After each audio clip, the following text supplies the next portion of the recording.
This is Audible. Miriam, dearest, reconsider, I beg you. My mind is made up, Howard. A confession, Mrs. Cromer. The consequences... Are fully accepted, Inspector. Now, if you will be kind enough to write at my dictation. I, Miriam Jane Cromer, voluntarily confess that on March the 12th, 1888, I did wilfully and in cold blood murder one Josiah Percival.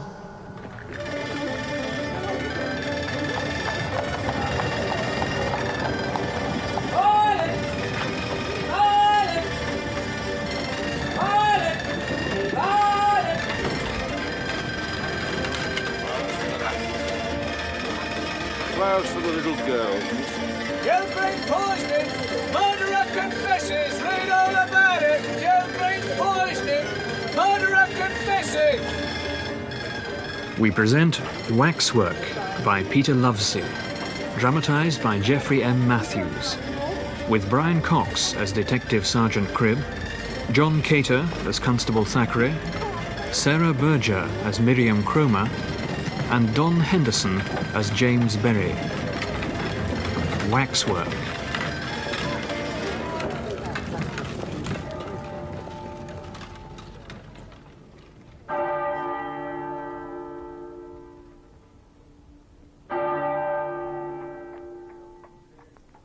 Miriam Jane Cromer. That the deceased Josiah Percival behaved shamefully, even criminally towards you, I concede. But there were other remedies open to you than murder. And even though you've chosen to confess, the law allows only one sentence I may pass upon you. Miriam Jane Cromer, this court doth ordain that you be taken to the place from whence you came, and from thence to a place of execution, and that there you be hanged by the neck until dead.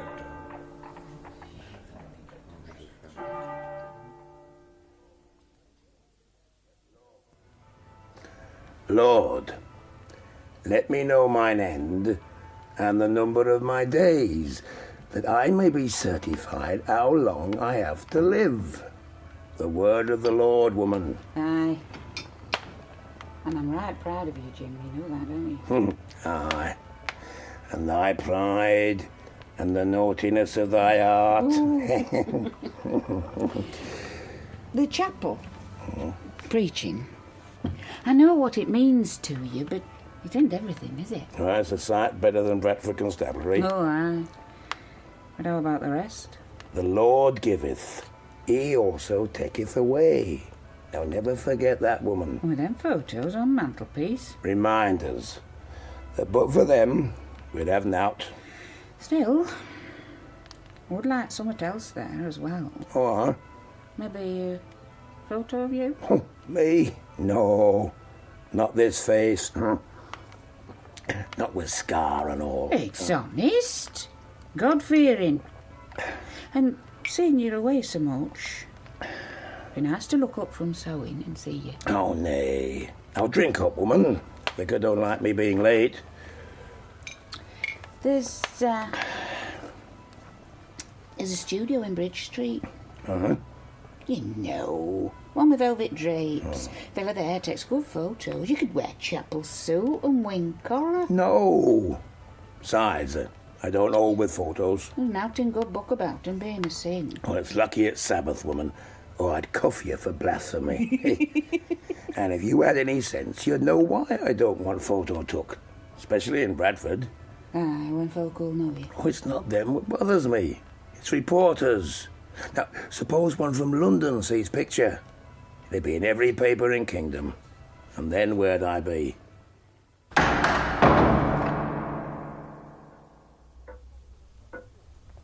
Step forward, Cromer.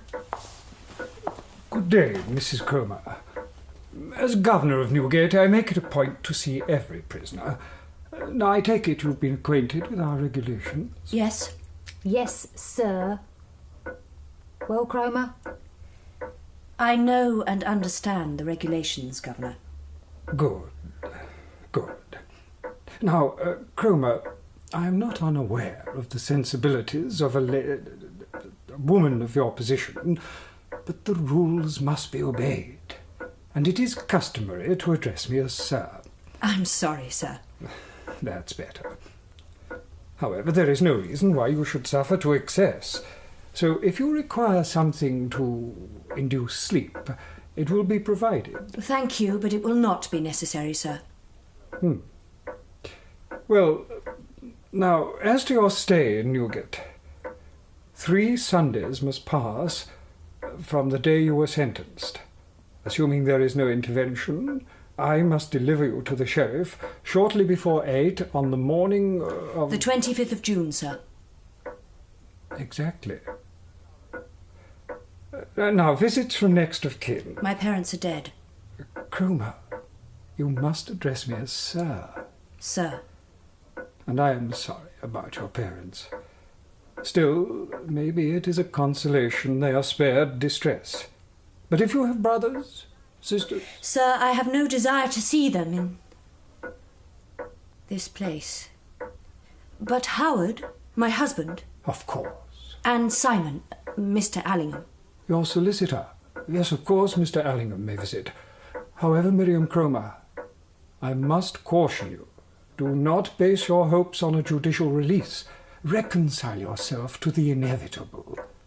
Make peace with your Maker.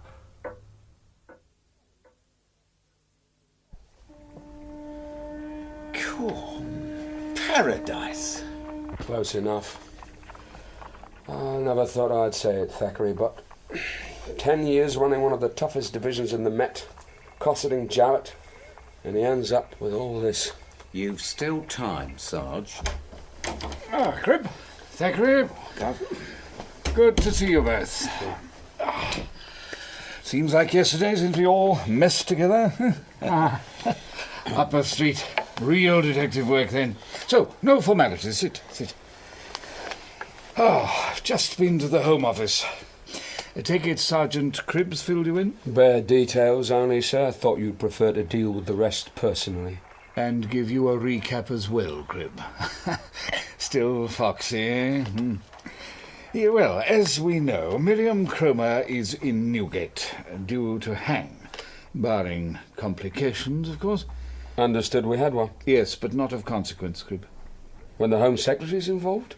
Well, Miriam Cromer's motive, Thackeray, any thoughts? Blackmail. Percival, the victim, had some photos of her. Classical art studies. At least that's what the graphic called them. I do not read the gutter press, Thackeray, but according to Miriam Cromer, she posed for the photographs in the belief they were commissioned by Lord Leighton. An aid to one of his paintings, naturally. A canvas depicting the mythology of ancient Greece. Must have been more to them than that, sir. Why? Miriam Cromer's statement. Here. One morning in October 1887, Mr. Percival produced a photograph.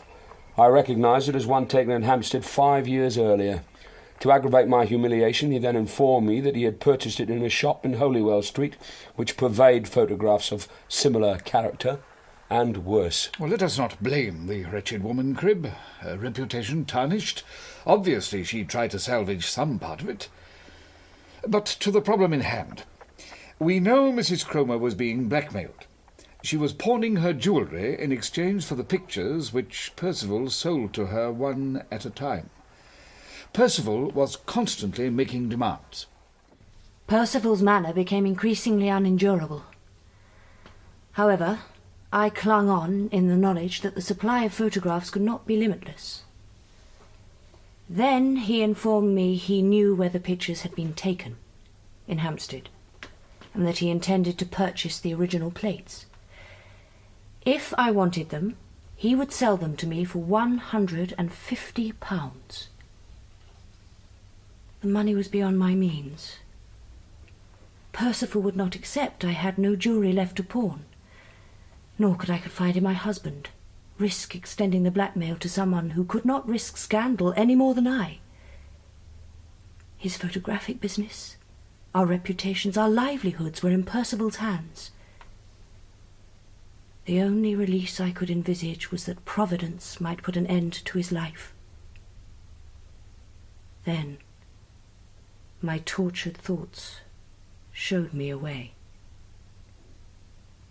On March the 12th, while my husband was at a convention in Brighton, he's vice chairman of the Society of Portrait Photographers, I entered the studio.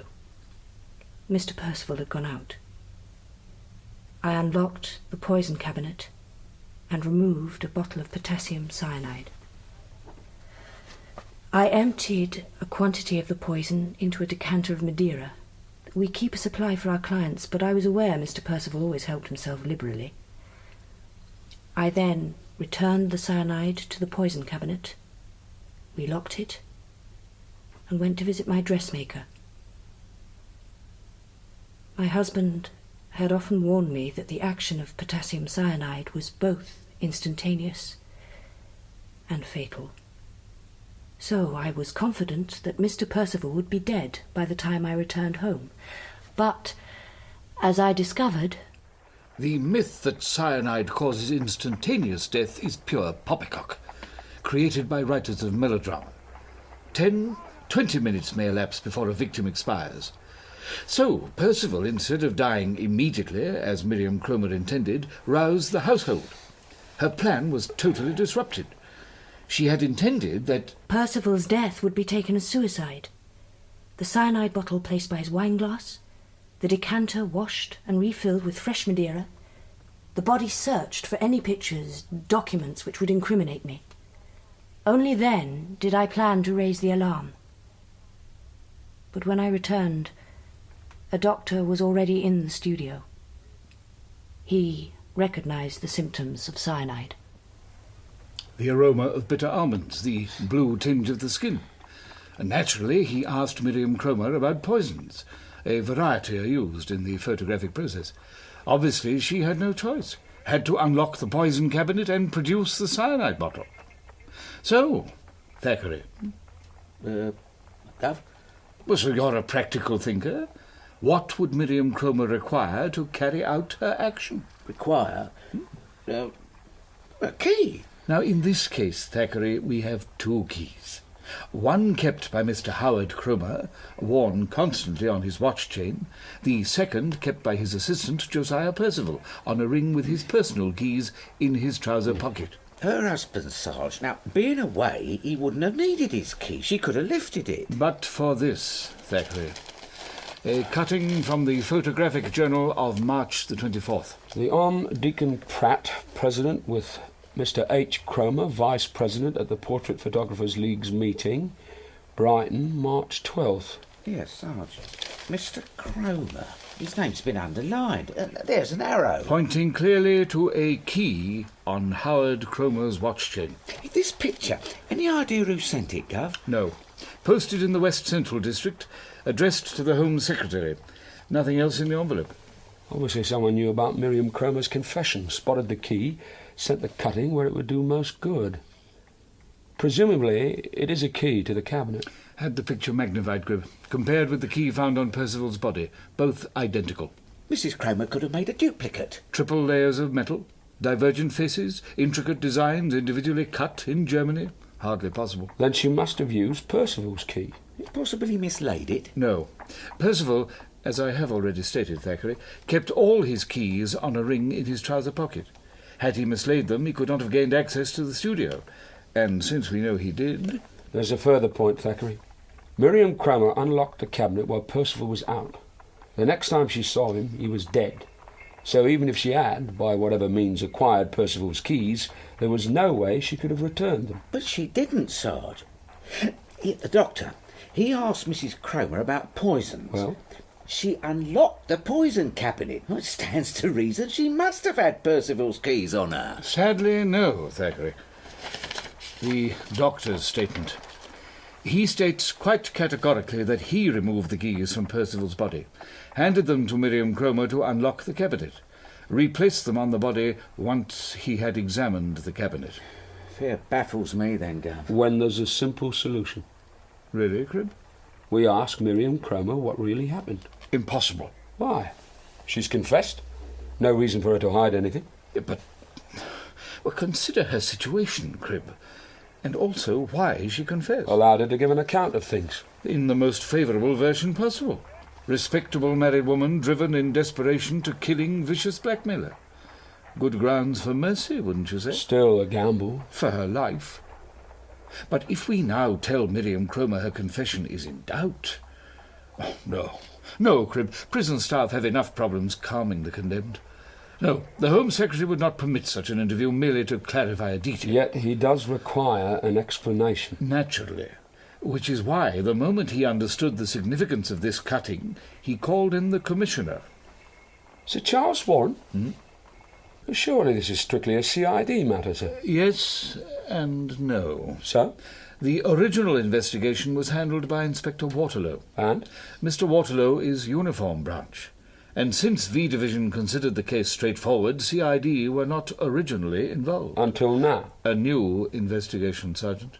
Ordered by the Home Secretary. And without reference to Assistant Commissioner Munro, the head of CID? Police politics, Thackeray. As for Charles Warren, recall what the Pall Mall Gazette called him? This hopeless and conspicuous failure. Bloody Sunday. You wasn't there, Sarge. A few pathetic blokes with families, starving, in need of jobs, demonstrate. What does Warren do? Send in 4,000 of us, 600 guardsmen. Sickening it was.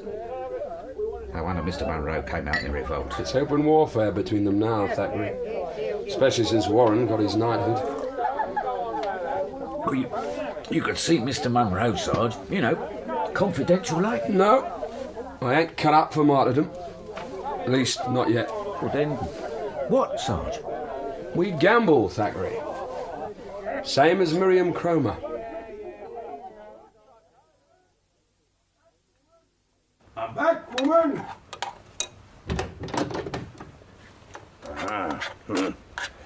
That smells good. Starving as usual, are you? Aye.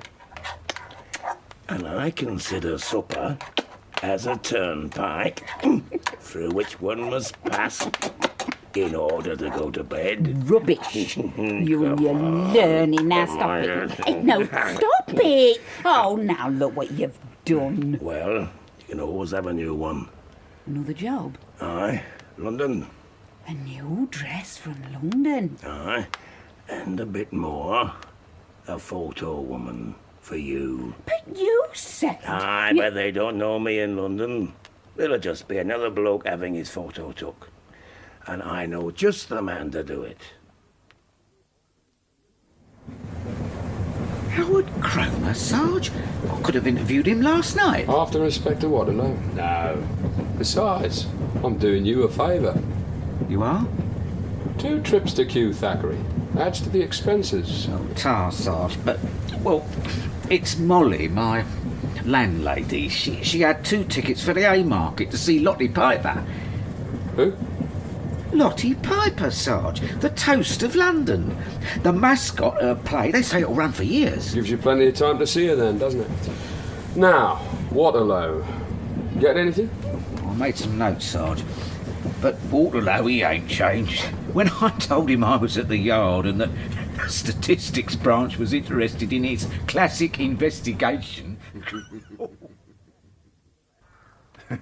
Classic investigation? Hardly, Thackeray.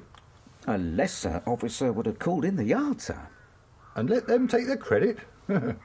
This may be a minor division, Constable, but I am still capable of detection. Still a tricky situation, Gov. Oh, extremely, Thackeray.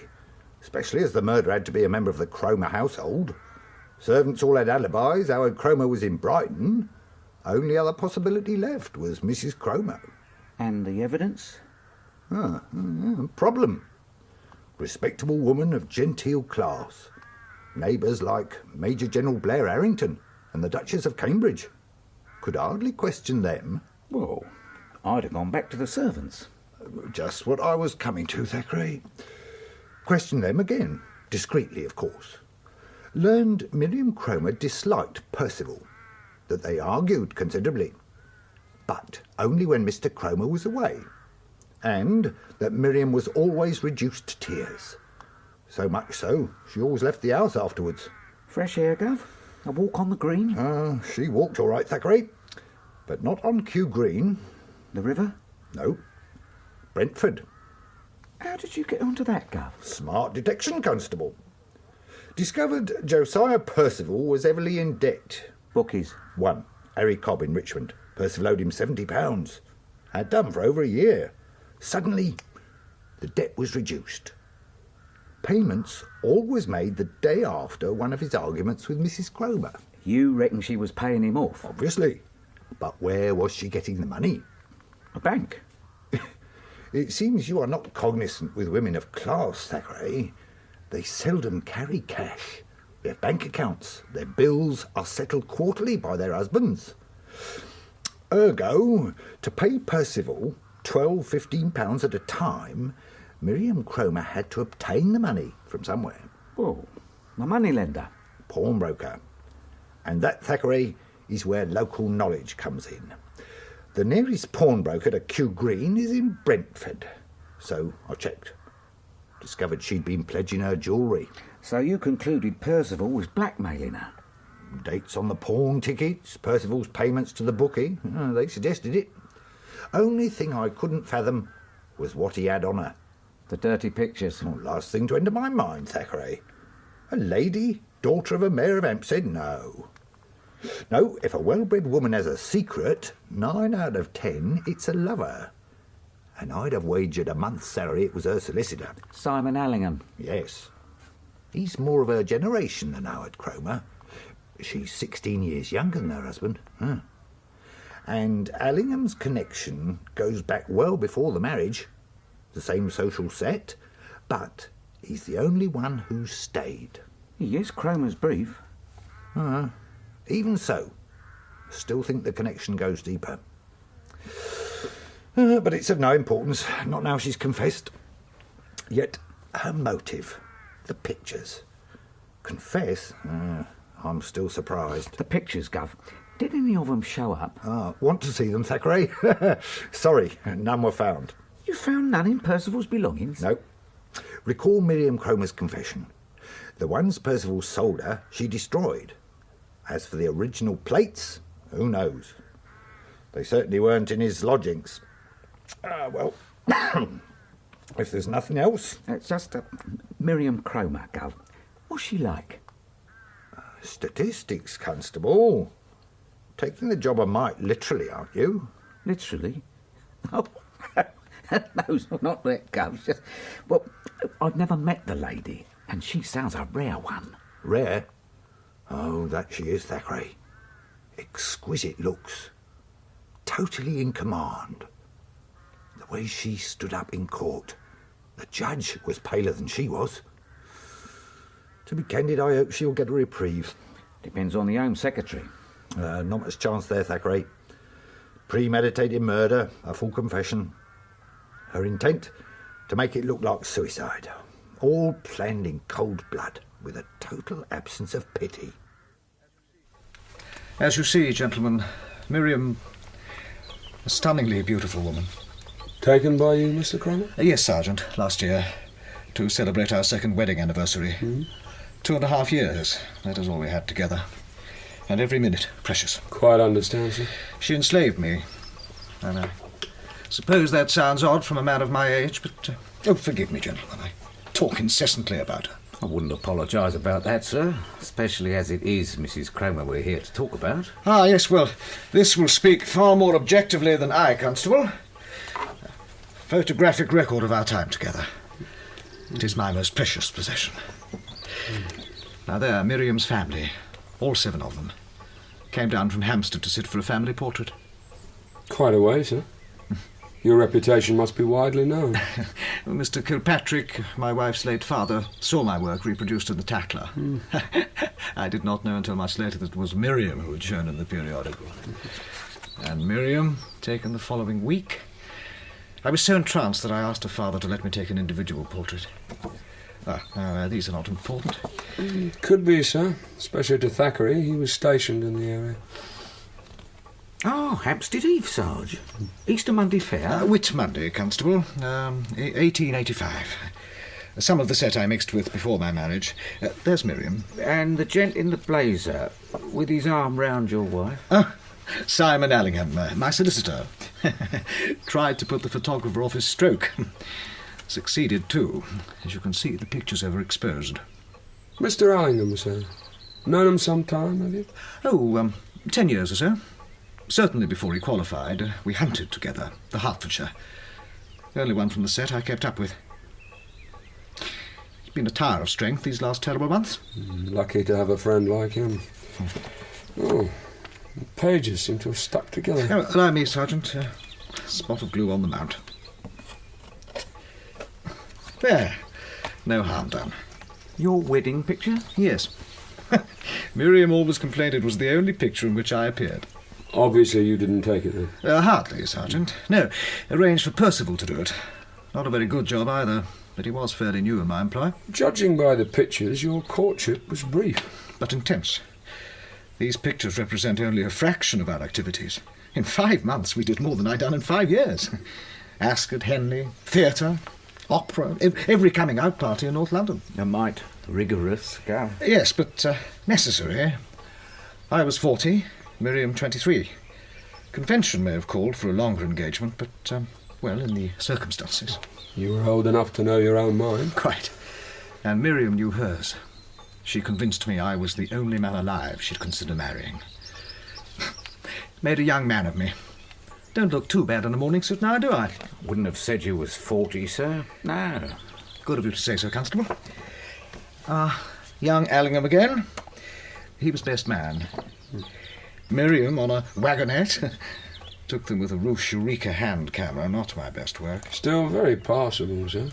Thank you. Your business, reckon the unfortunate events must have hit you hard.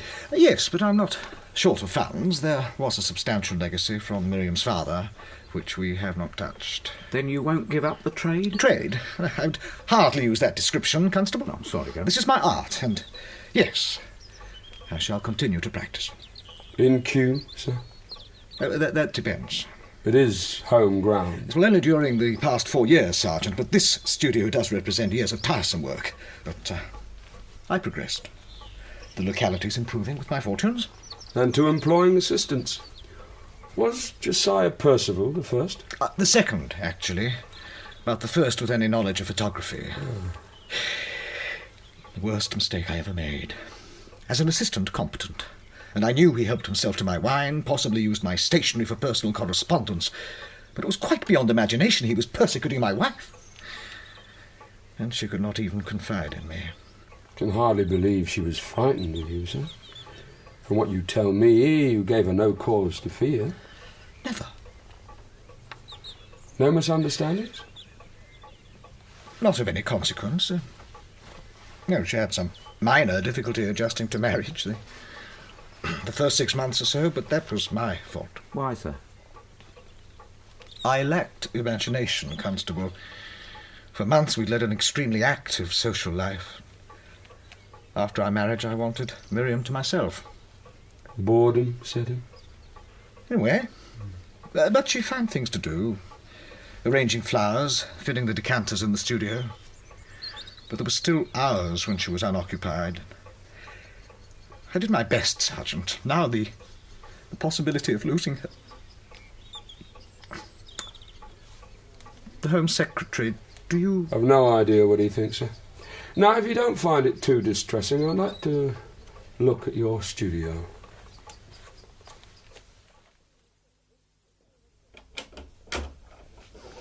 Fit for the Queen herself, eh, Sergeant? Impressive. Of course, I'm no authority on photography, but I don't underestimate its use, especially in photographing known villains. Don't compare with your work, of course. That chiffonier, would that be where the Madeira is kept? Yes. And do have a drink. Sherry or Madeira? Sarge? No cause to remind me we're on duty, Constable. But would like a glance aside, if I may? Oh, of course, yes.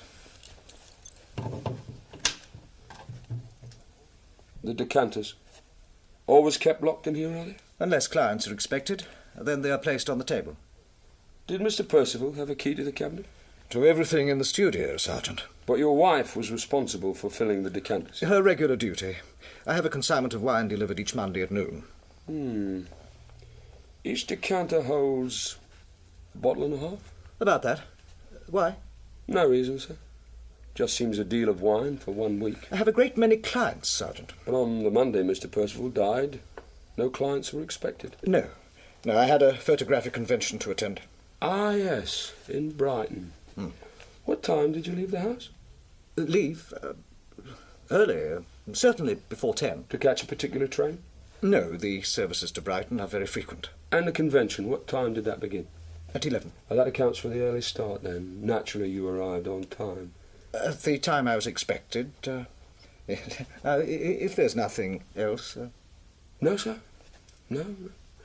Except for the poison cabinet. Just a glance, sir. Yes, it is over there, Sergeant. Very solid. Mind if I look inside? The cyanide bottle is no longer there, Sergeant. Even so. The key, if you wouldn't mind.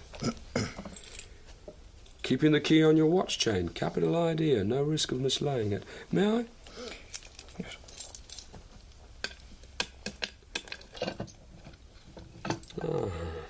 Quite something, ain't it, Thackeray? My word. And locks automatically.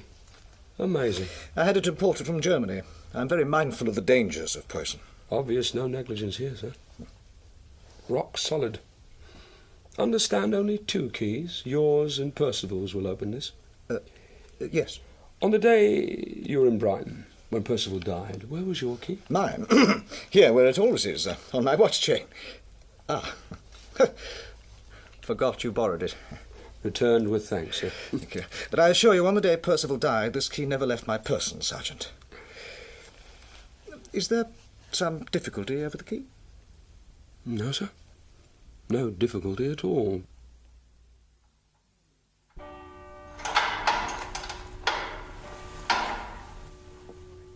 Good morning, Cromer.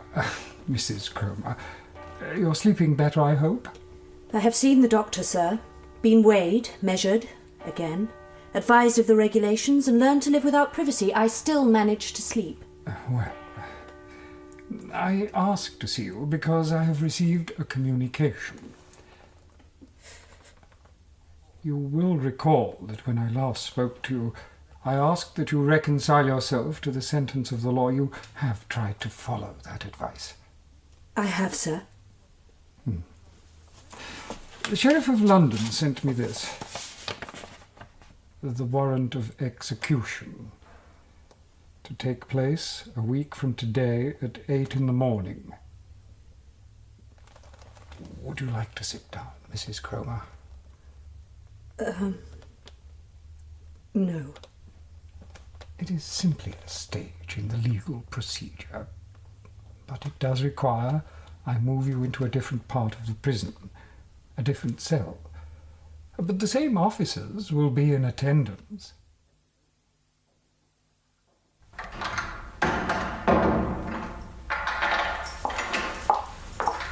This cell, it's much larger. Needs to be for 3, and a visitor sometimes. Oh, look through here, love. There, the exercise yard. Yours exclusive. You can have a constitutional there any old time. And I've good news for you. Yes? Visitors. You'll be able to see them in here. What are the perks of the CC? The CC? What's that? Do you play cards, Cromer? No, and you haven't answered my question, miss. If you really want to know, Cromer, it's the name we give this cell. C for cell, follow? And the first C could stand for cards. But seeing you don't play games, we can call it the VC. How about that? Your Majesty.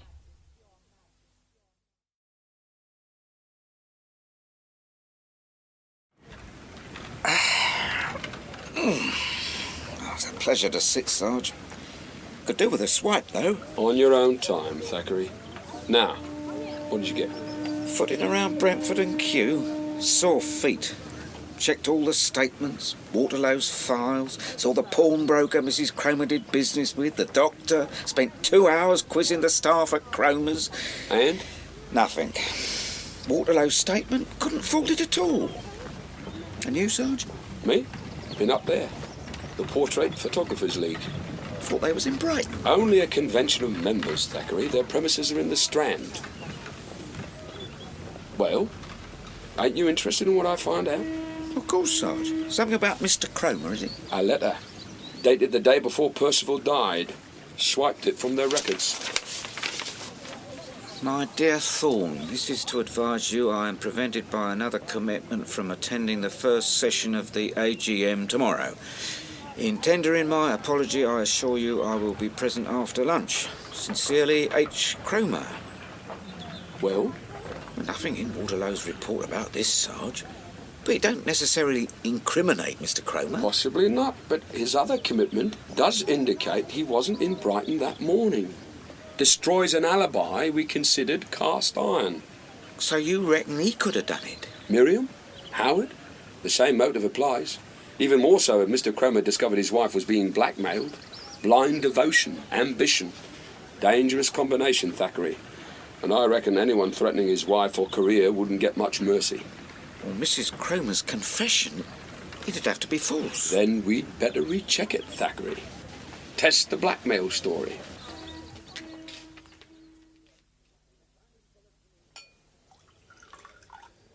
To the finest collection in the world, sir. Now, I trust, having seen our secrets, you will accept our invitation. Your letter said nothing about brass. Brass? Ah, we do not normally pay our celebrities, Mr. Berry. Well, how can we? However, since you are supplying certain details and garments, shall we say 25? Guineas, of course. I must also be satisfied as to likeness. Oh, the result will be like looking in a mirror. Aye, but this scar, I don't fancy being the object of loathing. You need have no anxiety, sir. And even if by some mischance you were taken for a murderer, it would not excite the emotion you describe. No? Far from it, Mr. Berry. Tussauds waxworks are regarded with awe, and this may surprise you. The gentleman whom you will be replacing, when we removed his effigy, have you any idea what we found in his jacket pockets? Lace-edged perfume kerchiefs, placed there by adoring lady visitors. Women. My sister, sit and think while on earth some hours are left to thee. An admirable sentiment and most appropriate in the circumstances. I had no idea you were a man of letters, Mr. Berry. Oh, read a bit. And Vicar does like a bit of variety. Then forgive my curiosity, sir. Lay preaching does not quite tie in with your line of work. Justice, and to make sure his work is done. Well, and now to sculpting the model. Aye, that. Now, I don't suppose you could make an extra, just the head, for me, personal like. Why? Well, it's the wife. She's always pestering for a likeness, so, well... I've no wish to disappoint a lady, Mr. Berry, but... Oh, well, I understand. Well, she'll just have to be content with photo, so I'll be grateful for directions. Best way to get to Kew.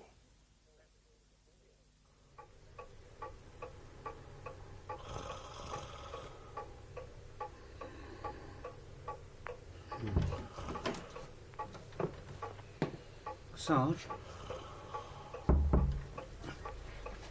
Dear Sarge. No need to shout, Thackeray. I'm sorry, Mr. Cribb. Hey, blimey, where did you find these? Confiscated photographs, Thackeray. One titled owner. Hundreds more in those boxes. But not a single one of Miriam Cromer. Same as Holywell Street, Sarge. The dealers. No one's seen anything that resembles her. You believe them? The way I pressured? Nah. If they'd seen anything, someone would have cracked. Well, suppose we better call it a night. Problem, Thackeray, is where do we go from here? How about Hampstead? Hampstead? Expenses going to your head, Thackeray? No, just using it, Sarge. Here, William Cromer's confession. Some half a dozen photographs were taken, and for certain of them it was necessary to be unclothed. I can only account for my naivety by stating that the lady, now deceased, who effected the arrangements was a founder member of the Highgate Literary and Artistic Society. The two friends who agreed to take part with me were equally as naive. As I am, Thackeray. The two friends, Sarge, they could still reside in Hampstead. Should be possible to trace them through the society. My society, Sergeant, and that woman? To speak of them in the same breath. Simply asking one or two questions, Ma'am. Liar. Ma'am? Vile falsehood, Sergeant. And for the Times to publish her confession. Vicious falsehoods. You would think my society existed simply to debauch innocent girls. Mr. Huntleby, will you control those children? Immediately, Mrs. Davenant, immediately. Children! Now you heard? Children! Huntleby is sadly lacking in control. Why I ever became a school governor. Children, be silent now, all of you, this instant. You see, Sergeant, firmness, the only way. For you, Ma'am, personally, I prefer persuasion. Now, Miriam Cromer was a member of your society. Do you recall her? No. Well, Ma'am, it was 6 years ago, and her name, it was Miriam Kilpatrick. A photograph, Ma'am, to assist? My memory requires no assistance, Constable. Oh, I'm sure, Ma'am. However, as the Sergeant here will tell you, she mentions your society.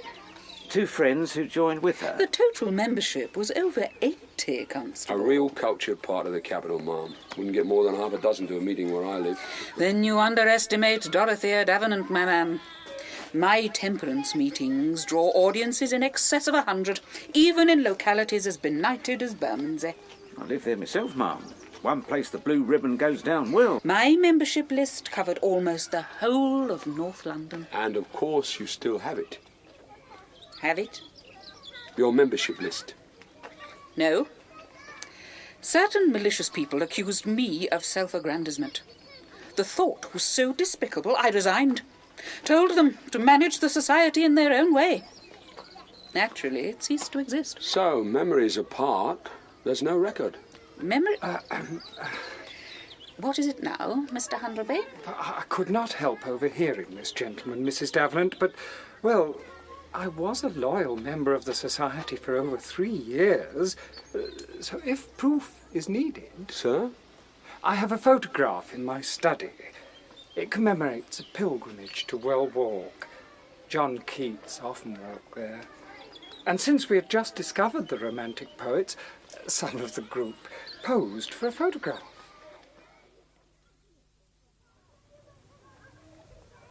And this was taken when?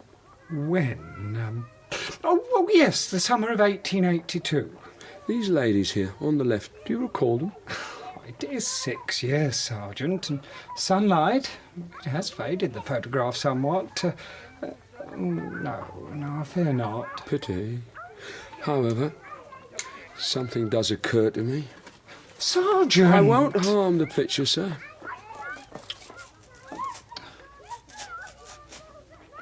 There. The subjects' names. Common practice with photographers, writing them on the back of a picture. Ah, Miss J. Honeycutt, Miss C. Piper, and who'd believe it, Mr. S. Allingham and Miss M. Kilpatrick. You've discovered something? Possibly, sir. And since we now have some names, ring any bells, do they? No. Oh, yes, umbrellas. Sir? Honeycutt kept an umbrella shop in Flask Walk. This girl was his daughter. Was? Yeah. Judith, that's her name. Committed suicide. Honeycutt passed on a few months later. Judith, early 20s. Must have had some reason to take her life. She was ancient, Sergeant. 3 months, as I recall. But to swallow poison. Poison? Potassium cyanide. Apparently it was readily available at a place of employment. Would that have been a photographic studio? Matter of fact, it was. In West Hampstead. Run by a chap called Duquesne. Julian Duquesne. The young lady was employed as his assistant.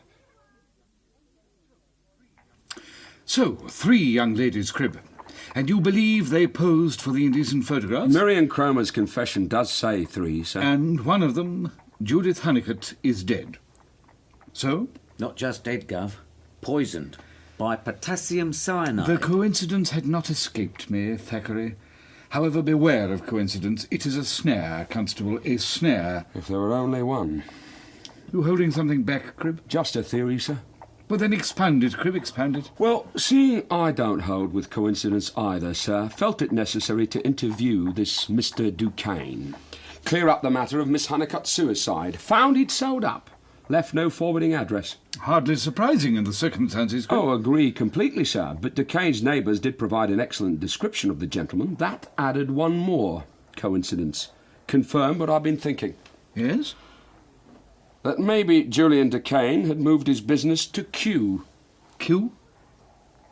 Howard Cromer? Oh, ridiculous. The descriptions match, and if we consider it from Duquesne's point of view, the suicide destroys his business, forces him to sell, but he has sufficient cash to start up again, so he moves to another well-heeled area, Kew, across the river and far enough away from Hampstead to avoid scandal following him. Then, to make absolutely certain, he changes his name, becomes Howard Cromer. Naturally, you have more to this theory. Yes, sir. Cromer's attitude. People of his type, ones who've come up in society, don't take kindly to visiting coppers. Cromer bent over backwards to cooperate, but some of his statements could only be described as misleading. Example? His trip to Brighton. Which train he caught. He hedged that. Just said he left before 10, yet we know he wasn't expected at the convention till after lunch. His letter to the Photographic Society. Could be a perfectly innocent explanation there. And for his photograph album? What? His most prized possession? He went out of his way to show it and give the impression that the first time he met Miriam was in April 1885, when she came to the studio with her parents. And you know different? I reckon it was some 3 years earlier. Your reason? The album again. 2 pages were stuck together. Cromer had to prise them apart. Said something about the glue on the mount. But the pictures were of his wedding, taken over 2.5 years earlier. Hardly think that glue would stay tacky that long. Just get to the point, Cribb. I believe that photograph album was compiled shortly before my visit to illustrate a story. The one he wanted me to believe. All that deduced from one speck of glue? Oh, really, Cribb? Oh, I've a deal more, sir. Handleby's photo? Back to the 3 ladies, are we? With Mr. Allingham, Cromer's oldest friend, standing right between them. And if Simon Allingham knew Miriam in 1882, why not Howard Cromer? That, Cribb, is pure speculation. An old picture, faded. How can we be sure it is the same Allingham? Post hoc ergo propter hoc. And as you may not have Latin, My reason is not based on fallacy, sir. Oh. Well, anyway, it is quite obvious that you have persuaded yourself that Cromer is not what he purports. So you fit certain facts simply to justify your prejudice. Maybe Cromer did change his name. People in trade often do once they move up in society. And Miss Honeycutt's suicide, Gov? A tragedy, Constable, and all the more reason for Cromer to be evasive about his past. He had no cause to be evasive about Brighton, Gov. Unless he was at home when Percival died. Oh, surely you do not suspect Mr. Cromer? He had motive and possible opportunity. Miriam Cromer had both, and has confessed. Yes, but Cromer had the key. She didn't. Well, if Cromer was home, someone, the domestics, must have seen him. You question them, Thackeray? They saw nothing, Gov. Besides, Cromer don't allow 'em upstairs after 9 in the morning. So, Cribb, nothing but convenient theory. Could easily add the evidence, sir. Then what stops you, Cribb? Time, sir. Miriam Cromer is to hang on Monday. To get a reprieve, my evidence must be with the Commissioner by tomorrow night. With more time, extra men, I reckon I could prove Cromer's involvement. Seeing I have neither, there's only one way to get at the truth. Interview Mrs. Cromer. Try to break her confession, in the interests of justice, of course. Justice had its opportunity, Sergeant. Now all the Home Secretary is interested in is the key to the poison cabinet. In short, you are simply required to find out how Miriam Cromer did it. No more, no less. Do you follow?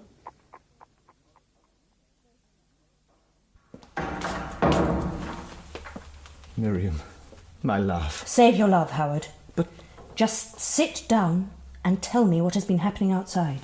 Yes. There is a public meeting tomorrow on Richmond Green. A speaker from the Howard Association is coming.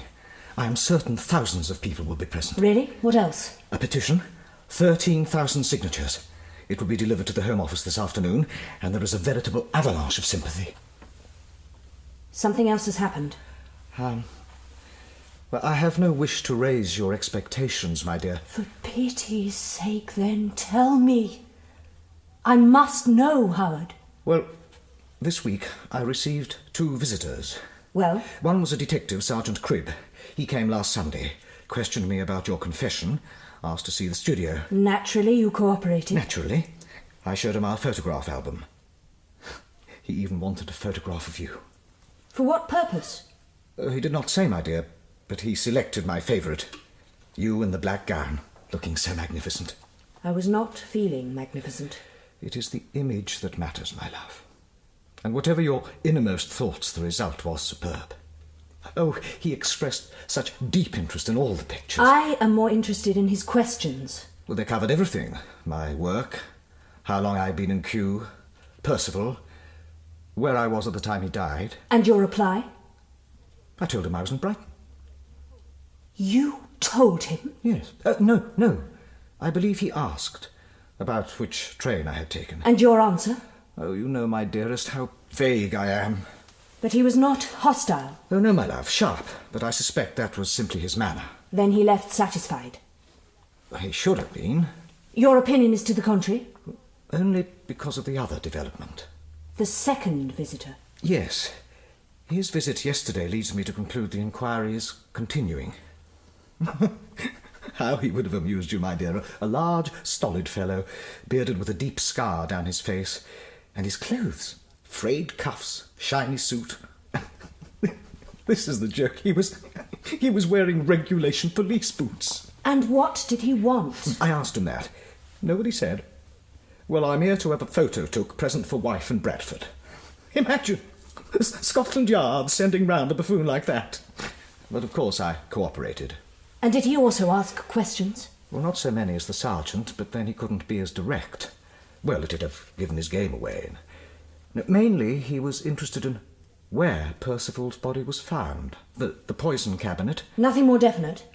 Well, I showed him. Told him everything. Even took his photograph. There. I would say he was more brutish than acute. You must take heart, Miriam. These developments must be significant. What is Simon's opinion? He agrees with me. And his advice? Quite simply, to wait. No. The second detective disturbs me. It suggests incompetence. So? We cannot wait until someone sees sense. It may not happen in time. You must talk to Simon. Immediately, my dear. Depend upon it. I am compelled to. Or ask Simon to visit me tomorrow. And Howard... Dearest? I shall not expect to see you again. You do understand? Completely, my dear. Completely. Goodbye, my dearest. Goodbye. Howard, I am grateful.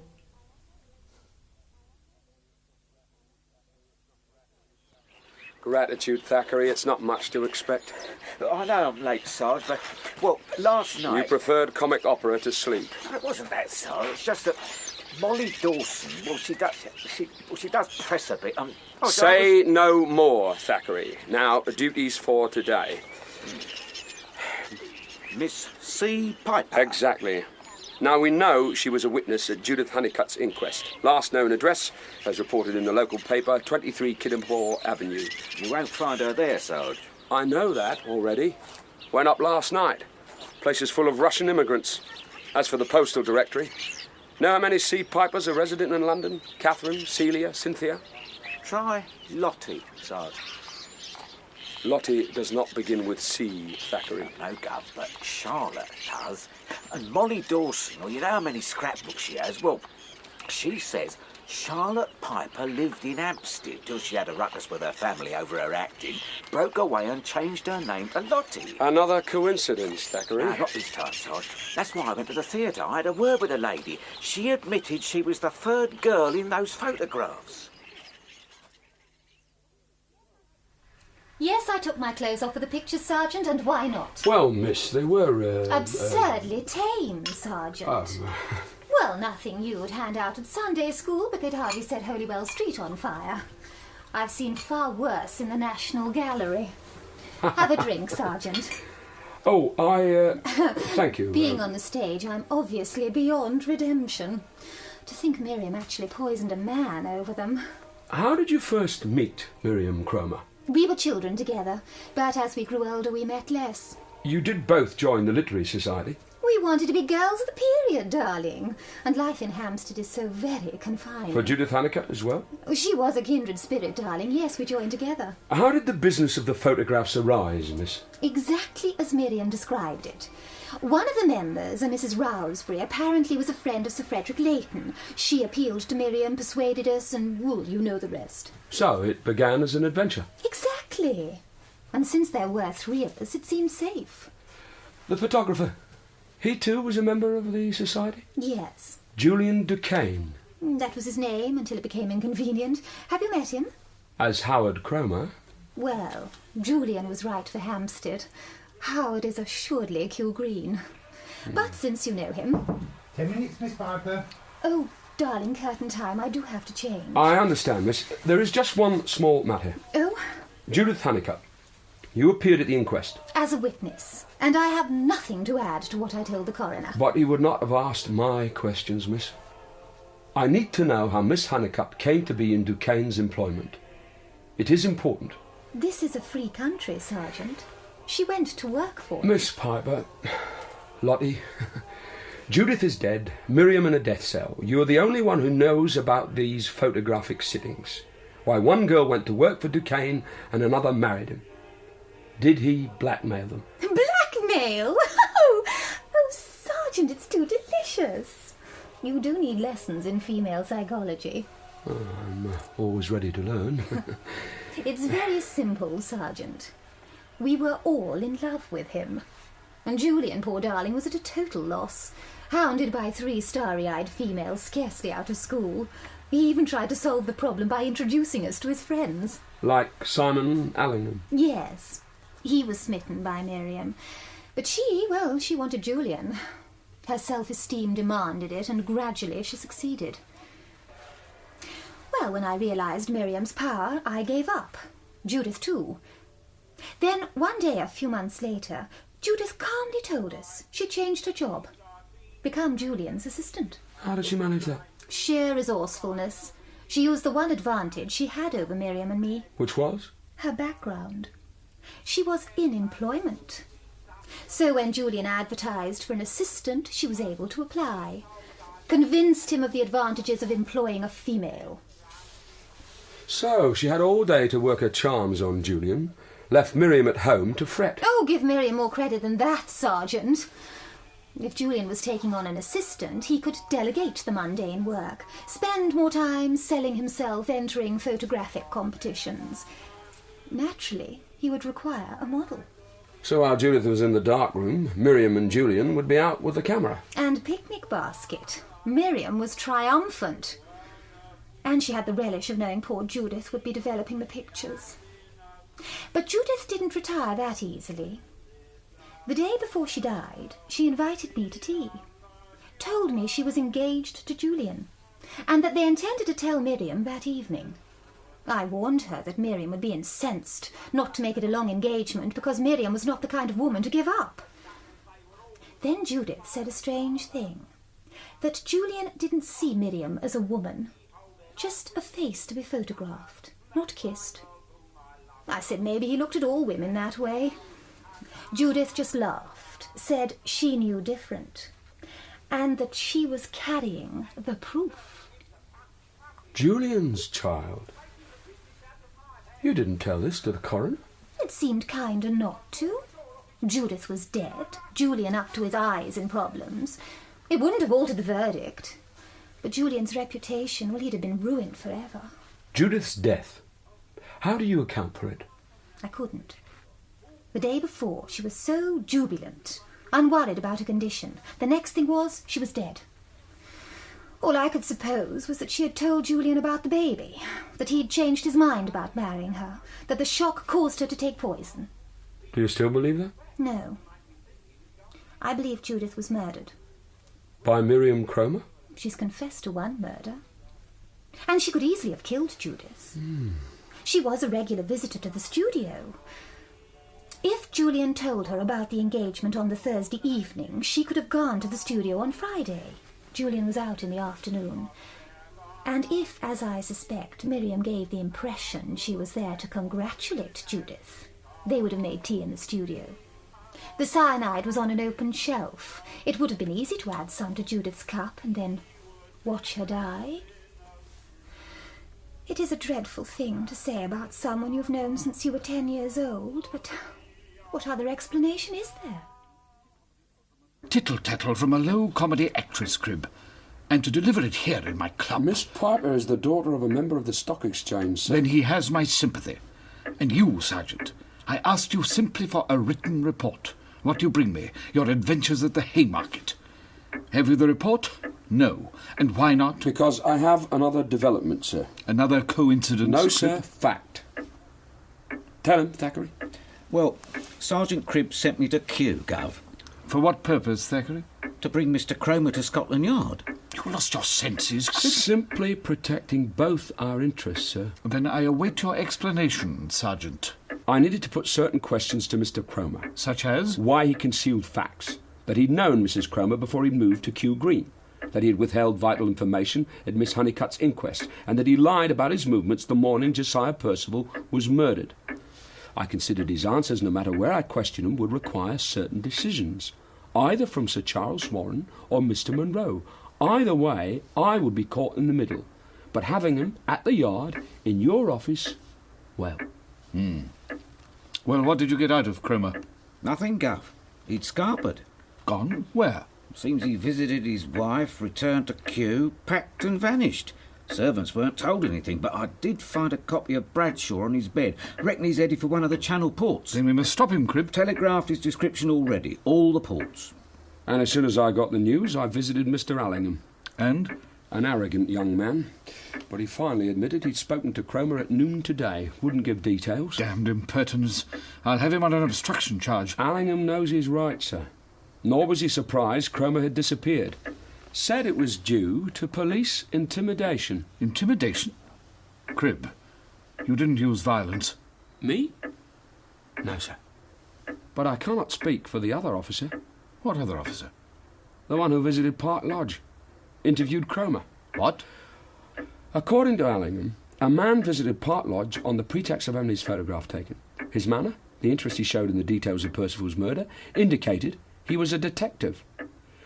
I spend God knows how many hours building up a case, having Constable Thackeray foot-slogging round London, interviewing witnesses, so I can have a face-to-face with Cromer, and then this nincompoop puts the fear of God up him, sends him running.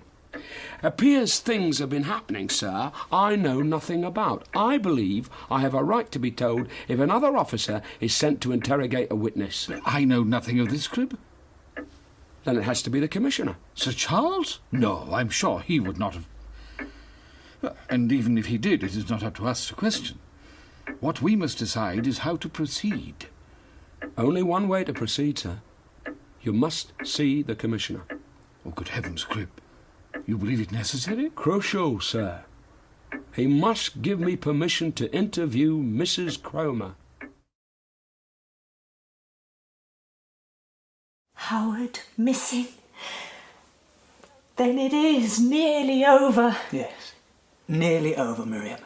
And you have been so marvellous. And when they find him, Simon? They cannot detain him without a charge, and as I told the officer who visited me, Howard is under no obligation to notify the police of his movements. I understand. The detective who told you about Howard. What about him? Which one was he? The sergeant or the man with the scar? The one Howard photographed? It was the sergeant. Why? Because the other man was here this morning. To question you? No.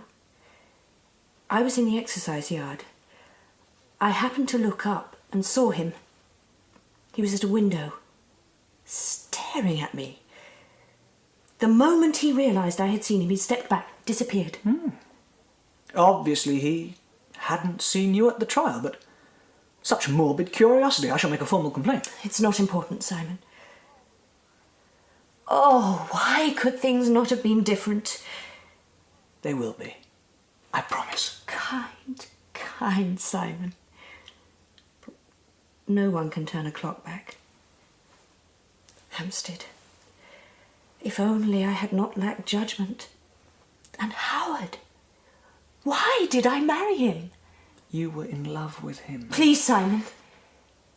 You of all people must have noticed that Howard...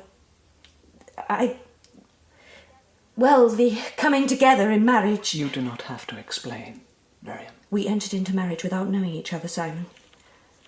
To Howard, I was something between a child and a piece of porcelain, to be guarded, cherished and photographed. If Howard had made me unhappy from malice, I could have rebelled, but a kinder, more solicitous man does not exist. All I could do was persevere, convince myself it was not the greatest mistake of my life. Oh, Miriam, please, there's not much more. I believe even now I could face life with Howard. If he'd been as honest as he was kind.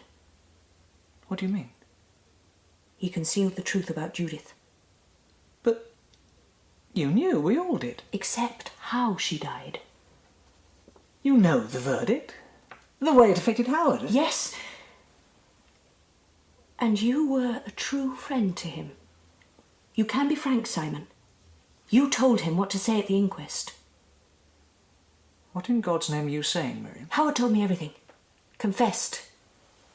In our marriage bed. That he was responsible for Judith's condition. Knowing Judith, I doubt that was true, but Howard believed it. And when she told him, threatened a scandal unless they married, he panicked.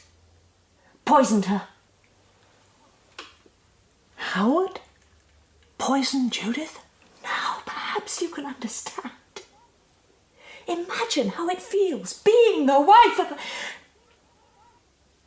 Suddenly, Howard was a stranger. You must have noticed, Simon. How could I not? But this, no, And you knew the marriage was wrong. Even suggested it in your own way. Your glances, the way you brushed your hand against mine, that I should reconsider. And I was so blind. Oh, Simon, why did you not speak? It would have made no difference, my dear. Not then. And now, knowing the woman I have become, would you? Oh, there is nothing I would rather wish for. No, we must forget such thoughts. There is no way in which Howard would... There is, Simon. When the police arrest Howard... They would have to pardon you first. Then Howard would be brought to trial, as I was. Unless he convinced them of his innocence. Suppose he was unable to convince them. Do you realise what you're saying? Yes. That I would be free, in the true sense of the word. No, not that way, Miriam. I could not. He is guilty of murder, Simon. Judith. She died in agony, remember? But that's... I would not ask you to say anything untrue, Simon.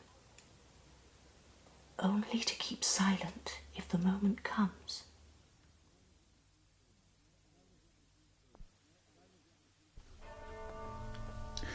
Silence, Mrs. Cromer, is your right, nor are you obliged to see us. But we require certain information, if it does not add to your distress. If I thought that, Mr. Jowett, I would not have agreed to speak with you. However, I am curious. My thanks, ma'am. But I insist my solicitor, Mr. Allingham, is present. He's waiting outside, Mrs. Cromer. Proceed, Thackeray. Mr. Allingham, in here, please. My assistant, Sergeant Cribb, will put the questions. Sergeant? It's about your confession, ma'am. Certain details, minor points that don't quite square up. So I'd like to ask, do you stand up to everything in the document? I caution you, Sergeant. This affidavit was sworn before a magistrate. I will not allow you to impute perjury. I'm not here to trap you, ma'am. Be no point. Nor do I go in for trickery. No, Sergeant. You leave that to others. Others? The other man, Sergeant. The one who went to my husband, pretended he wanted a photograph taken. Believe me, Mrs. Cromer, until Mr. Allingham told me I knew nothing of him. And I assure you, whoever he is not a policeman. Then how is he allowed into Newgate? You saw him here? While I was exercising. He was watching me from an upstairs window. Oh, naturally, I will make an inquiry, but... But in the meantime, I suggest we confine ourselves to the affidavit. Then I'll get to the point, ma'am. Shortly after your conviction, this photograph, cut from a photographic journal, was received at the Home Office. Your husband in Brighton on the day Mr. Percival was killed. Note the arrow pointing to the key on his watch chain. I do not see the significance, Sergeant. It is one of the keys to the poison cabinet, ma'am. The other, as you know, was kept by Mr. Percival. Now, on page 4 of your statement, you said, I unlocked the poison cabinet and removed a bottle of potassium cyanide. I know what I said, Sergeant. Exactly, ma'am. And that is the problem. If one key was with your husband, the other on the body of the man you claim to have murdered, how did you unlock the cabinet? Where did you obtain a key? My client does not wish to add anything to the statement she has already volunteered. We have also another problem, ma'am. Your husband, we know he was not in Brighton on the morning Percival was killed. Nothing in Mrs. Cromer's statement describes her husband's movements, Sergeant. Indeed, it would be impossible for her to supply that information. When I saw Mr. Cromer, he seemed somewhat hesitant about his travel arrangements at the time of his train to Brighton. My information is that he was not expected at his conference until 2:30. Now, your deliveries of wine, I understood they were always made on Monday at noon? Howard is extremely precise about time, Sergeant. Then on the face of it, ma'am, he could have poisoned the decanter himself before he left for Brighton. Be very careful, Sergeant. I checked Bradshaw, Mr. Allingham. Mr. Cromer could have left Kew as late as 1:45, changed to a fast train the 12 minutes past 1 at Clapham Junction and still reached Brighton by 2:30, the time he was expected. If Mr. Cromer were here, Sergeant, he'd... Unfortunately, he is not, Mr. Allingham. As you well know, we've been unable to locate him. So, you impugn his reputation, Chief Inspector. Howard poison his assistant? What motive could he have? The same as Mrs. Cromer's. Both their reputations were at stake. I have no idea what you mean. Julian Decane, Howard Cromer, they're one and the same. Oh. The man who took your photographs, Mr. Allingham's best friend, your husband. Do you deny it? How can I? Howard, did he tell you? Not exactly, ma'am.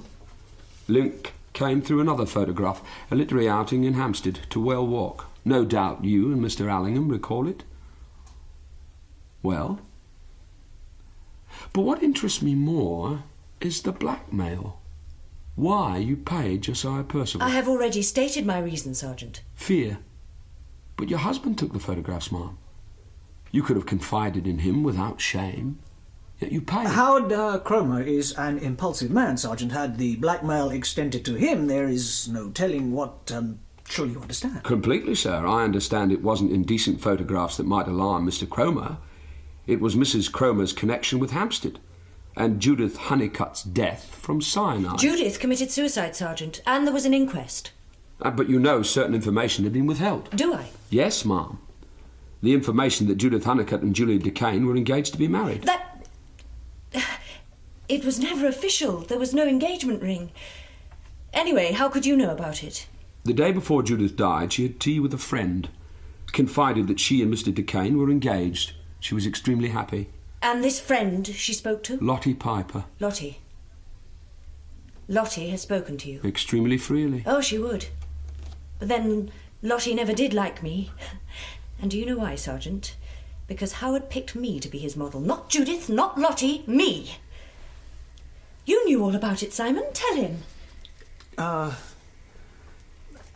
Sergeant Cribb, Howard wouldn't do it. I know that Miss Honeycutt was expecting a child, sir. Yes, Sergeant. And that is why Howard poisoned her. Miriam! Oh, why deny it, Simon? Judith Honeycutt was a cheap dolly mop. No, worse. Her price was marriage as well as money. Howard allowed himself to be trapped. Miriam, I urge you, do not say any more. I must, Simon, otherwise they will hang me. God knows I've stayed silent long enough. But this is not the way. Howard... Do not accuse me of disloyalty, Simon. Howard has condemned himself by running away. You're right, Sergeant. My husband lived in dread that the true circumstances of Judith Honeycutt's suicide would be uncovered, that he would be arrested, tried. And when I told him about the blackmail, that Percival had traced the original plates to Hampstead, was planning to buy them, Howard panicked. He was certain Percival would discover he was Julian Duquesne, his relationship with Judith, perhaps more. So, instead of going to Brighton that Monday morning, he stayed at Park Lodge, poisoned the decanter. My husband murdered Josiah Percival. You condemned an innocent woman to death. Oh, please, calm yourself, Mrs. Cromer. I warned you, Cribb. Mr. Allingham, do you have anything to say? No. As Mr. Cromer's solicitor? Simon, Howard is guilty. You must confirm it. You know I cannot. Simon, for me, for us. Please, Simon, you must save me, you must! Thackeray, you'll be all right in a moment, ma'am. Now, sit yourself again. There. Thank you. Simon. Gentlemen, on the morning Josiah Percival was murdered, Howard Cromer visited me. Needed advice. Over the weekend, Mrs. Cromer had confided in him about the blackmail. He arrived, and my clerk will confirm it, at 11 o'clock.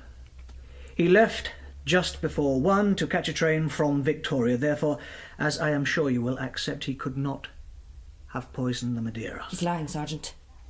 You must understand, it was Simon, his idea. He made me confess to save Howard, promised me I would be pardoned.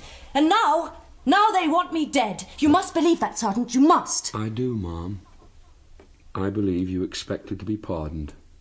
That the whole purpose of Mr. Allingham's plan was aimed at just that. But that wasn't enough for you. You want your husband to be convicted as well. He is guilty. On what evidence, Mrs. Cromer? You appear to have overlooked one crucial point, Chief Inspector. Ma'am? The key to the poison cabinet. I did not have one. Howard did. True, Ma'am. Very true. But you had a key, all right. You borrowed it from Mr. Percival. Did I? Of course. I just asked him for it, Sergeant. And he meekly handed it over. A means to his own destruction. You'll have to improve on that, Sergeant. Oh, you didn't ask Percival for his key to the poison cabinet, Ma'am. You're far too sharp for that. No, you asked him for a key to the chiffonier. An innocent request, seeing your husband was away and Percival was aware that the decanters had to be topped up. Naturally, he'd dig in his pocket and hand you his key ring. Which I immediately returned once the chiffonier was unlocked. But without the key to the poison cabinet. A simple matter to remove it without Percival realising. Then how did the key get back on the key ring? You recall it was found on Mr. Percival's body. That did puzzle me, Ma'am. Then. The way I see it now, I reckon after you got home from seeing your dressmaker, the key was still in your possession. Percival, as you expected, was dead. But a doctor was in attendance and wanted to check the poison cabinet. Would have been a mite suspicious if you'd produced the key from your reticule, so you told him where to look. In Percival's trouser pocket. I have never denied that point, Sergeant. Glad we agree, Ma'am. Now, as we know, Mr. Percival kept all his keys on a ring, and it was that the doctor handed you. All you had to do was hold the loose key and the ring together, make it appear they were attached, when you unlocked the poison cabinet. Then, while the doctor was examining the poisons, you slipped the loose key onto the ring, handed the whole bunch back to the doctor to replace on the body. But if you can suggest something different, Ma'am... You'd be willing to listen. A pity you didn't heed Mr. Allingham, Ma'am. Said nothing. Left me to draw my own conclusions. One more day and you'd have got your pardon. And seeing every word in your confession was true, barring the details you left out, and the law can't touch you for things you don't say, I couldn't have even got you for perjury.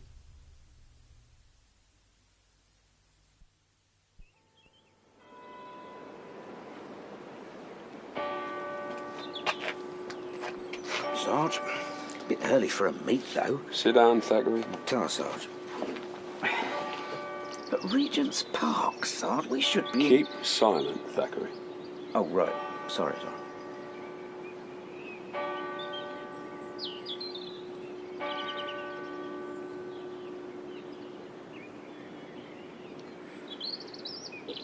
It's over, Thackeray. What a waste. Beautiful, intelligent. And callous, Sarge. The right devil's brew. Don't make her any less remarkable, Thackeray. But Cromer, Allingham... Could still nick 'em. Nah. The decision to kill Percival's was Miriam's alone. As far as Jowett's concerned, it's case closed. But the whole plan, that was Allingham. Her confession, the photograph, Cromer's vanishing act. Designed to save Miriam, to raise doubts, force us into arresting Cromer for murder. And Allingham knew we couldn't do that, at least not until Miriam was pardoned. Once she was free, Howard would have surrendered, produced his cast-iron alibi. But it'd confirm her guilt. Naturally. But autrefois convict, Thackeray. Who's he, Sarge? Forgetting common law, Thackeray? No one can be convicted twice for the same offence. Oh, right, Sarge, but you could have said it in English. Either way, Thackeray, education never hurt anyone. And Allingham's plan was brilliant, really brilliant. Then how did you get onto it? It depended on people, Thackeray.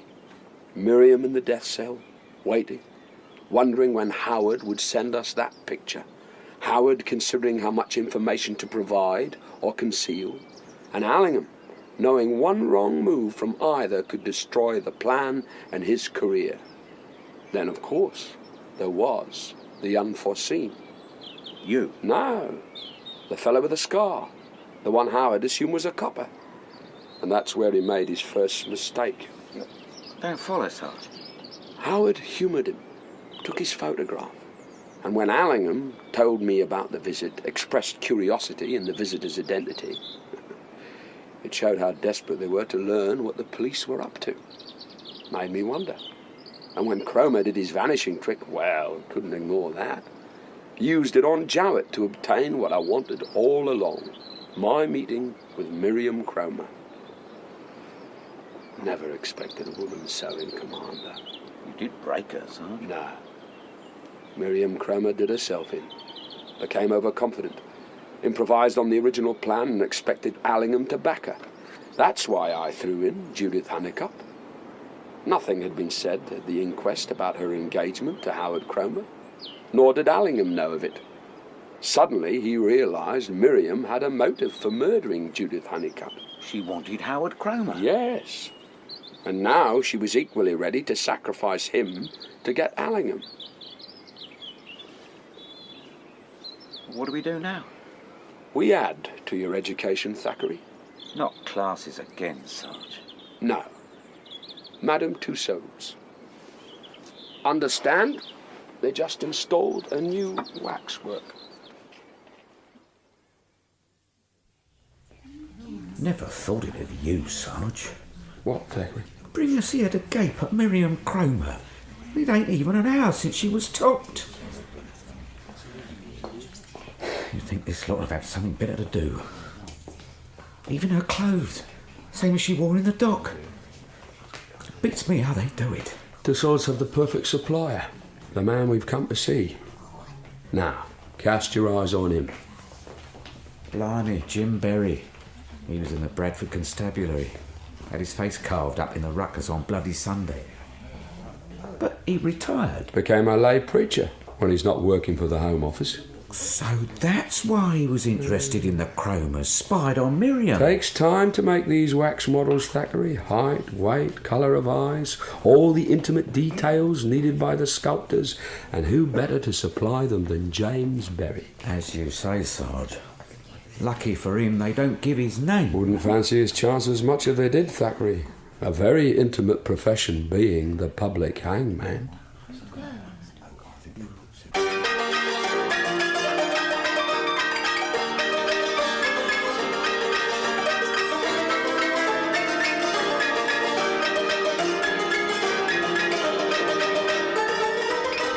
You have been listening to Waxwork by Peter Lovesey, dramatised by Geoffrey M. Matthews, with Brian Cox as Detective Sergeant Cribb, John Cater as Constable Thackeray, Sarah Berger as Miriam Cromer, and Don Henderson as James Berry.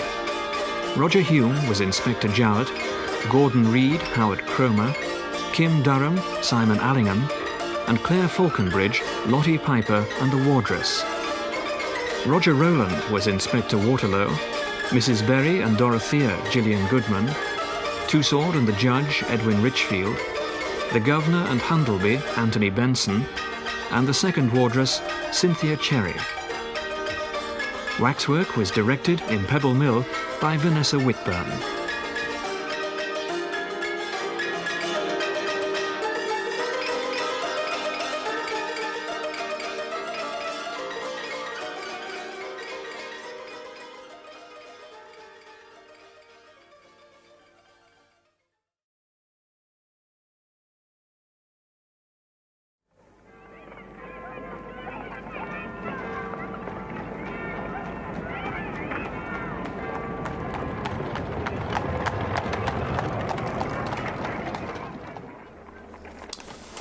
Rowing boats, railway tickets, 4d for a polony. And what, Sergeant Cribb, is a polony? A sausage, sir. German. I see. And since this German sausage is shown as a legitimate expense, I must assume it was essential? Crucial, sir. It's not that I doubt you, Sergeant, but Scotland Yard is not the Royal Mint. The Director is most concerned about expenditure. Which makes me ask why two of my police detectives, you and Constable Thackeray, were investigating a murder in Henley. The body was drowned, sir, and with 3 counties all fighting to get rid of the cadaver. Someone remembered the Thames, which is under metropolitan jurisdiction. It solved their problem, sir. You have read my report. 168 pages, Cribb. Regrettably, neither the Director nor I have time to wade through verbiage. Essential details, sir. Then perhaps, Cribb, you can paraphrase them. Reduce them to bare essentials. We present Barry Foster as Sergeant Cribb, John Cater as Constable Thackeray, and Moya Leslie as Harriet Shaw in Swing, Swing Together, the novel by Peter Lovesey, dramatised for radio by Geoffrey M. Matthews. Swing, Swing Together.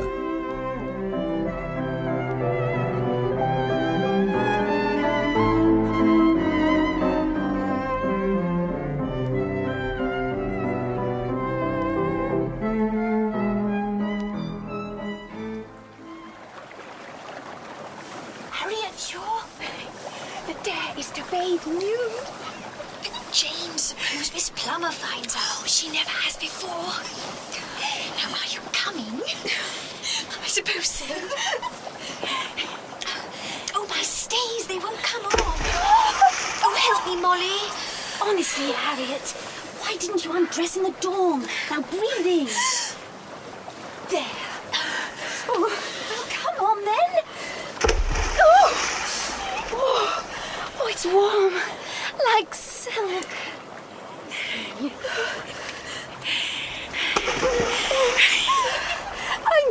Let's swim over to the island.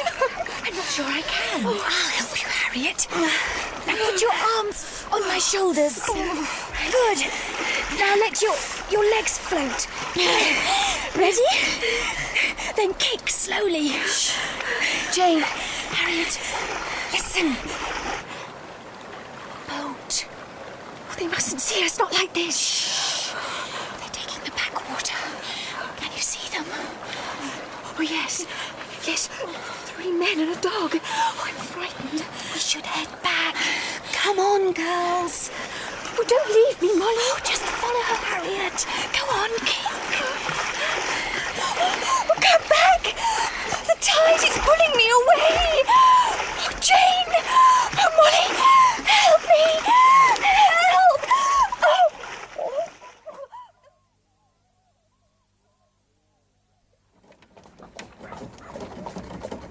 The drowning, Sarge? Yes, but glim the medical report, Thackeray. Here. State and condition of body. Finger marks, bruises on back of neck. Yeah. Well, definitely not suicide, Sarge. My word. The young copper's report. Constable Hardy.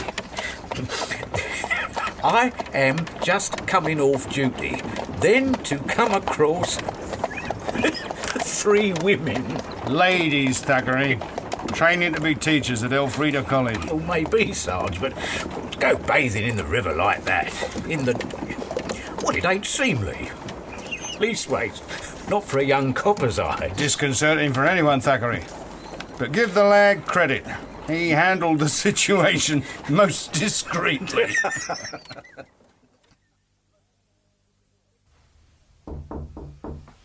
Enter.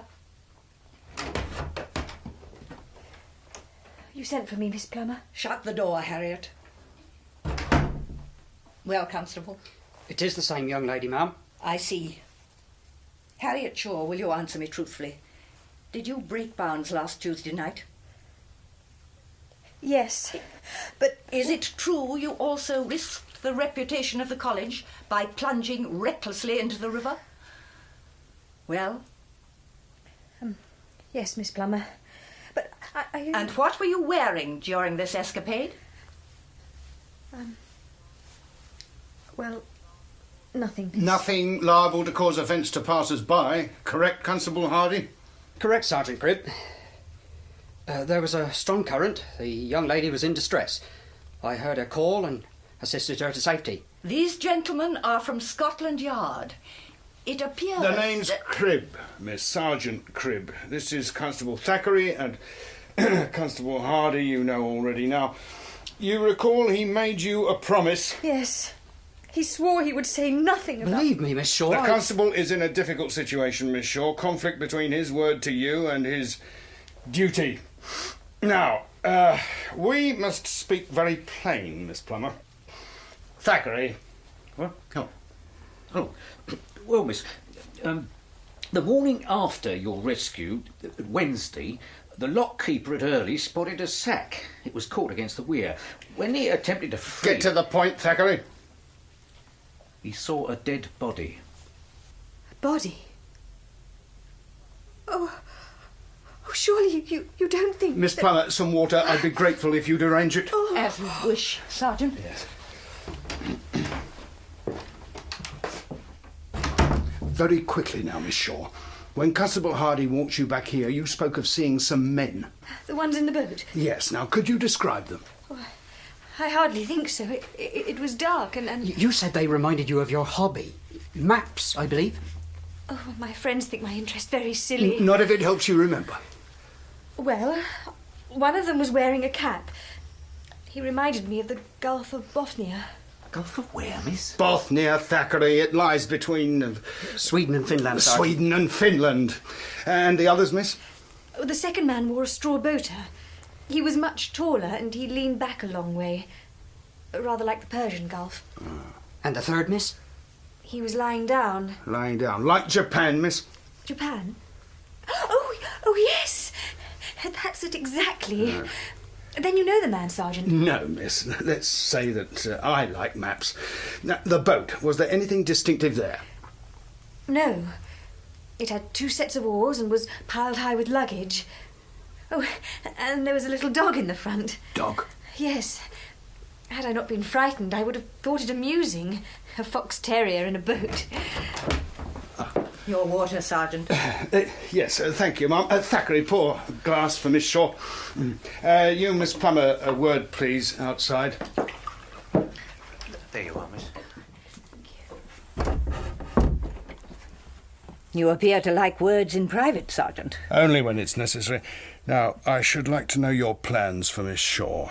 That, Sergeant, is no concern of yours. That may be your view, miss. Mine is that a man has been murdered.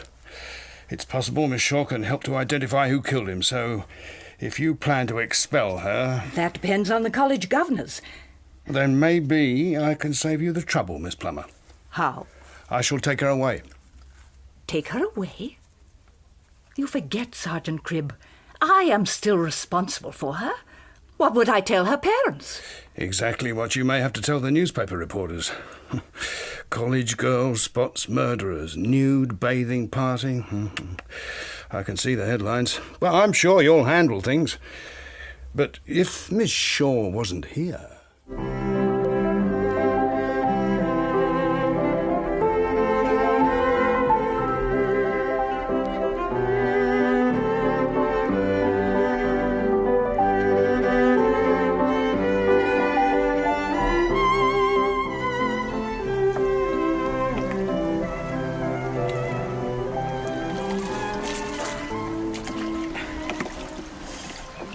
Now, Sergeant, you will tell me why we are here. Tell Miss Shaw, Thackeray. Oh, I'm a mite puffed, Sarge. It'll come better from Constable Hardy. Me? Well, miss, it's, How you two disappoint me. Now, you're a student, miss. You must see the connection. I've no idea, Sergeant. 3 men in a boat. It's a book. A work of fiction. Selling all over London. Oh, stop rowing, Thackeray. Miss Plummer would not have allowed us to read it. And I thought she had literary aspirations. Pity it's well written. And there's a dog in it. Of course.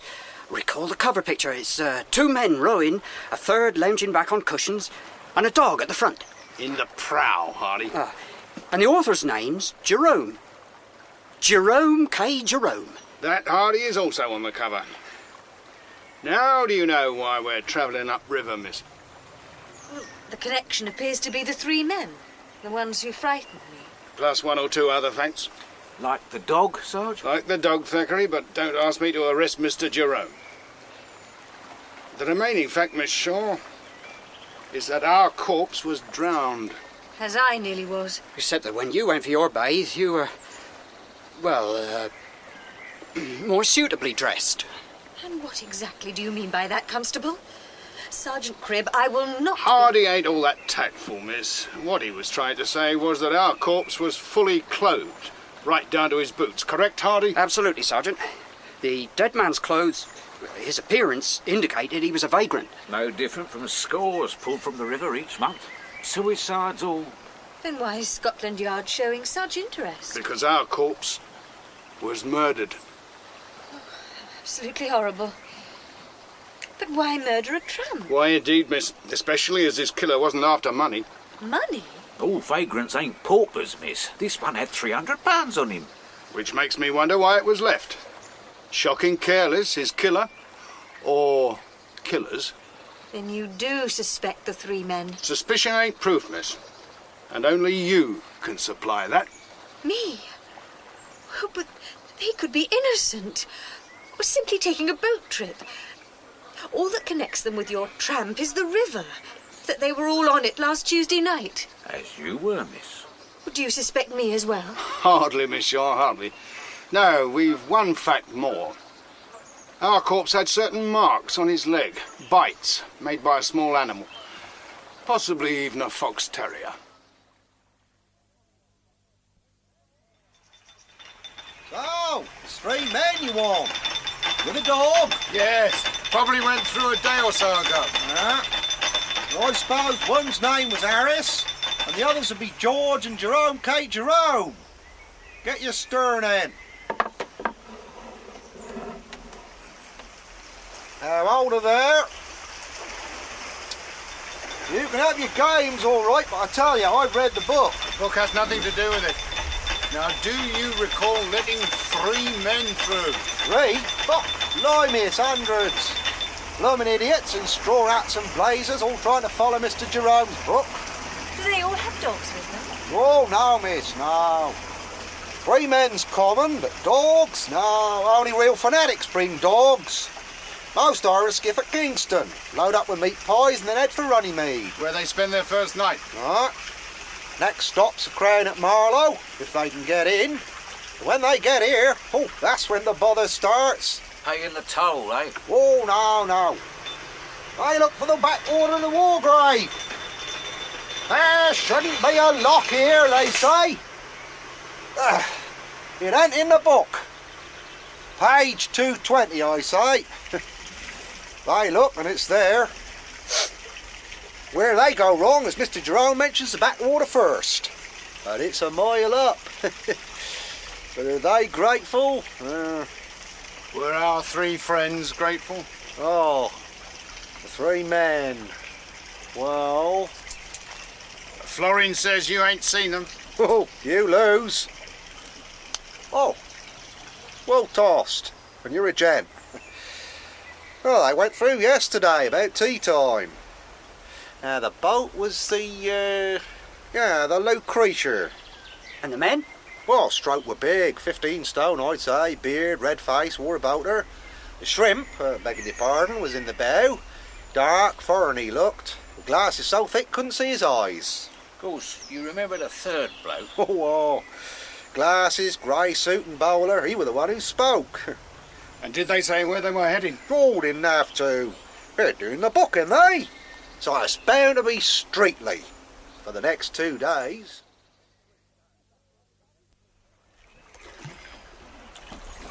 Ennerton backwater, Sergeant? No, Hardy. The main stream to Shiplake. There you will put me ashore.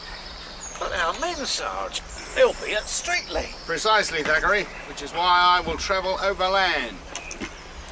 By hansom. And us, Sarge? You will follow by way of the river. But Sarge, Streatley, it's 15 miles. Should make you an expert oarsman then, Thackeray. You'll be there first thing in the morning. And where do we spend the night, Sergeant? The boat's equipped with cushions, Hardy. By the time you've rowed a few miles, I reckon you'll sleep easy. You're constables, may, Sergeant. However, I should prefer a bed. And you shall have one, miss. I'll book you a room at Tilehurst, at the Roebuck. Here it's very comfortable, and on the river. So Hardy and Thackeray can moor nearby. You can join them after breakfast. That is acceptable? It seems I have no choice.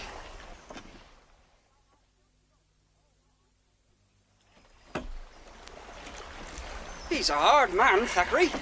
Not once you know him. And since he's gone, you can call me Ted. Oh, good. Then I'm Roger. You also agree, do you, Harriet? No, Constable Hardy, I do not. And if you wish to address me, you will please do it in a gentlemanly manner. I wouldn't take umbrage, miss. At least not until I've navigated Shiplake Lock. Pull your oar in, Roger. What's the toll, lockkeeper? Now, if you do me a turn, this gent here wants Phillamore's Island, about half a mile up. You could take him. You'll have to share your seat, miss. I have no objection to sharing with a gentleman. Oh, he looks that all right, Miss Shaw. Hold her steady, Ted. Now, sir, can you get aboard? Much obliged, miss. Sorry, gents. Not too close, am I, miss? Not at all, Mr. Name's Bustard, miss. Like the bird. That you, friend Bustard? Right, Jim. With 3 guests. Tea ready? Oh, just about. Good. Sit yourselves down, please. I'm sorry we don't run to bone china, miss. Oh, don't apologise, Mr. Hackett, miss. James Hackett. You all going far? Just up to Tyler's. Have you been here long? Oh, we got here yesterday. Leave tomorrow. We're doing the Thames Easy. Like us. I suppose you noticed a party a few hours ahead of us. 3 men in a boat with a small dog. A giant, a midget and a foreigner. The last two wearing glasses. That is them exactly, Mr. Bastard. With a white fox terrier. Ah, the very same. Jim did. This morning. Straight out of Jerome K. Jerome they were. Dressed and talked like they own the river. Well, they still needed me to push their bleeding boat out. Language, Jim. Oh, sorry, miss. Been in mail company too long. Every idle word that men shall speak, they shall give account thereof in the day of judgment. Matthew, chapter 12, verse 36. You can't beat him on the good book. Now, fancy a bite of this wheel and ham pie from the George and Dragon at Wargrave. No, you got it at the Dog and Badger. So I did, Jim. Right, the Dog and Badger it was. Well, the only Dog and Badger I know is at Meddenham. Was it that one? Who knows? Cares. Point is, it tastes good, and that, mates, is all that matters. All that matters, Sergeant Cribb, is responsibility. To leave Miss Shaw alone, without a chaperone, and in an inn. I am appalled. It did her no harm, Inspector. Oh.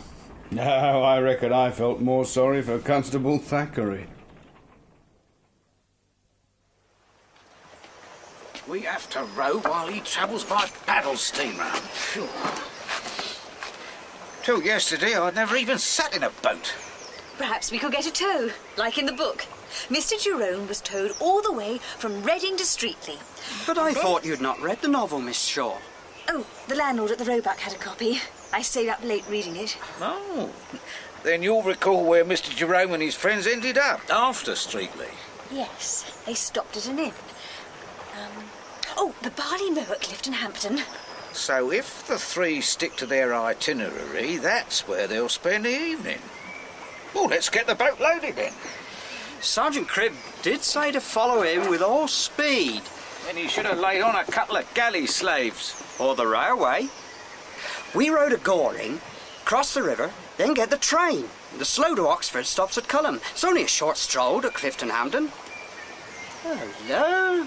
Now there's a familiar blazer. Friends Bastard and Hackett. Morning, gents. Morning. Miss Shaw. Morning, Mr. Bastard. In trouble, Miss Shaw? Oh, no. We are continuing, but by train to Clifton Hampton. So it's au revoir. On a fine day like this? I see. You're sturdy oarsman, not so sturdy after all. Gives me a capital idea. The gents can go by rail. You could travel with us. Well, that would hardly be proper, Mr. Bastard. You'll be quite safe, miss. Bastard's married and I work for his father-in-law. We was planning to stop at Clifton anyway. Place one foot on their boat, Harriet Shaw, and I'll... Decent of you, gents, but we're responsible for the lady. As you like. See you then. See you upriver, I expect. Ta-ra! You are not my chaperone, Constable Hardy. And you threatened me. And you, Constable Thackeray, heard him. I shall speak to Mr. Cribb. I shall.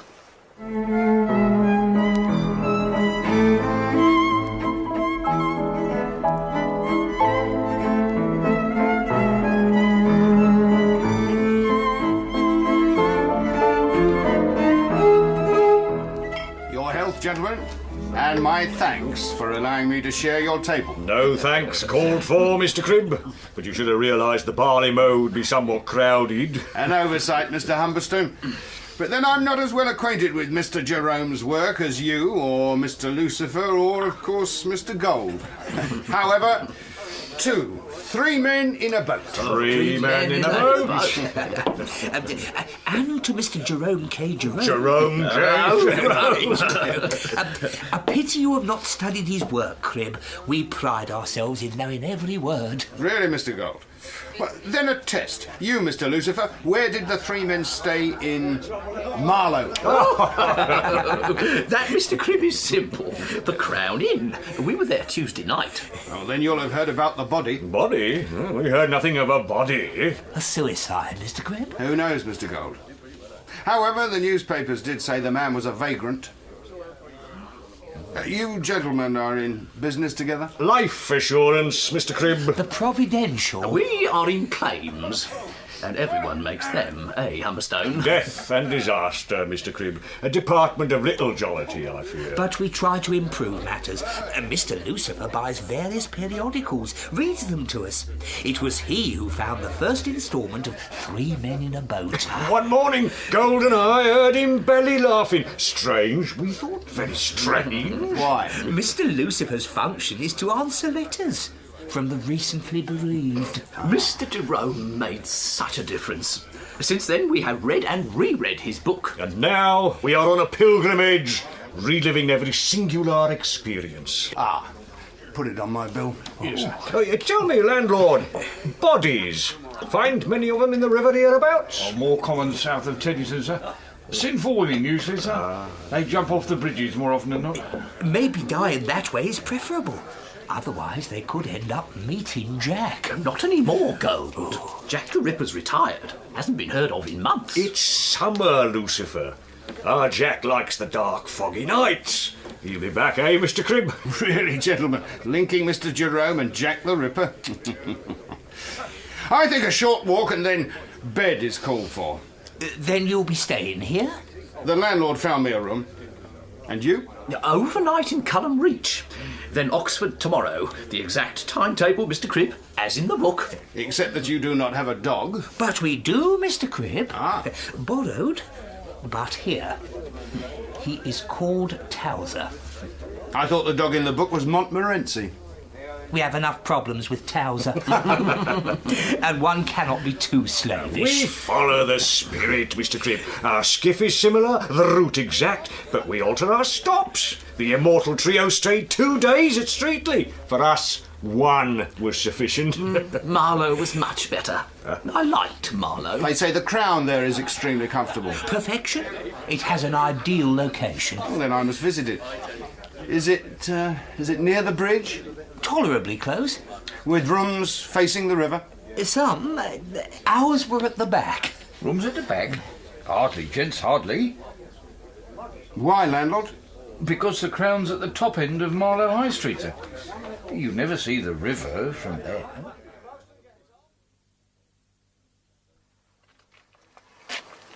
That you, Thackeray?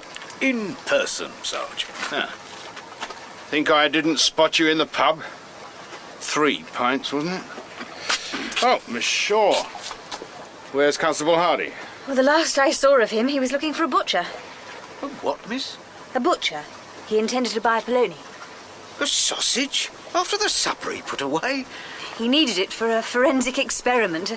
Apparently detectives can tell a great deal from bloodstains, hair, teeth marks.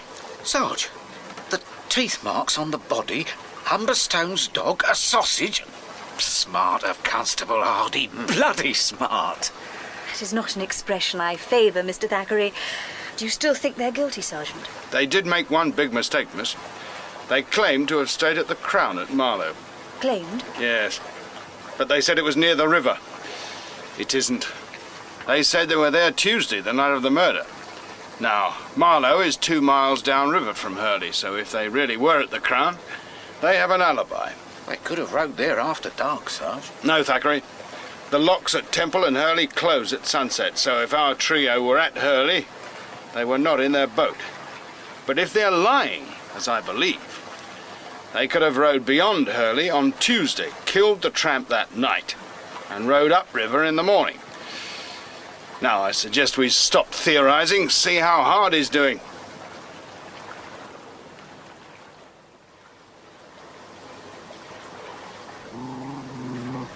Good boy, Towser. Here. Here, boy. See what I got. Come on, then. Problems, Constable? Oh, I can't get near him, Sergeant.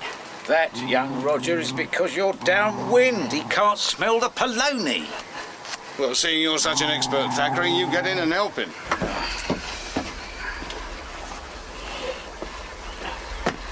No, go to the bow, Thackeray, the bow. That's downwind. Right, Sergeant. Now, good boy, good boy. Hey, now the bow rope. No, don't let it loose. Hey! Grab him, Hardy, for heaven's sake! Reach up, Ted. Come on! Behind you, Constable. Look out! No, Towser. No!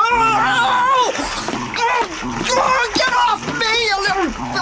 No!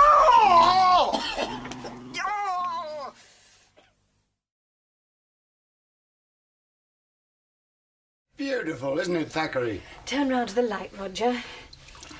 Now, this may sting a little. It's got to be done. Ah, the teeth marks look capital, Constable. Well, on your feet, then. No, Sergeant. Now, you've got work to do. Work? Yes. You've less than an hour to get to the station. Train for Henley goes at 11:15. Why Henley, Sergeant? Because the tramp's body is at Henley. And since you've become exhibit number 1, who better to compare the evidence? Oh, by the way, he's been identified. His name's Walters. Choppy Walters. Known to the local bobbies. A dosser who liked his bevy, apparently. Any motive for his death, Sergeant? No, the vagrant who identified Choppy said he was a loner. So there's no link with our 3 friends? Not yet. So, Hardy, after you've compared the teeth marks, you can head for Marlow, the Crown. I want the register checked for Humperstone, Lucifer and gold.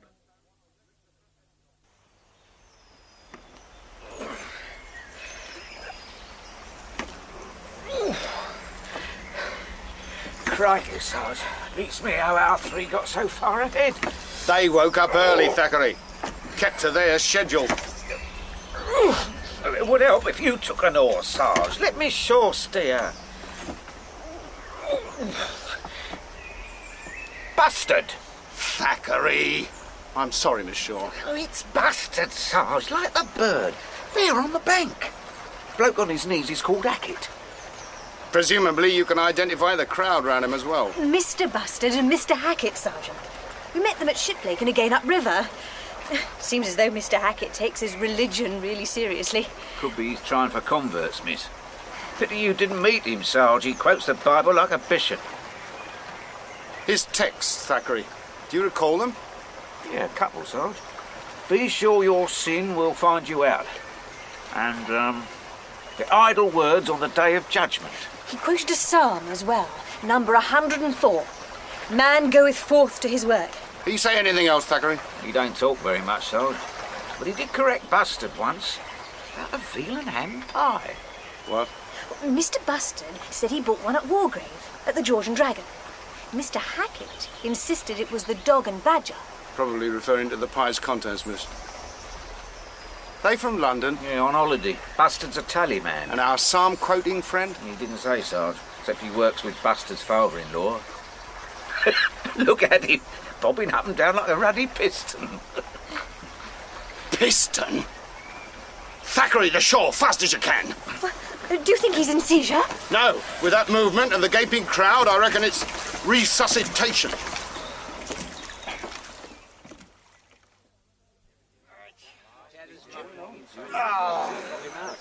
That's it, friend Bastard. He's gone. Oh, you did your best. What a bloke should want to kill himself. But as the book says, in the midst of life... Nah, no point. I did my best, but... That's obvious. Your resuscitation drill. Is it Sylvester or Marshall Hall? Oh, Sylvester. As taught by the Royal Humane Society. So you would not have grasped his neck? No, I hauled him out by his raincoat, under the arms. Yeah, what are questions anyway? Just interest, Mr. Hackett. These bruises, there on the back of the neck. Looks like he's been gripped hard. Bruises on the back of the neck. Suggests they were both murdered by the same hand, eh, Cribb? Obviously, Inspector. Except why kill a tramp and a fellow? Oh, really, Cribb? They were both fellows. Agreed, sir, but the second victim was a fellow of Oxford University. Mr. Harold Bonner Hill.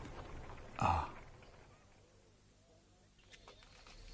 Admittedly, Bonner Hill was not the most inspired of tutors, but sartorially he was an inspiration. He was certainly well clothed, Warden. But his waterproof coat suggested he'd been fishing. Yes, it was quite a passion of Bonner Hill's. Once it was the theatre.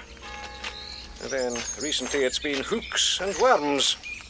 Of course, Fernandez was responsible for that. Fernandez, sir? John Fernandez, Constable, another fellow. He and Bonner Hill had a regular routine. Saturday mornings dedicated to pike. Unfortunately today, Fernandez was ill. Oh, it's a damn foolish.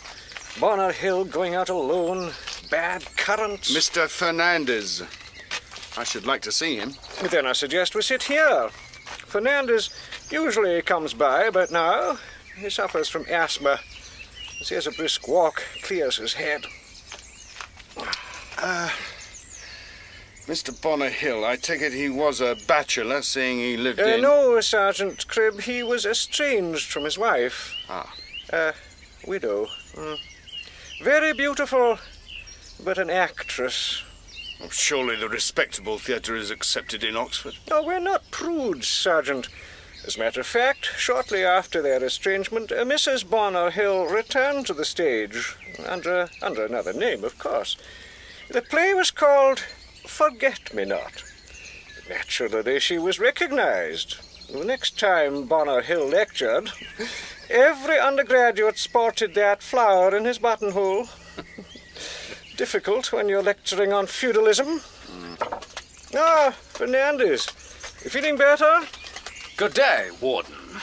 Yes, the crisis is past. Then perhaps you'll join us.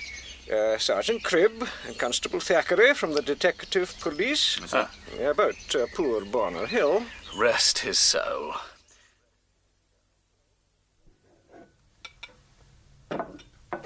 When you've quite finished examining my trophies, Sergeant. My apologies, Mr. Fernandez. The curiosity of the uninitiated.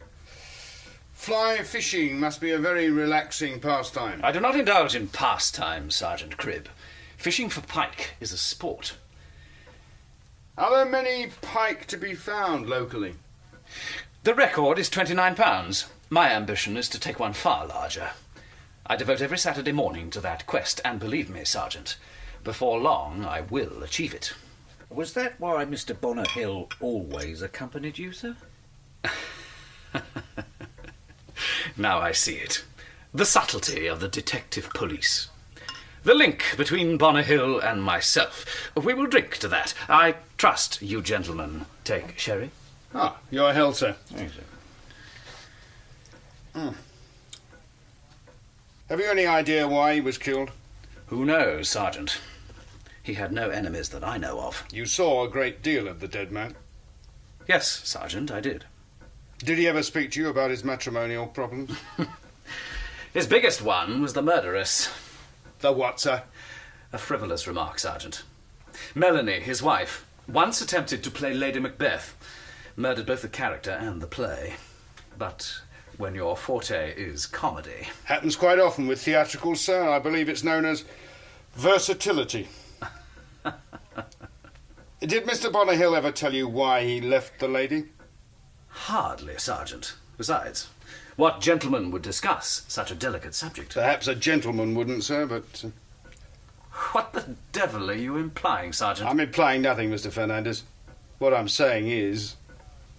You spent many hours with the deceased, alone in a boat, yet you appear not to have exchanged one single confidence. I find that strange. Especially when yours was a regular routine. A routine which was only broken today. Because I was ill. And I warned Bonner Hill about it last night. I always know when an attack is coming. Pity Mr. Bonner Hill didn't. So, you told him you wouldn't be going out today well in advance? I've just said so. What of it? Well, then, sir, it makes you the only person in Oxford who knew he'd be fishing alone. Meaning what? Meaning that Bonner Hill's murder was not planned. You saying anyone on the river could have been the victim, Sarge? I fear so, Thackeray. A tramp, university don, anyone who happened to be about. Murder for the sake of killing. And the verdict would be suicide if our murderer hadn't been so careless. In what way, Sergeant? Finger marks? Bruises? Found on the deceased's neck. They prove that Mr. Bonnehill was murdered. Now, if you'll excuse us, we must go to the mortuary, give our condolences to Mr. Bonnehill's widow. Oh, Sergeant Cribb, a widow. Oh, I do not know what will become of me. Where will I go? Well, your husband owned a house in North Oxford, ma'am. It will be yours now. So, if you'll be seated... just a few questions. You're presently living in Windsor, I believe? Yes. The gentleman who accompanied me here, Mr. Goldstein, runs a Windsor playhouse. He found me wounds close by after dear Harry and I... parted. There's no need to explain, Mrs. Bonnehill. Tea, Sarge. Thought Mrs. Bonnehill might welcome you. Yes. And there's a gent waiting. Mr. Goldstein says he'd like to see her. Well, you can show him in, Thackeray, unless you have news of our three friends. Descriptions have been circulated, Sarge. The locals are touring the pubs, houseboats. I'll see they get a move on. Right. Oh, Constable Hardy reported in yet? No, Sarge. Miss Shaw's getting a bit worried. Ever since Towser nicked him, well, she's... Yes, well, just ask her to join us, Thackeray. Right, sir. Who is Miss Shaw, Sergeant? Oh, a young lady, ma'am. She's helping us with our investigations. Come in, miss. And Mr. Goldstein, Sergeant. Jacob Goldstein, theatrical manager, but here in the capacity of advisor and friend. Oh, I hope you will accept my condolences, Mrs. Bonnehill. Thank you, Miss Shaw. Do you live in Oxford? Miss Shaw is presently staying at St. Aldate's. And since you will be required for the inquest, I suggest you should stay with her. It'll be company. A sensible suggestion, Melanie. I must return to Windsor for the evening performance. It is my duty to the cast, but I will be available. I'd appreciate your staying a short while longer, Mr. Goldstein. Points you could assist me with, time permitting. To help the police, I can always spare a few minutes. Excellent. Well, now, Mrs. Bonnehill has performed in your theatre? On occasions, yes. So that'll be how you met? Yes. But Mrs. Bonnehill is not performing at the moment? No, I am between plays. Oh, seeing Mr. Goldstein came here with you, I assumed you were in his current production. You know, Mr. Goldstein, I admire theatricals, the way they stick together. After this tragedy, I'll wager Mrs. Bonnehill will not go short of parts. Your tone, Sergeant, is unpleasant. Mrs. Bonnehill is a comedienne. My theatre is currently playing King Lear. I am here simply as a friend. Now, if that is all you wish to know... No, just one or two questions more, sir. The deceased, did you know him? We met on occasion. But Mr. Bonnehill disapproved of theatricals? No, Sergeant. He disapproved of me. Of my appearing on a stage. To marry one of the great theatrical talents and then stop performing. It is like cutting the wings off a butterfly. That is why she left him.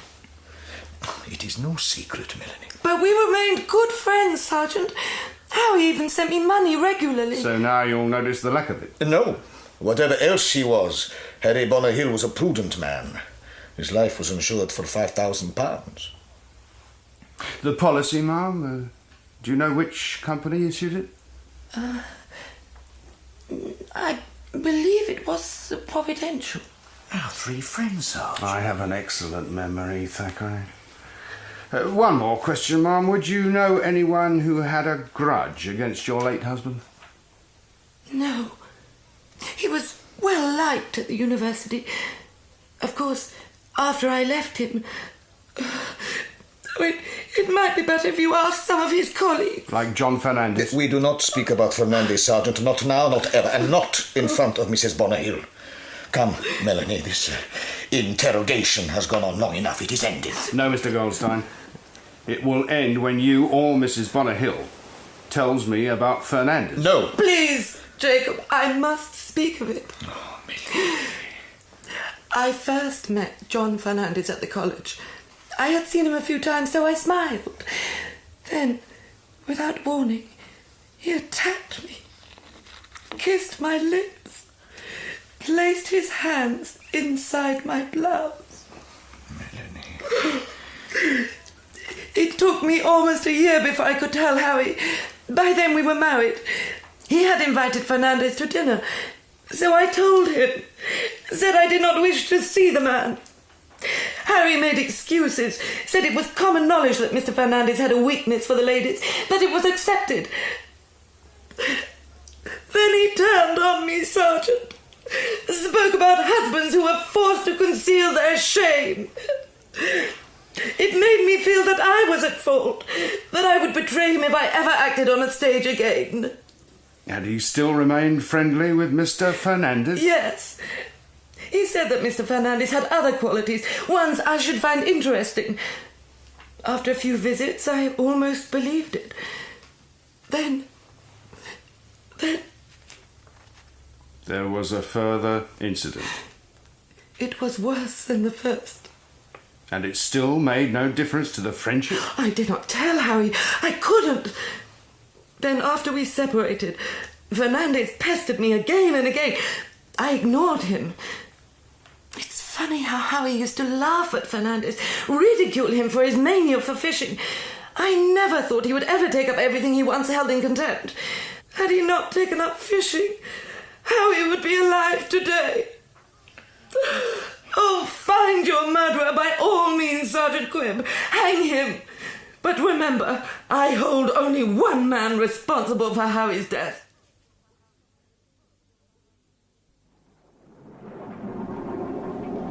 Obviously you were moved by the lady's performance. You did not question her further. I didn't think it was necessary, Inspector. The lady was in Miss Shaw's care, and two ladies together. Besides, the local constables had located our three suspects. A comedy of errors, Cribb. Humberston, Lucifer, Gold, 3 men on a houseboat with 3 naked ladies. More bare facts, eh?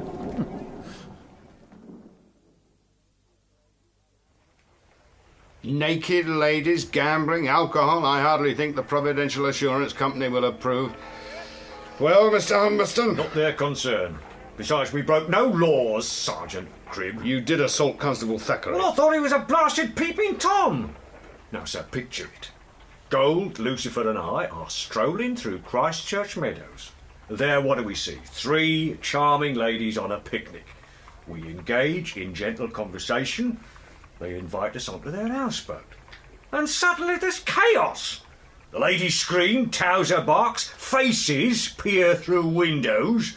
I, sir, am roused. I hit out blindly. I suppose I could apologise to the constables. For a broken nose, 3 ruined uniforms, Constable Thackeray nearly drowned. Yes, you could, sir. After we speak about the corpse. What corpse? We spoke about it at the Barley Mow when we first met. Oh, the tramp at Hurley. But you didn't say you was a detective. There was no need, then. Every need, Sergeant. Tell me, what happens if I impersonate a policeman? You could be locked up. Well, surely the same rule should apply to you. A policeman impersonating a gentleman. Manners make the man, Mr. Humberston. But if you prefer a policeman, the tramp was murdered. Murdered?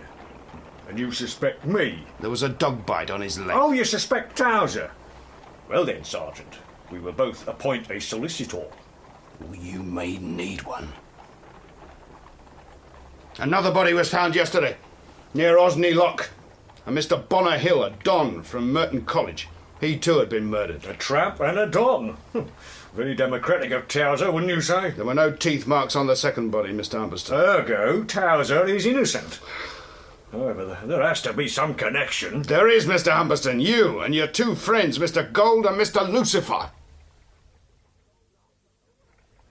You were accusing us, Sergeant. The idea is ridiculous. Why, Mr. Lucifer? The first murder was at Hurley last Tuesday. You and your friends were nearby. At the Crown at Marlow, wasn't it? It's possible. So possible that none of you could recall whether or not it was on the river. You did have rooms there? Well, did we or didn't we? No, we did not. But Mr. Jerome's route, I understood you were following it exactly. Faulty memory, Sergeant. Humberston told you we were not being slavish. So we did not stay at the Crown. We chose a lodging house instead. But you have the address. Well, it was dark.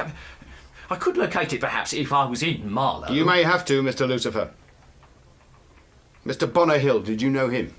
An Oxford Don? No, I do not mix in such august company. He was insured with the Providential. Like thousands of others. So if there is nothing more... Only the ladies, the ones you met on Christchurch Meadows. Well, what of them? We met them. We went to their houseboat. You know the rest. Only what occurred after Constable Thackeray's arrival. We reached the boat.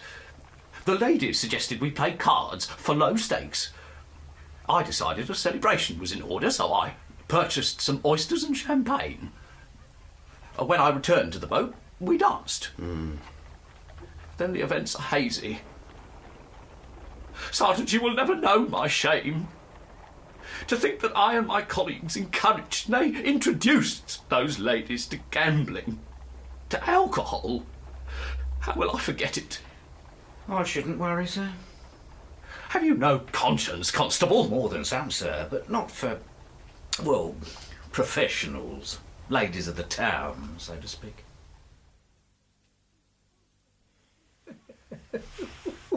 Lucifer's face. If only I could have seen it. To share his discomfort, Mr. Gold? No. Lucifer is teetotal, wears the blue ribbon, but occasionally he lapses, then he has no memory. You saying you won't remember where he was last Tuesday? Chapter 12 of the book, Sergeant. The Crown at Marlow. That's where Mr. Jerome stayed. Mr. Lucifer said you changed your plans. No. The plan was to stay there, but then Lucifer found an inn right on the river. That was where he lapsed. After that, walking to the Crown became difficult. For all of us. Oh, such a night, Sergeant. Oh. Then you stayed at the inn, Mr. Gold? No. Somehow we returned to our boat and collapsed. Next morning we rode to Oxford for breakfast. Kidneys. It was an experience. Naturally, the hotel which served you can provide you with an alibi? No. We cooked for ourselves. An open fire in Christchurch Meadows. So, Sergeant, all I had was an experience, but no alibi. Now that, sir, is a pity. Your father, Mr. Gold, was he born in England? You are suggesting I am not British. No, Mr. Gold, only where your father came from, originally. He came from Russia. And his name in Russia? The same as mine. Gold. Samuel Isaac Gold.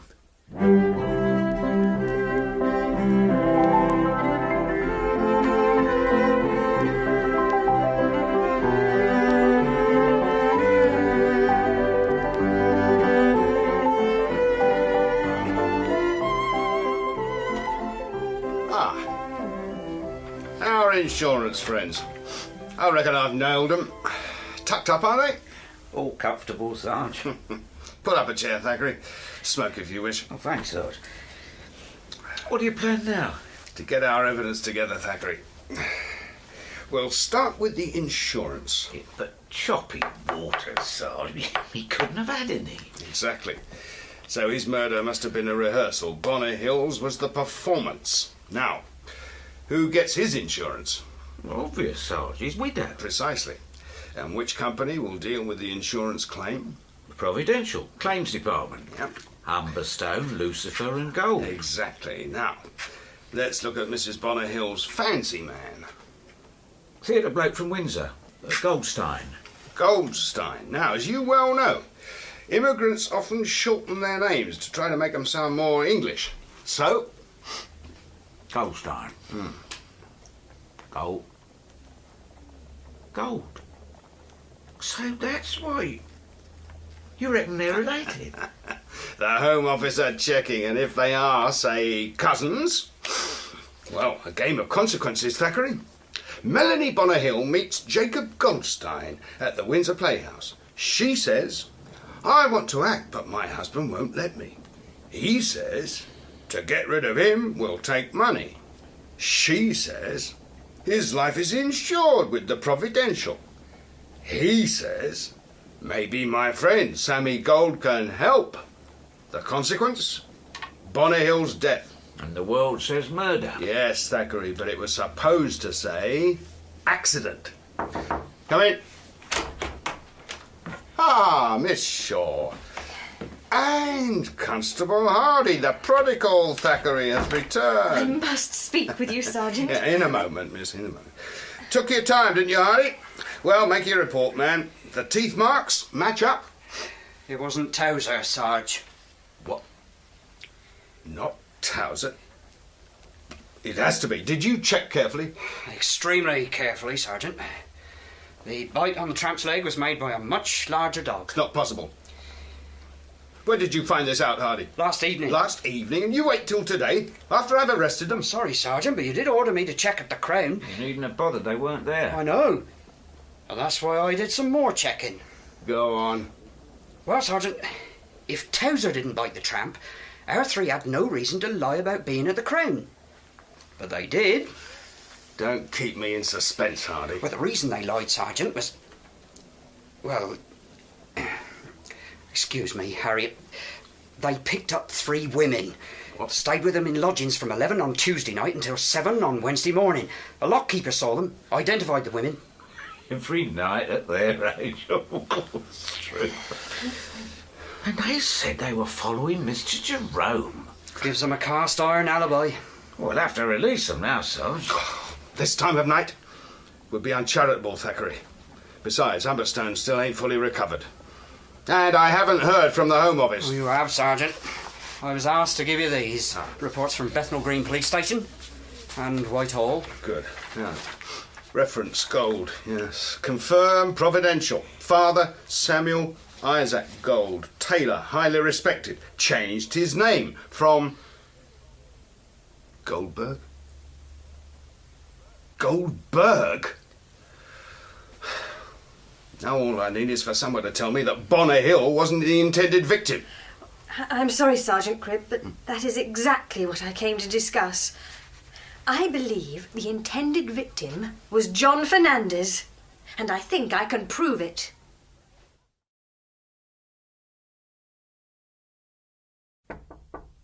Come.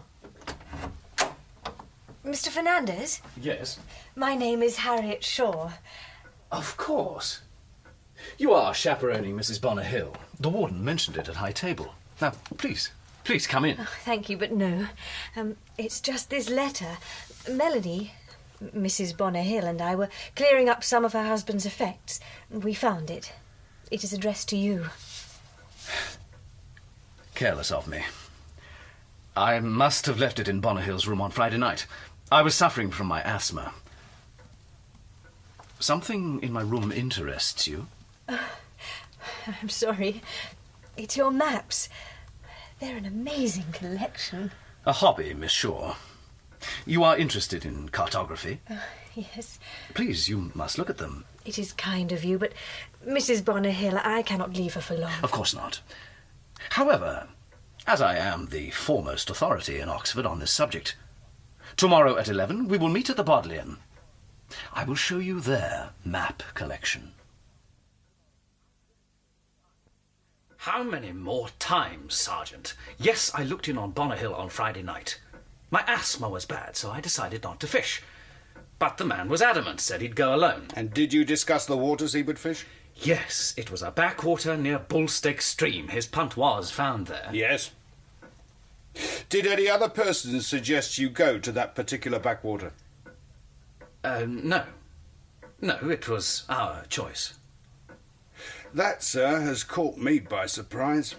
Why? Why? Because I reckon this murder was arranged over a week ago. It was last Tuesday when the tramp died, killed the same way as Mr. Bonner Hill. I think the murderers, there were 3 of them, according to a witness, were testing out the method. The method? A simple one, sir. We reckon they got the tramp on their boat, rendered him insensible with alcohol, then pushed his head under the water. Result? A drowned body. Verdict? Accident or suicide. Now, the same method was used on Mr. Bonner Hill, except they used chloroform. But if his murder was premeditated, The killers had to know where to find their victim. Then it had to be chance, Sergeant. If it hadn't been for my asthma, they'd have found 2 anglers. You are not suggesting I conspired to cause Bonner Hill's death? No, sir. No. I believe you were the intended victim. Me? Really, Sergeant Cribb? The idea is totally ridiculous. Then hear me out, Mr. Fernandez. You've fished alone for 2 years. You only started going out with Mr. Bonnehill 6 weeks ago. So possibly the murderers were not aware that you'd taken a companion. Nor did they know where you would be fishing, unless they thought of tempting you. Letting you know that a record pike had been seen somewhere close by. And how would they do that? If it were me, sir, I'd send you a message, or a letter. Anonymous, of course. Theories, Sergeant. And I resent the implication that I am withholding evidence. There you go again, sir. My job is to ask questions. If they seem, well, offensive, I apologise. You're certain no one bears a grudge against you? No one I can think of, Sergeant. Then it's a riddle, Mr. Fernandez. Your parents, are they still alive? No. I only have 2 brothers. Both are in the army. Oh, and an uncle in London. He is the Deputy Governor of Coldbath Fields House of Correction, the prison. Obviously, you know it. Well enough, sir. But by its other name. The Steel.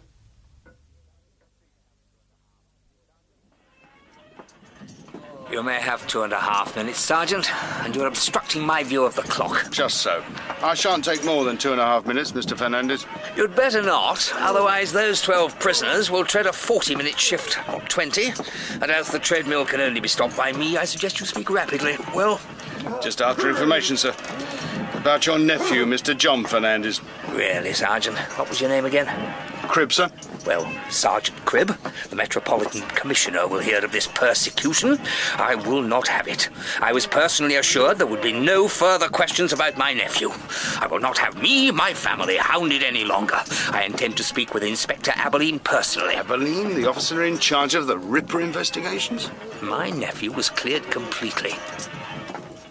You lot there, pick your feet up sharp now or go on the crank. Your time is up, Sergeant. Good day. That man there, extra punishment. But, sir... I have nothing further to discuss, Sergeant Cribb. But I have, sir. Murder. Someone nearly murdered your nephew yesterday. Moderate your voice, Cribb. Prisoners. Now, who tried to kill my nephew? I hoped you might tell me that, sir. I believe the murderers are from London, perhaps even released prisoners seeking revenge on you, through your family. Prisoners? Revenge? No. These men have no malice for me, Sergeant. But they have much to thank me for. The fact that I am supervising the treadmill. That, Sergeant, is attention to the body. But I am also concerned with their spirits. Each Sunday, all my sons and daughters go with them to chapel. The texts you see about you, there, for instance, "Be sure your sin will find you out," are selected by my dear wife. No. Neither I nor my family have anything to fear from former prisoners, nor do I feel my nephew has any cause for alarm, despite the slight imperfections in his character.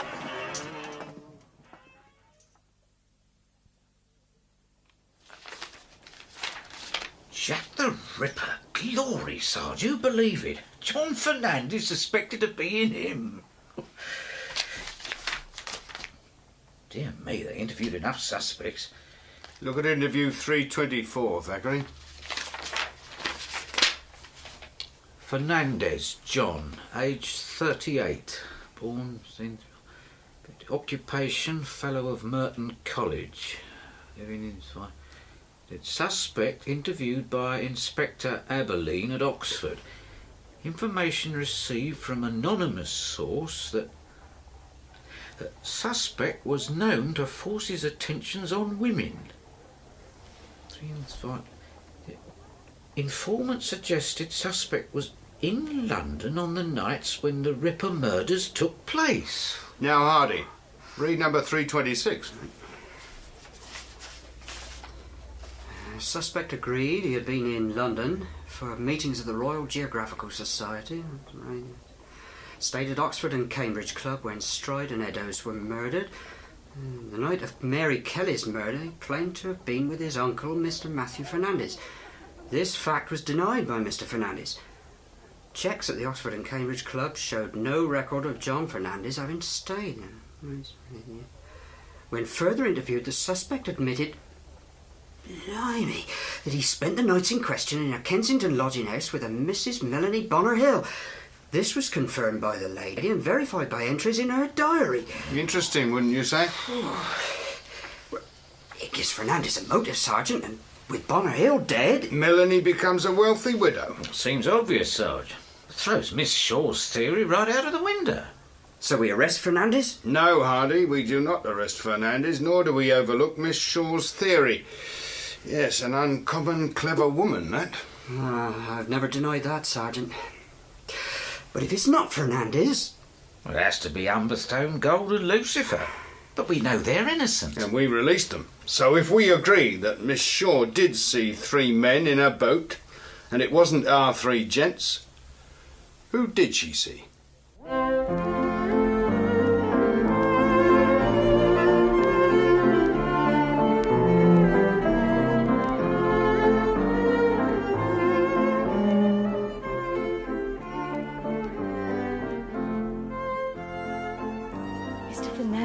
How can I thank you?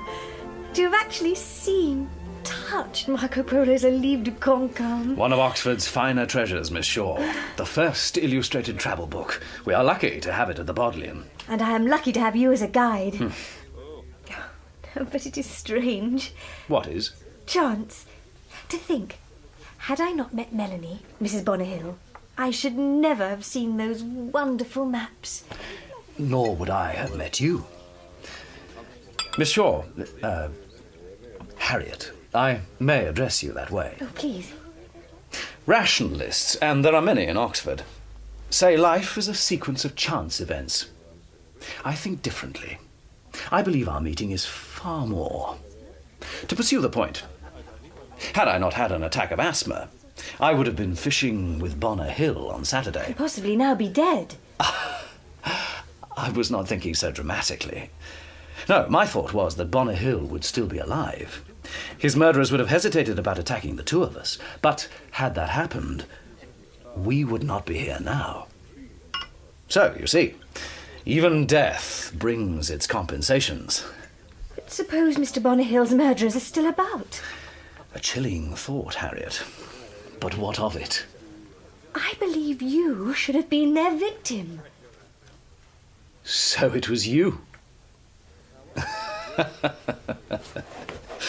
I knew Cribb couldn't have thought of that. I'm convinced that my theory is right. You are right, my dear. Absolutely right. Bonner Hill is on the post-mortem table because he was mistaken for me. And you do not care? Worry that someone wishes you dead, or why? Why? That, Harriet, is a long story. And I shall relate it to you. But not here in public.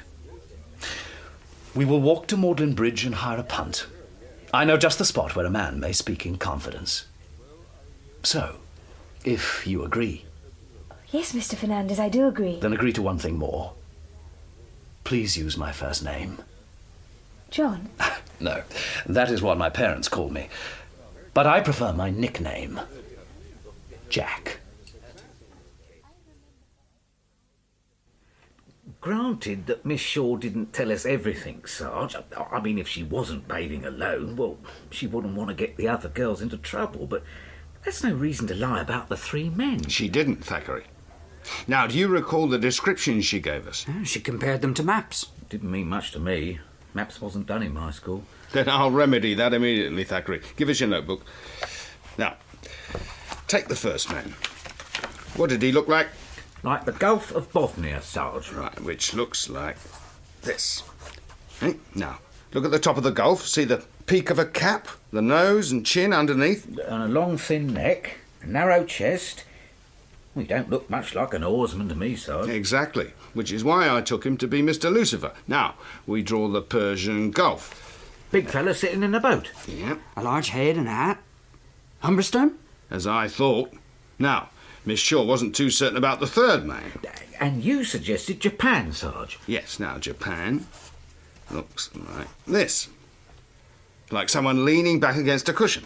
Mr. Gold. But Mr. Gold was the spryest of our three suspects. He would hardly lounge, yet he wasn't one of the oarsmen. So, was he asleep? But would anyone going out to commit murder fall asleep on the way? Hardly. So what does that leave? I'm totally baffled, Sergeant. Me too. Then think. Suppose the third man wasn't one of the murderers. If he wasn't, then there's only one person he could be. Choppy Walters, dead drunk and ready to be dropped into the water.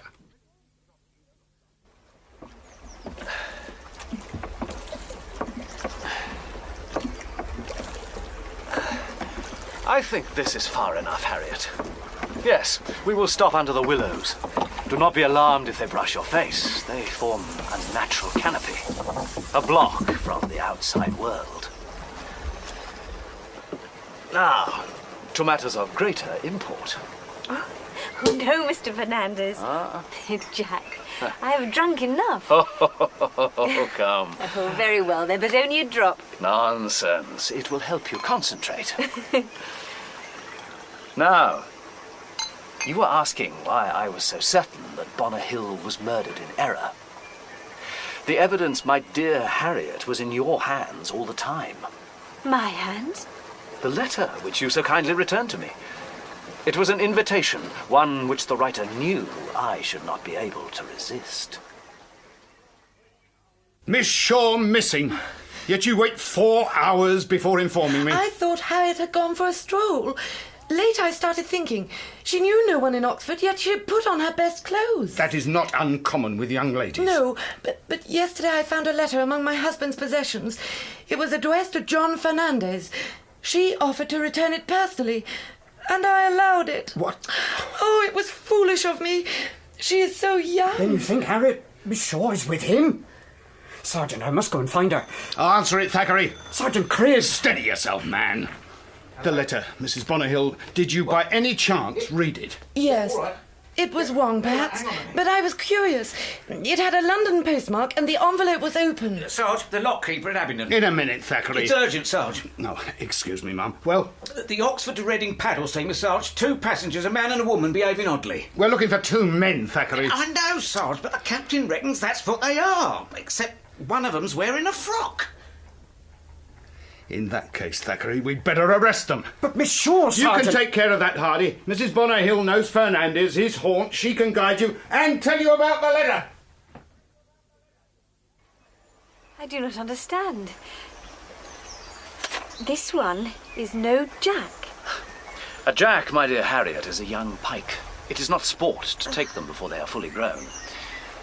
No, whoever wrote this knew it would make sense to an angler. But an unsigned letter inviting you to meet a complete stranger in the middle of nowhere. I would have been more than suspicious. You have spent years searching for a record pike. No. Curiosity is stronger than suspicion. The more I considered it, the more likely it seemed, especially when the writer obviously knew about pike fishing. What I could not fathom was why it was unsigned. The only explanation, that somebody, for malicious reasons perhaps, wished to frustrate another angler. Someone perhaps who had actually found the giant fish, was planning to take it. But you did not go to the rendezvous. I would have, but for my damned asthma. But I showed Bonner Hill the letter. He offered to go in my place, to discover the location. He even agreed to say he was John Fernandez. Neither of us realized how fateful that decision would be. Have you told Sergeant Cribb? No. No. My experience with the police has not been pleasant. Last June I had a profoundly disturbing experience at their hands. I am a bachelor and... well, there are moments when ladies, even married ones, are... available. The police were sent a letter, an anonymous letter, indicating that I was a corrupter of women. That I was prone to assaulting them. I can hardly believe that. No more than I. To be taken for a veritable satyr was bad enough, but to be accused of... well, There had been certain terrible incidents concerning women in London. The writer had maliciously linked my name with the events in question. But if you were not in London... But I was, Harriet. And with a lady. A lady? Melanie? Yes. But as a gentleman, how could I reveal her name? So I fabricated a story. Told them I was with my Uncle Matthew. He holds a senior government position. I thought it would impress the police that they would not approach him. Obviously they did. Yes. But he denied I had been with him, so they came back. Only this time they were not as polite. They accused me of being Jack the Ripper. It was only then I told them about my nights with Melanie. And she confirmed your story? Yes. It was ungallant, and I know she has never forgiven me, but I am eternally grateful to her. Now you know why I could say nothing to Sergeant Cribb. The ordeal of having my private life laid bare yet again. I know. I must destroy the letter. Oh, no, it is evidence. Huh? You cannot. Oh, give it to me, please, Jack. Oh, you will have to take it then. Come, Harriet. Reach for it. Jack, give it to me, please. No, don't play games. Oh, I don't. But I think you do, Harriet Shaw. I think you do.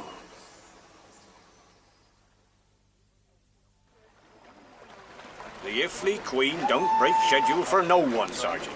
But blokes dressed as women. Proper disgusting, I call it. He don't even look like a woman. We're not close up anyway. Wouldn't fancy it myself. Got the bracelets handy, Thackeray? As always, Sarge. You two there. Blimey. It's the gent from Oxford. What? Sergeant Cribb to you. James Hackett, I have reason to believe your companion is a man by the name of Percy Bustard. I should like to put to you some questions concerning the death of one Henry Bonner Hill. May the Lord have mercy upon our souls. He will, Jim.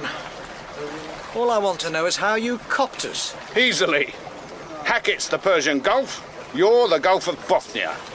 What the devil are you up to? Unbuttoning my bodice. This dress is as hot as Hades. And with my blazer and trousers underneath. You know that, but the other passengers don't. A lady undressing in full view, it would cause a riot, and I've enough problems. Oh!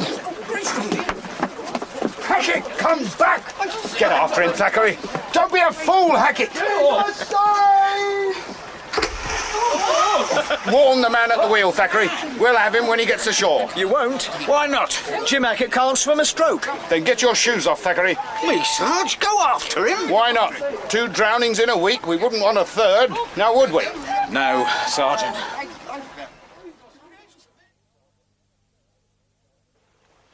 You were very sweet giving me the letter, Jack. There were conditions. That I take off my hat. There. Now I should like to take off my jacket. It's so very warm. There's still some champagne left. And I agree, it is exceptionally warm. You may take your jacket and motor off. I should also like to unbutton my shirt. With your permission. If it will make you comfortable.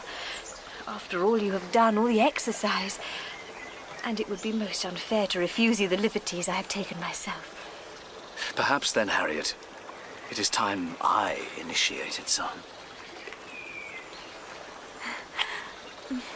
There. Now, once more. Have such a beautiful throat. And your... Oh, no, Jack. Now, remove your hand, please. But you promised I could kiss you 3 times. Oh, you can, after I refasten my blouse. Oh, something's inside my clothes. But a caterpillar. It must have dropped from a tree. I can feel it moving. Oh, it's horrible. Do something. I'll remove it. Now turn round. Bend over. Down towards the water. That knife. What are you doing with that knife? No. Now, No! Just keep still, woman. Your laces, I have to cut them. I see you, Fernandez! Get away from her, you devil! Devil? Are you all right? Stop rocking the boat, Harriet. Careful, it's going over. I'm flying, Harriet!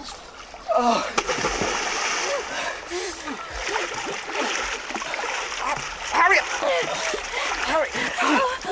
Now, hold on to me. Are you all right? Yes, Roger. Yes. Oh, you have rescued me again.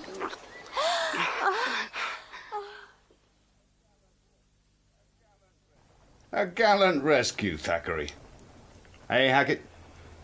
A firebrand plucked out of the burning. Amos 4, verse 2. You ready to talk now, bastard? What's there to say?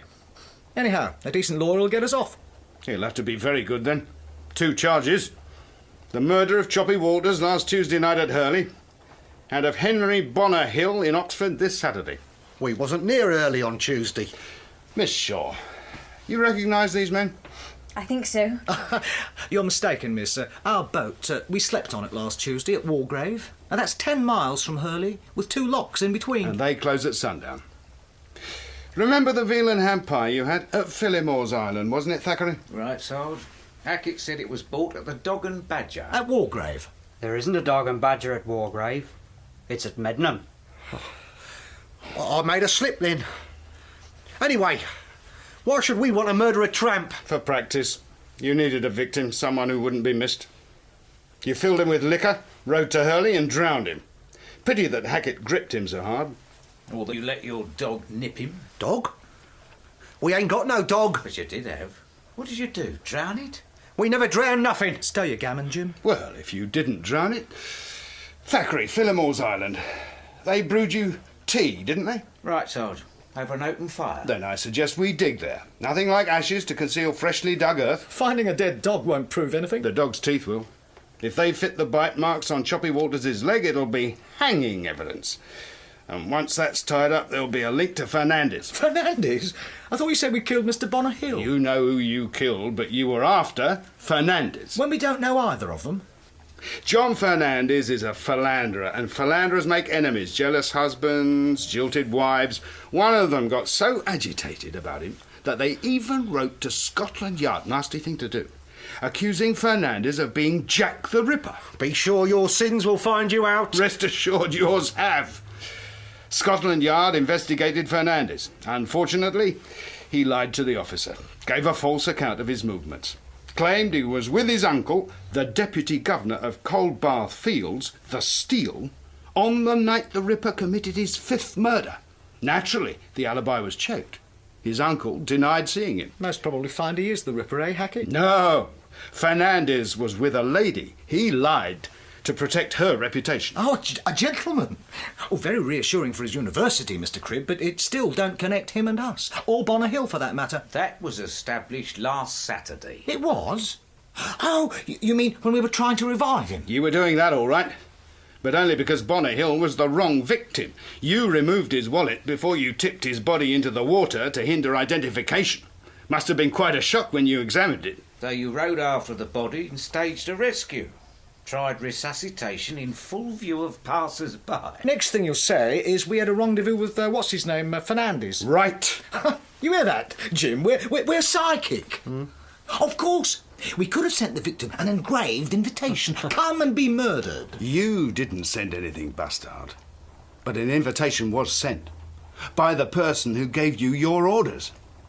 Person who gave the order? Exactly, miss. If you recall what you told me about them, that Hackett worked for Bustard's father-in-law, remember? Yes. Now look at Hackett's hands, the calluses. I noticed them earlier.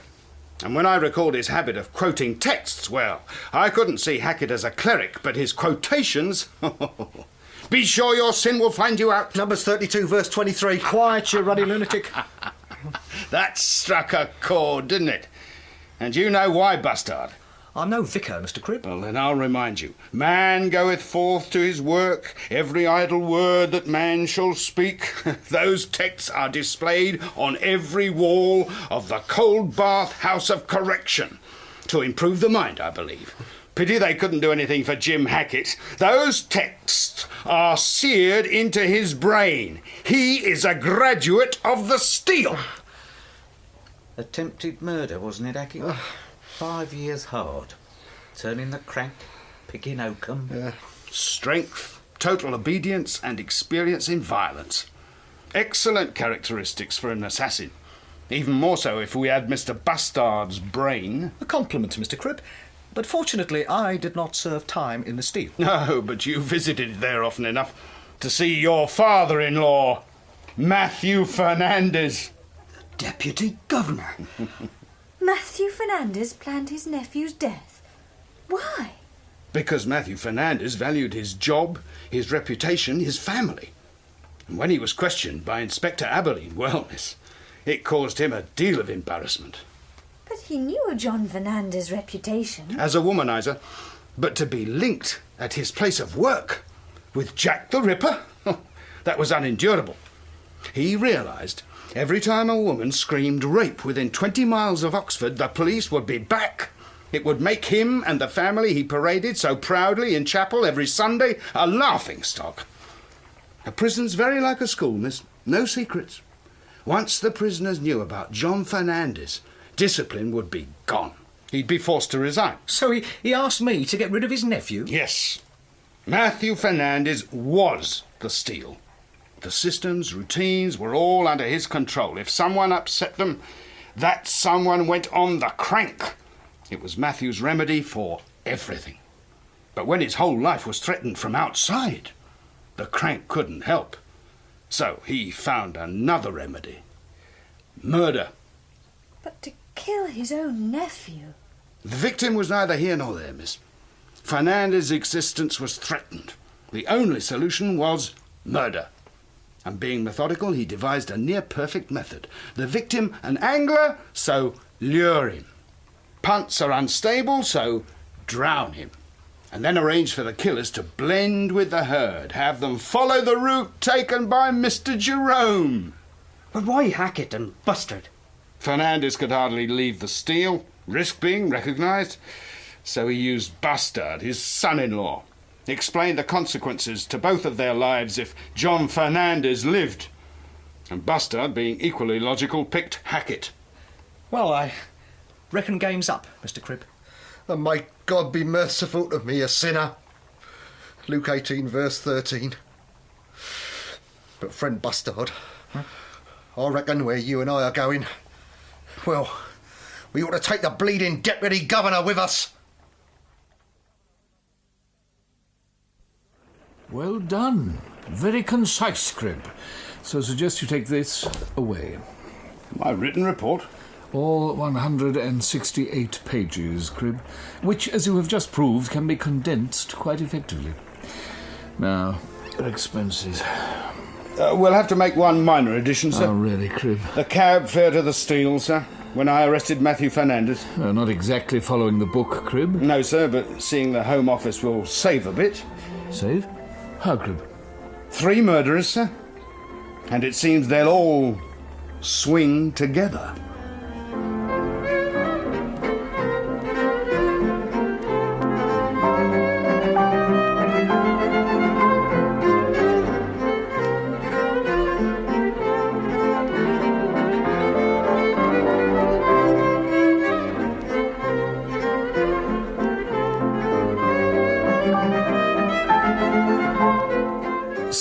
Swing Together by Peter Lovesey was dramatised by Geoffrey M. Matthews. Sergeant Cribb was Barry Foster, Constable Thackeray, John Cater, Constable Hardy, Brian Hewlett, and Inspector Jowett, Roger Hume. Harriet Shaw was Moya Leslie, Fernandez and Lucifer, Tim Brierley, Humberston and the Warden, Stephen Hancock, Bustard and Goldstein, Gordon Reed, and Hackett and the Lockman, Terry Malloy. Gold and Matthew were Tim Reynolds, Melanie, Avril Clark, Miss Plummer, Margaret Ward, Molly, Jane Dowell, and Jane, Deborah Makepeace. The play was directed at Pebble Mill by Vanessa Whitburn.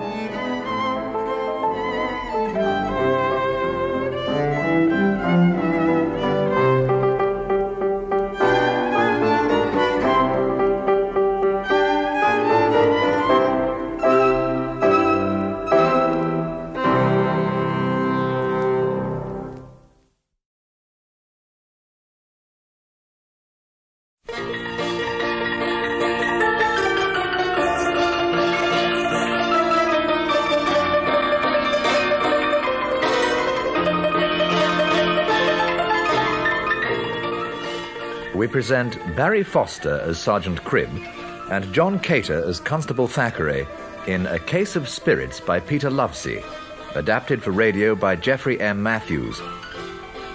A Case of Spirits.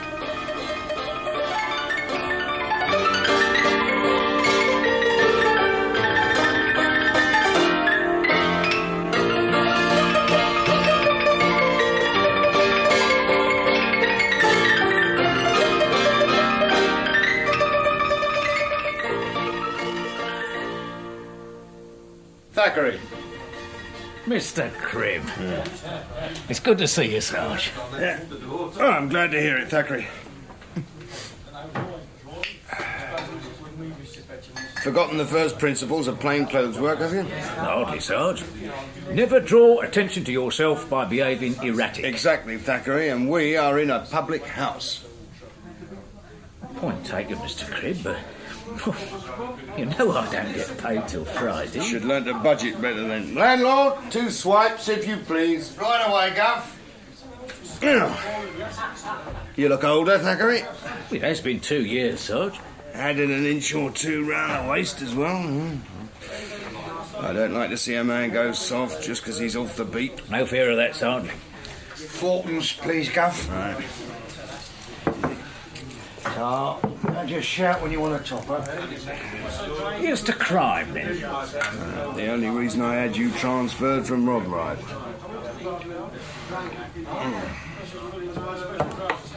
Recall your old beat, do you? Oh, I pounded it long enough, Sarge. Piccadilly, Leicester Square. Blimey, bring back memories, they do. Clobbered old Charlie Peace just down the road. Remember, Sarge? The murder at Banner Cross? Past history, Thackeray. Just hope you're as familiar with Burlington House. The Royal Academy? Exactly. You ever go there, see the paintings? No. Only portraits interest me are at the Yard, in the Convicts Gallery. You better cast your eyes on this, then. Blimey. Goats, well, things undressing a woman. It's positive indecent. Classical art, Thackeray. You ain't saying this postcard comes from the Royal Academy? Bought it a few minutes ago. The original painting, Sleeping Nymph and Satyrs, hangs in the Diploma Gallery. Think you'd recognise it again? Forget something like that? Someone planning to nick it, are they? They have already. But you said it was in the Academy. It is. You've lost me then, Sergeant. Listen carefully, Thackeray. The artist, Etty, painted 2 versions of this picture, one for the Academy, the second almost identical except that the woman is totally unclothed, for a private collector, a gentleman named Dr. Probert. Oh, heard of him all right, Sarge. Oh? Makes Dr. Probert's pick-me-up. It's a real good tonic. Possibly, Thackeray, except that this Dr. Probert is a scientist, a member of the Royal Society. Collects paintings as a hobby. All ladies in a state of nature? I have no idea, Thackeray. All I know is his Etty is missing. How? A break-in. Break-in? But that's petty crime, Sarge. It should be handled by the local bobbies. Seems you ain't lost your sharpness, Thackeray. Oh, you know as well as I do, locals don't call in the Yard for anything less than murder. So? Probert must have influential friends. Just one, at the Yard. An old acquaintance of yours. You don't mean... Not Inspector Jowett. The very same, Thackeray, and we've orders to meet him at Burlington House. Now. The Diploma Gallery. Every academician, when elected, must deposit one of his works here. Turner, Reynolds... There's a constable over here, Inspector. Huh? No, Thackeray. That is a Lancia. All right, Thackeray, come. However, as I have a little time to spare, I believe we should get on to business, and that is this painting here. Sleeping Nymph and Satyrs by Etty. You have an opinion, Thackeray? It's worse than the postcard. Honest, Sarge. I believe Constable Thackeray considers the work somewhat... risque? Well, possible to the masses, Cribb. But I assure you there is nothing here that is unfit for the gentry or Scotland Yard to gaze on. Obviously not, sir. Now, Thackeray, I take it that Sergeant Cribb has told you there are 2 versions of this painting. Exactly as ordered in your memorandum, Inspector. Then you realize why I have brought you here. Obviously, to see this picture. And to commit every detail of it to memory. Dr. Probert is most exercised over his loss. I have assured him personally that we will ensure its recovery. The local bobbies, they turn up anything? Very little, Constable. The painting was taken from Probert's residence in Richmond last Friday. He, with his wife and daughter, were in London. Dr. Probert was lecturing at University College. They discovered the loss when they returned home. I thought they'd have servants. They do, Thackeray. 4. But 3 had the night off. The 4th, an elderly woman, is stone deaf. Claims she was in her room, heard nothing. Possible. And only the one picture was taken? Just the Etty. Could be another collector. That is for you to discover, Cribb. But rest assured, the Etty must be recovered. I have given my word. Naturally do our best, sir. Don't suppose you have any other information which might help? Only a rather strange coincidence, Cribb. On the Saturday preceding the break-in, Dr. Probert invited a few guests to his residence. And when one of them, a lady by the name of Miss Letitia Crush, returned to her home, it too had been burgled. And again, only one item was stolen.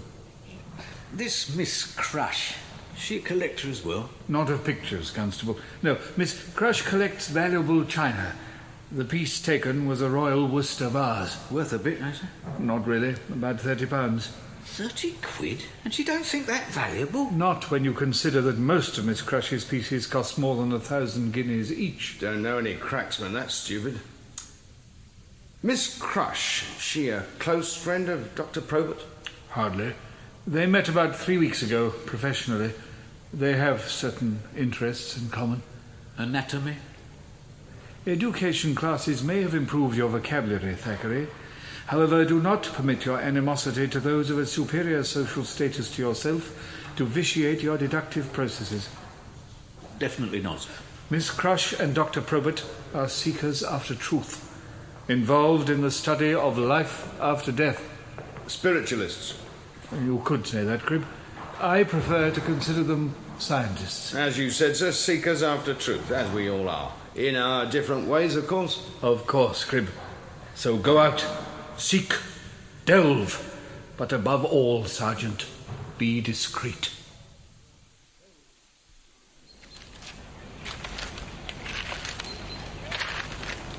You! You there! Private property! Be off! No cause for alarm, sir. Damn you, man! Warning you! Trespassing! Be off, or I'll set the law on you! No need for that, sir. Name's Cribb, Sergeant, Criminal Investigation. You? You a policeman? From Great Scotland Yard. Then stop wasting time, man! Back of the house, that's where the damned scoundrel broke in! Through the basement window. A barred basement window, policeman! Easiest way, sir. Short of handing over your latchkey. Only needs a rope and a metal rod. Damn poppycock! Sir, Dr. Probert's up. Save your breath, Sergeant. He will be waiting for you inside, in his picture gallery. Afternoon, ma'am. My apologies for not seeing you. I would hardly expect you to notice me through a hedge, Sergeant. And even if you had, your apology is quite unnecessary. Hardly, ma'am. You're very charitable, Sergeant, but, well, I go unnoticed by everyone, even my husband. I'm quite resigned to it. Then you'll be the lady of the house, Mrs. Probert. Yes, Sergeant. Though I might as well be anyone else. As you see, I'm quite unsuited to be Augustus's wife. But you are his wife, ma'am. But So perhaps you'll indulge me, answer one or two questions? Perhaps. But first you must speak to Augustus. Took your time, policeman. No, sir, just passing it with Mrs. Probert. Behind the privet, was she? Usually is. Notice her attitude, did you? Attitude, sir? No need to beat about the bush, policeman. Must have noticed Winifred don't understand me. Still, it's my fault. She knows only reason I married her was for money. Gave me all of it. Damned handsome daughter and 21 years of sheer boredom. Dr. Probert. Know how I kept my sanity, policeman. Distractions. Go on, man. Look about you. What do you see? See? Velvet curtains. Yes, velvet curtains, policeman. But behind, peace, tranquility. Here, policeman. Reclining Nymph by Boucher. His wife in classic pose. Exquisite. And here, Rape of the Sabine women. Look at those limbs, the skin tone. Very interesting, sir, but in my job I do see quite a few works of art, and right now there's only one that concerns me. The Etty. Yes. Was it your most valuable picture? No, mere 300 guineas. I have an Angora worth 10 times as much. Sure you don't want to examine any of the others? No, just where the stolen picture was hanging, sir. Very well. Better cover these up, then. Don't be too careful, policeman. Not with ladies in the house. So they're not permitted in this room? My wife, daughter, servants have strict instructions. But one never knows. Not with women. They are a perverse sex, policeman. Yes, at times I am... The Etty, sir. Oh, yes. Here. You can see where the scoundrel cut the picture from the frame. Huh. Not very carefully, either. Worked fast, risked tearing the canvas. Very rough work for an art thief. Makes me wonder. Wonder? How he plans to sell it. The canvas will have jagged edges and need a very convincing story to explain that. So? Is he a plain picture thief or someone with a special interest in, classics? Who the deuce is this fellow? Thackeray, sir. Detective Constable. Suppose Jarrett knows what he's doing. Sit yourselves down. Oh, thank you, sir. Not in that chair. The settee. Not too proud to share a seat with a public servant, but damned if I want him staring me in the face. Hey, now, policeman, what have you got to say? Exactly what I said before, Dr. Probert. I need those names. No, they were my guests. They were in my house in the interests of science. Damn me, I'd rather forget the whole thing. And lose your painting, sir? Jarrett did say you were discreet. Completely. It would ease matters, sir, if you told me. Very well, policeman. Remember, I rely on your discretion. You have my word. Start scribbling, Thackeray. Well, apart from myself and Miss Crush, there were 4 others at the table. Alice, she's my daughter. I didn't notice her last time, sir. Obviously she was at her place of employment. She ain't in employment, policeman, no, but keeps herself busy, nevertheless, does charitable work, helps destitute families. Wouldn't have thought there were many like that around Richmond. No, the devil of a job finding them. The girl tries. Used to cross the bridge into Twickenham until I forbade it. Was she on a charitable excursion yesterday? No. Treating herself to a new hat. A friend of hers owns a shop in Hill Street. Alice spends a deal of time down there. Too damn much, according to her fiancé. Was he at your séance as well? Could hardly exclude him. The gentleman's name, sir? Nye. Captain William Nye. In the Navy, is he? No. Bought himself a commission in the East Surreys. Would be an asset to any regiment. Can hardly suspect him, then. Or your daughter. Leaves 2 others. Yes. Well, Henry Strathmore. He's one of the lads. The fast sector? No. Life After Death Society. Strathmore's the secretary. So he's visited your house before? No. Usually meet at my club. Only invited him down because I know of his interest. Odd fellow, but not the type to help himself to my picture, in case that's what you're thinking. Hardly, sir. And your last guest? It wasn't a guest, policeman. It was the medium. A fellow called Brand. Peter Brand. You sure you ain't overlooked someone, girl? You think I'm senile? Oh, what? You mean the spirit visitor, eh? I was thinking more of your good lady. Winifred? Good heavens, no. Woman's terrified of ghosts. Spent the whole evening locked in the bathroom. This medium, Sir Peter Brand, he's well known? You must have heard of him, Sarge. Has séances down Store Street. Word is he's got quite a reputation. And damn well deserved, especially for someone so young. Young, sir? Well, lad's only about 20. Even more remarkable when you consider his background. So he ain't a gentleman? From Blackheath? No, father's a cabby. As for Brand, has that undernourished look common to the less fortunate class. Pity, but wouldn't surprise me if he died young. Spirits do take a dreadful toll of a man, sir. Whatever his class. How did you first meet Brand, sir? Miss Crush. He's, her protégé. This Worcester, was it on the sideboard the night of your séance? Yes. In fact, I asked Peter, Mr. Brand, if it was safe to leave my collection in open view. Spirits can be perverse, you know. He assured me nothing would harm them. Seems he was wrong. You have a sense of humour, Sergeant. I like that. Compliment accepted, Miss Crush. Now, the séance. Nothing untoward happened then? No, the spirits were extremely calm. All they moved was the table. Oh. Excellent bit of furniture, miss. Very solid. Strong legs.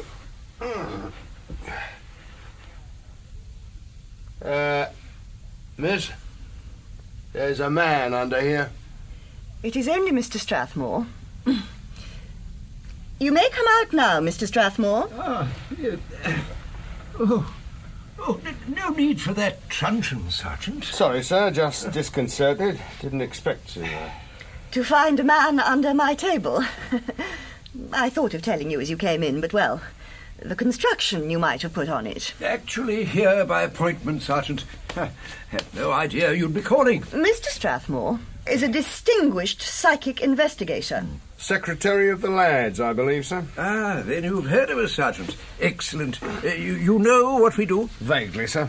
Scientific investigation of mediums, Sergeant. Necessary if we're to prove conclusively that there's a hereafter. And that's why you were under the table? Yes. Yes, looking for loose floorboards, hidden springs, hollow legs. 12 years investigating, Sergeant, and I still have to find one medium who is not a fraud or a charlatan. And your opinion of Peter Brand? Oh, difficult to say. That table was perfectly in order, but so was Dr. Probert's. And having seen Brand's performance, there is nothing to suggest fraud, and that is truly remarkable. Dr. Probert's house, sir. Did you make a full inspection? Just the room where the séance took place. Why? He didn't show you his pictures, then? He most certainly did not. I see. Was Brand present when you examined the table? No, he left right after the séance. Had a hansom waiting. Do you recall the time? 10:30 precisely. I keep a meticulous record of every séance. Then you'll know what time Miss Crush left as well. Oh, yes, at 11:30. I left 10 minutes later. Why are those times important, Sergeant? Because they established that Mr. Brand left Richmond at least 1 hour before you did, miss. And when you got home, your vase was missing. We going to question Mr. Brand now, Sarge? Interval's only 10 minutes, Thackeray. And I'd hate to upset Mr. Brand before his performance. I hope he's better than Professor Quayle's then, Sarge. Threepence a ticket. I reckon we should do him for false pretences. Try getting one of his spirits in the witness box. Now, did you get anything from B Division? A cool reception, same as at Richmond. They don't like the yard poking. Can't say I blame them either. Nor I. But we're accountable to Inspector Jowett. He's thick with Dr. Probert, so... Oh, he's coming tonight, by the way. Probert? No, Jowett. So... Understood, Sarge. Good. Now, the break-ins. Both uncommon crude, Sarge. Hereafter house. Miss Crush's residence. Glass pane broken on the rear door. Thief used a brick. Clumsy. Especially when there was a window with a broken sash cord a few feet away. He could have got through there easy. How does Richmond compare? Just as crude, Sarge. Entry through a pantry window. Number of attempts at prizing the bars apart. That's when he thought of the old rope trick. Pulled the bars. Oh, he made a shocking mess climbing in as well. Knocked a load of stuff off the shelves. Tins, packets, scattered rice and pearl barley all over the floor. So you reckon he's an amateur? Right, Sarge. But an amateur who knows both Miss Crush and Dr. Probert. The table turner who's a pretty poor burglar. Inspector Jowett? No, not him, Sarge. He's heading this way, Thackeray. Oh, get your feet off that chair, man. Evening, Inspector. Evening, officers. Well, what do you think of the performance so far? Entertaining. But actual spirit photographs, hardly, sir. I reckon this Professor Quayle's onto a good thing. He's not breaking any law, Sergeant. As for his reputation, Professor Quayle has held seances in some of the best addresses in London. Is in demand everywhere. Seems like Peter Brand's taking over, then. Makes it all the more generous of Quayle to include the boy in this lecture. Hey, Sarge. There, second row. Ain't that Dr. Probert? Yes. And Miss Crush. Oh, so you've met the lady, Cribb? This morning, sir. And you were tactful? Gentle as a lamb, sir. Good. Glad Probert was wrong. Sir? He repeated something you said. About putting the screws on Miss Crush? Oh, pure slip of the tongue, sir. Pure slip of the tongue. A moment of truth, Cribb. I think you'll find Brand most instructive. Thank you, friends, thank you. You have witnessed the wonders of my spirit photography. Now I bring further proof that another world exists. Yes, friends, all around is another audience, invisible yet wanting to communicate with the living. But to do this, they need a kindred spirit, a man gifted by the Almighty. And we have such a man with us tonight, a medium who is the talk of London society. Ladies and gentlemen, Mr. Peter Brand. Thank you, Professor, thank you. Shifty-looking beggar, Sarge. Friends, my gift is at your disposal. I will try and make contact with your dear ones. But I know some would not wish personal thoughts to be presented in an open meeting. So I ask this. Those who wish to be contacted should place a small personal object in an envelope and write their name on the outside. Now, friends, who will be first? Over here, please. Miss Crush. I reckon they'll all be people he knows, Sarge. They needn't be, Thackeray. Come on, pockets. What have you got? Only me Derby's, Sarge. Good. Grab an envelope, scrawl your name on it and hand it over. We'll see what Mr. Brand makes of those. Please, friends, Mr. Brand needs silence to concentrate. Have you a message for the lady, Mr. Brand? Bear with me, Professor, please. Yes. Do you have a residence in Belgravia, Miss Crush? Oh, in Eaton Square. Then I have a message for you. It is from your uncle. His name is... I see a W. Uncle Walter. Oh. He remembers taking you to Crystal Palace, to the great exhibition. Oh, I was a young child then, but I remember. He says the great exhibition where he is now is even more magnificent.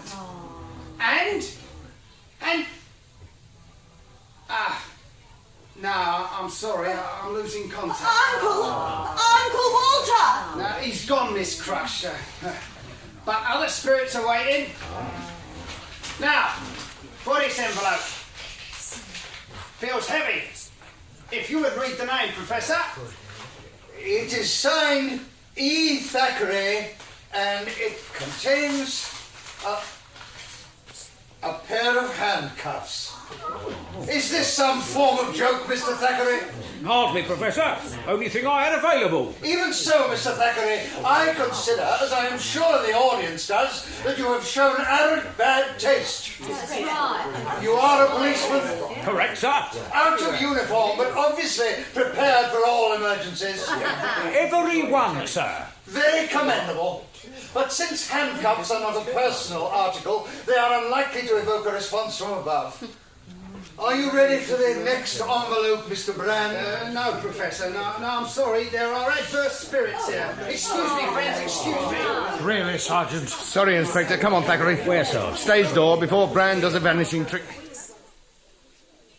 Look, I ain't done nothing to be ashamed of. Didn't say you had, Mr. Brand. No, it's Thackeray here who's ashamed. Stopping you right in the middle of your act. It's no act. My mistake then, sir. Look, I didn't want to parade on that platform. It was Quayle. Said I had to get my name before the public. And seeing as he's been good to me, Good to you, Mr. Brand. Right. Taught me how to get in touch, didn't he? Thought it was a gift from the Almighty. Oh, it is, but you've got to learn how to handle it, ain't you? So Professor Quayle changed your name? Right. Mingled with the aristocracy now. And without the Professor's help... Very generous of him. Why did he do it? Well, he had to. He's almost lost his powers. Happens to mediums as they get older. So when he found his power going, he started looking around. To pass on his knowledge. Right. And his contacts. Well, he got me some engagements, but get most of them on my own now. Miss Crush, one of them? Crush? Yeah, as it happens. Just hope that audience out there don't find out. They tear you limb from limb. Look, give me a chance, eh? Look, if I have the good fortune to spot someone I know, why should I turn me back? Besides, it keeps her happy. No doubt of that. And quite surprising, considering her loss. Loss? What loss? The night you held a séance at Dr. Probert's, a vase was taken from her house. Blimey, not the Minton. Worth a cool $1,000, that was. It was the Royal Worcester. That rubbish? Here, you don't think I nicked it? You're not a collector, then? Well, I might be once I can afford it, get my own place. Renting digs, are you? Yeah, from the Professor. And there's no room for China there, I can tell you. Pictures, then? What? An Etty, stolen from Dr. Probert. 2 thefts, 2 of your clients. Well, Mr. Brand. Here. They don't suspect me. They don't, but others might. Look, I'm booked for 3 more seances at Probert's. That's 30 guineas. Think I'd risk that? Me future? I'd have to be off me head. And I don't think you are. These things that happen at your seances, do you really believe in them? Look, I don't get money by false pretences, if that's what you mean. No. No, strange things happen when I place my hands on a table. Things I can't control. And if you don't believe me, ask anyone who's been at my seances. Objects move, shift, touch.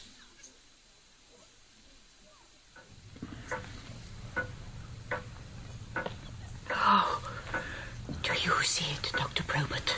Quite unbelievable. A hand. The way it's floating, Strathmore. Oh, after 12 years, to witness such a perfect materialization. It is a common manifestation. Now, please keep a firm hold on each other's hands, and it will come among you. It touched my cheek.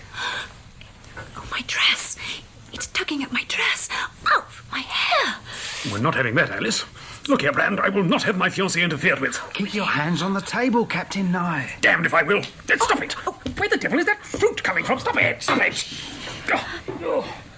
Now, you may switch on the lights, Dr. Probert. Yes, sir. The spirit has left. Damn you, Nye. 12 years, waited 12 years for this, and you ruined it. Gentlemen, please. Ladies present. And we can try again later. What, and have Alice interfered with again? No, not even in the name of science. But I am perfectly composed, William. That, dear, is for me to decide. No, you will leave this room immediately. Damn place looks like the subaltern's mess after the colonel's gone. Then allow me to clear it up, Captain. Got servants for that. Alice, ring for a maid. Yes, maid? Thought you'd given them all the night off. I have. Well, leave it for them. We'll go on to the second experiment. You are willing? As soon as I compose myself. Oh, look, those poor chrysanthemums. And water all over the mantelpiece.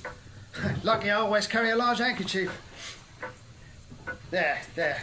Well, at least it won't drip all over the carpet. Oh, might as well clear up the rest as well. Leave you to it then, Brand. Excellent, Doctor. You can show your friends what lies behind the curtains. There. The apparatus for my second experiment. The chair? A very special chair, Miss Crush. Those wires, they're electrical, ain't they? Yes. The chair is linked into the household's electrical supply. Jowett, if you will sit on it, please. Sit? You sure, Probert? Perfectly safe, Jowett. Current's off. And have a safeguard as well. Box there. Transformer. Drops the house voltage from 400 to 20.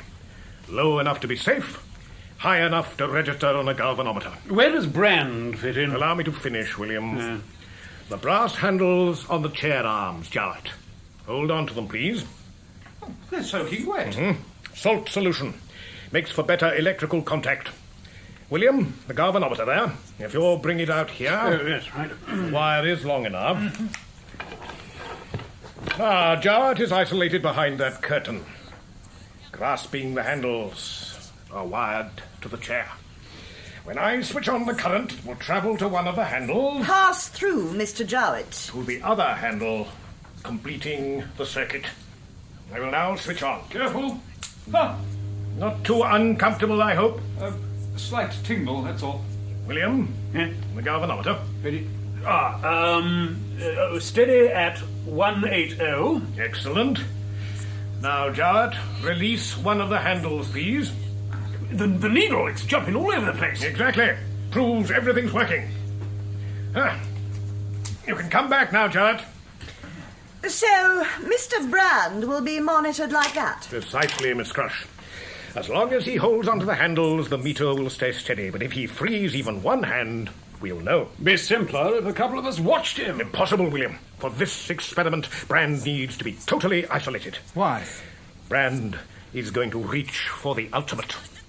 The total manifestation of a spirit, and with his talents? Yes. Tonight, Probert and I will have the proof. Then let the skeptics laugh. Well, better not keep Brand waiting. But he'll be in a total trance, isolated from this world, and with his heart. Leaves him vulnerable, does it, Miss Crush? Any noise, interruption, could cause him severe shock. Then we should be grateful he is willing, Miss Crush. Still a risk, Doctor. Hardly, Judd. We're all responsible people. When Brand is not totally isolated, all that lies between him and us is a thin curtain. The room, Doctor. It's getting colder. Time 10:20. Galvanometer steady at 180. The chill. Yes, I can sense something. Yes. Yes, I can feel it too. Keep hold of my hand, Alice. Quiet, please, William. Any fluctuation, Jowett? Steady as a rock. Oh. You all right, Miss Probert? Yes. Do not be alarmed, William, but a hand... It is stroking my hair again. Damn me, I'm going to switch on the lights. Stay where you are, Captain Nye. It means no harm, William. Galvanometer still steady at 180. Yes. A presence. I feel it. It is almost here. Trying to come among us. It's there. Behind the curtain. Galvanometer still steady. Oi! Oi, come on! What's the bleeding game? A spirit. Perhaps someone should look behind the curtain, Papa. I think we're justified. Strathmore, please, you're nearest. Right. Is everything in order, Mr. Brand? No, it bleeding ain't. Get Probert in here, quick. Coming, Brand. William, switch off the current. All right. Oh, blast. Damned salt solution. Light a candle, someone. Look, forget that. Who did you send in here to spy on me? Spy on you? No one's left the room. Well, someone must have. Crept in here just as I was entering me trance. The shot could have finished me off. Nobody would want that, my dear. And we all heard the footsteps. Possibly the visitor came from elsewhere. Even from the other side. The spirit? No. Somebody came through that door. Scarpered when I shouted. My boy, think. You have just proved that eternal life exists. A materialisation? No other explanations possible, Brand. I agree. You have succeeded. Materialised a spirit. But now we must go on. As soon as I've rechecked the connections, Probert. That is, if Mr. Brand's willing. All right then. And seeing you all can't be deceiving me, we'll start fresh. See if we can get our visitor back. Time of resumption, 10:40 p.m. Time now, 10:41. Galvanometer reading steady. No, hang on, it's dropped. Oh, steady again. Brand must have moved slightly. Going more deeply into the trance. The temperature. It's falling again. 'Cause the fire's almost out, Miss Crush. Hush, William. No, it is getting colder. Alice, look, over there. Oh, what now, William? The door handle, it's turning. Cribb! What in blazes are you up to? Following a suspect, sir. Lost him somewhere in the house. Well, he ain't in here. The meter, Probert. The current's broken. Brand. Strathmore, light some candles. Yes. His hair. It's standing on end. Don't touch him. William? Yes. Current. Switch it off. Oh, Peter, what happened to him? Electric shock, miss. Best dealt with by the doctor. No, I must help. Peter! Peter! Electricity's off. Good. We'll try resuscitation. Cribb? Anyone see where he went? No, he just ran out. Gone for help, I'd imagine. Too late for Brand, though. Oh, no. You must try. You must. You must. Oh, please do something. Miss Probert, if you'll console the lady. There, Miss Crush. Come, sit. Calm yourself. Winifred. See here, everyone. Cribb! Be right down, sir. What the devil's going on, Cribb? Just arresting a felon, sir. Well, by throwing him downstairs? Knocking him senseless? Not me, sir. Well, then who, Cribb? The lady who screamed, sir. Mrs. Probert. There were voices, shouts. So I opened the bathroom door a crack. There on the landing were two men. I thought I was about to be assaulted. I stepped out and hit one with my book. He fell downstairs. It's fortunate for Sergeant Cribb that I hit the right target. Brave of you, Winifred. Now, Cribb, who is the damn villain? Just one more seeker after truth, sir. Professor Quayle. Oh. Well, ain't you going to question him? He's safe enough, sir. Right now, it seems there's more important matters to consider. Oh, really? And who in blazes do you think you are? Time to explain, I think, Probert. Of course, sir. Inspector Jowett from Scotland Yard. So is this other fellow. What did you say? Really? It still don't mean I have to take orders. We are the Criminal Investigation Branch, sir. Now, two lamentable events have taken place here, and as my sergeant has already indicated, the sad demise of Mr. Brand must take priority over a mere attempt at burglary. Surely they link together, Jowett? Please explain. Yeah, thought it was obvious. Brand and Quayle live in the same house, work together. So, I asked myself what was Quayle up to, and my answer, assisting Brand produces obviously fraudulent phenomena. Damn man was a charlatan, a cheat. This has proved it. Fraudulent? Really, Strathmore? An hour ago you were swearing eternal life was fact. Gentlemen, one way to settle matters. I need to search the deceased. If he's carrying a white glove, false hand... Get on with it, Cribb. If you'll keep inventory, sir. Right. Cigarette case. Matches. Railway ticket. Waterloo Richmond return. Silver watch. Initial PB.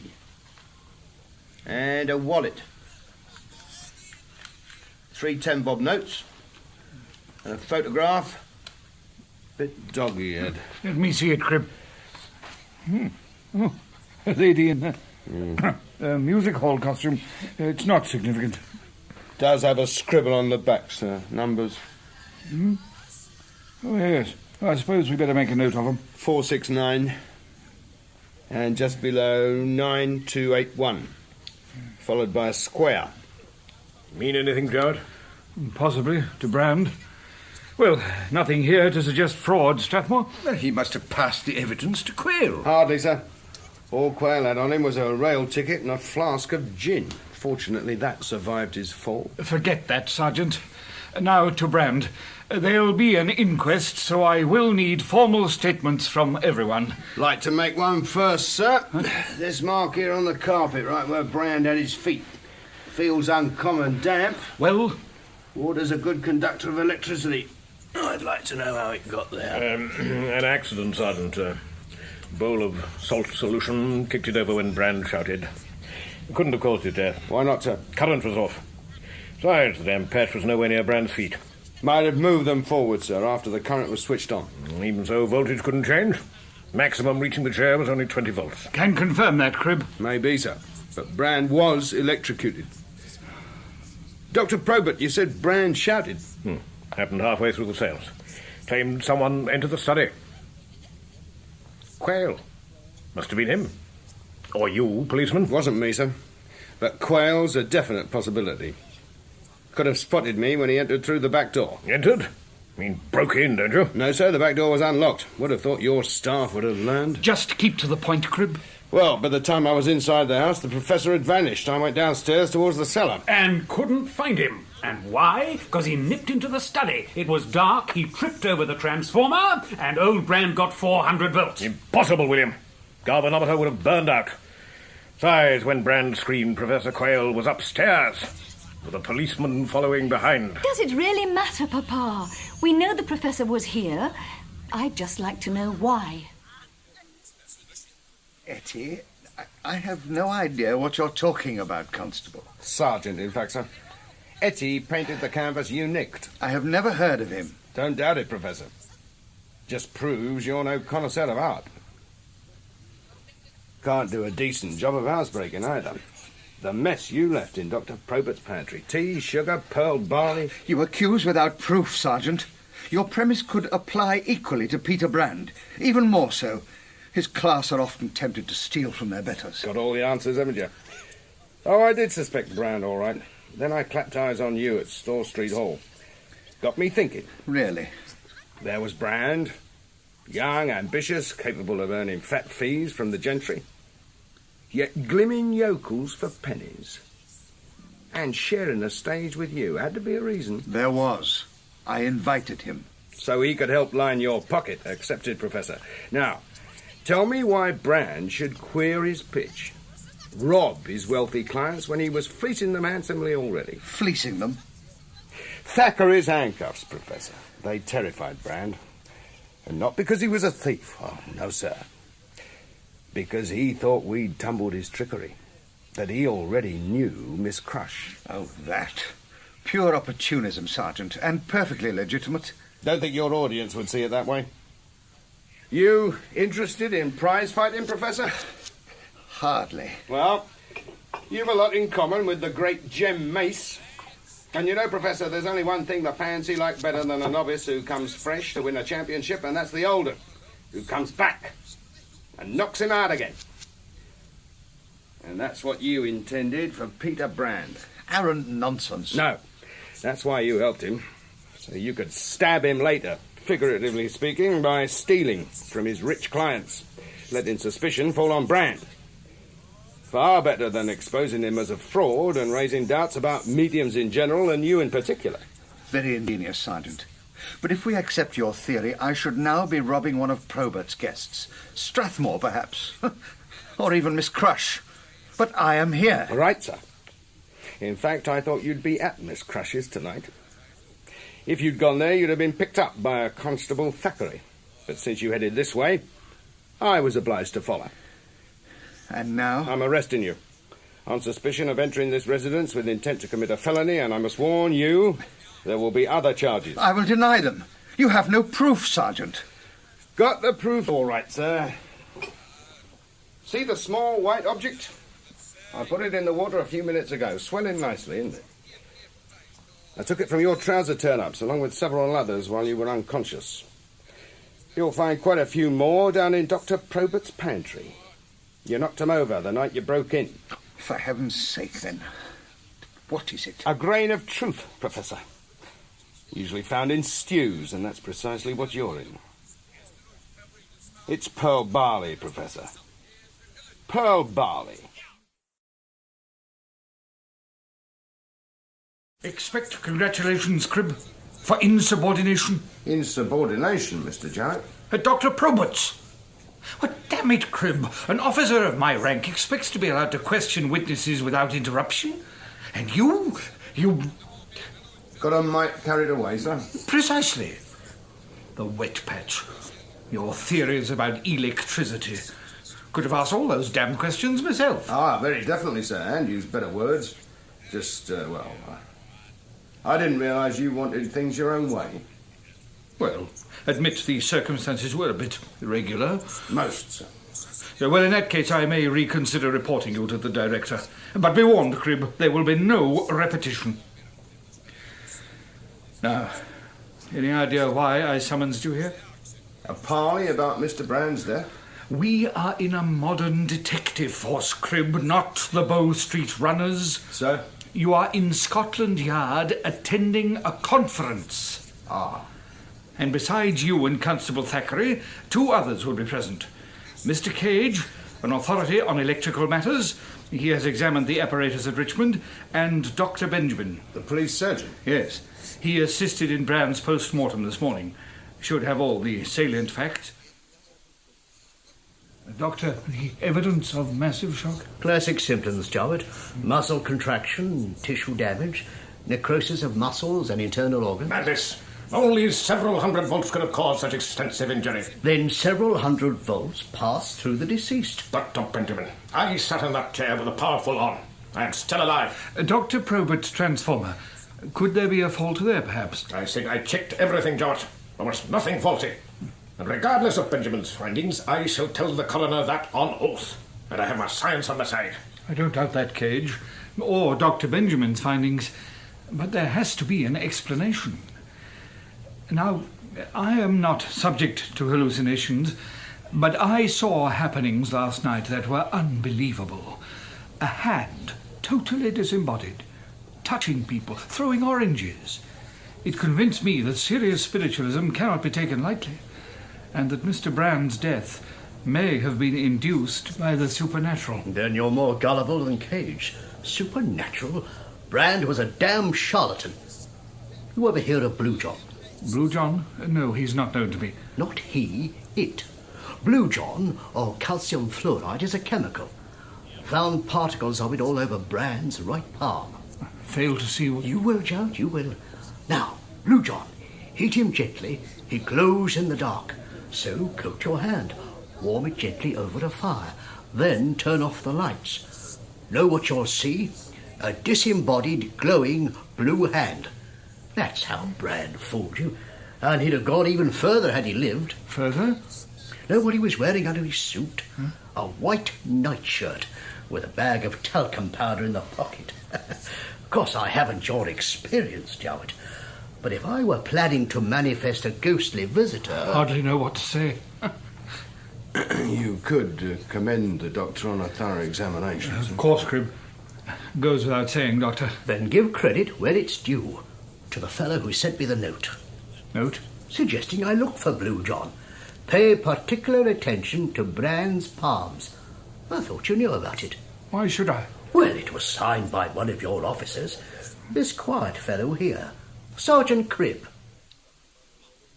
Damn it, Cribb. You could have had the decency to warn me. Just obeying orders, sir, about interrupting. Anything else I should know? Do have a theory, sir? Plus some information Thackeray gleaned from Brand's father. He was hanging around Brand's digs this morning. Oh, not worried about his son. Just what he might inherit. I told him to go and get... Not now, Thackeray. Sorry, sir. Don't keep me in suspense, Cribb. Right. First, the electric chair. Now, Mr. Cage says it works perfect, as it did when you tested it. But somehow, it electrocuted Mr. Brand. We know that, Sergeant. So something had to make it lethal. Something that was put right after Brand died. You're implying that Brand was murdered? Oh, but tampering with the apparatus. They're highly dangerous. The perpetrator could easily electrocute himself. Only if the current was on, sir. But it was switched off after Brand claimed someone was spying on him. Yes. Probert asked Captain Nye to do it. Oh, no, it won't work, Cribb. Brand would have died immediately the current was switched on again. He didn't.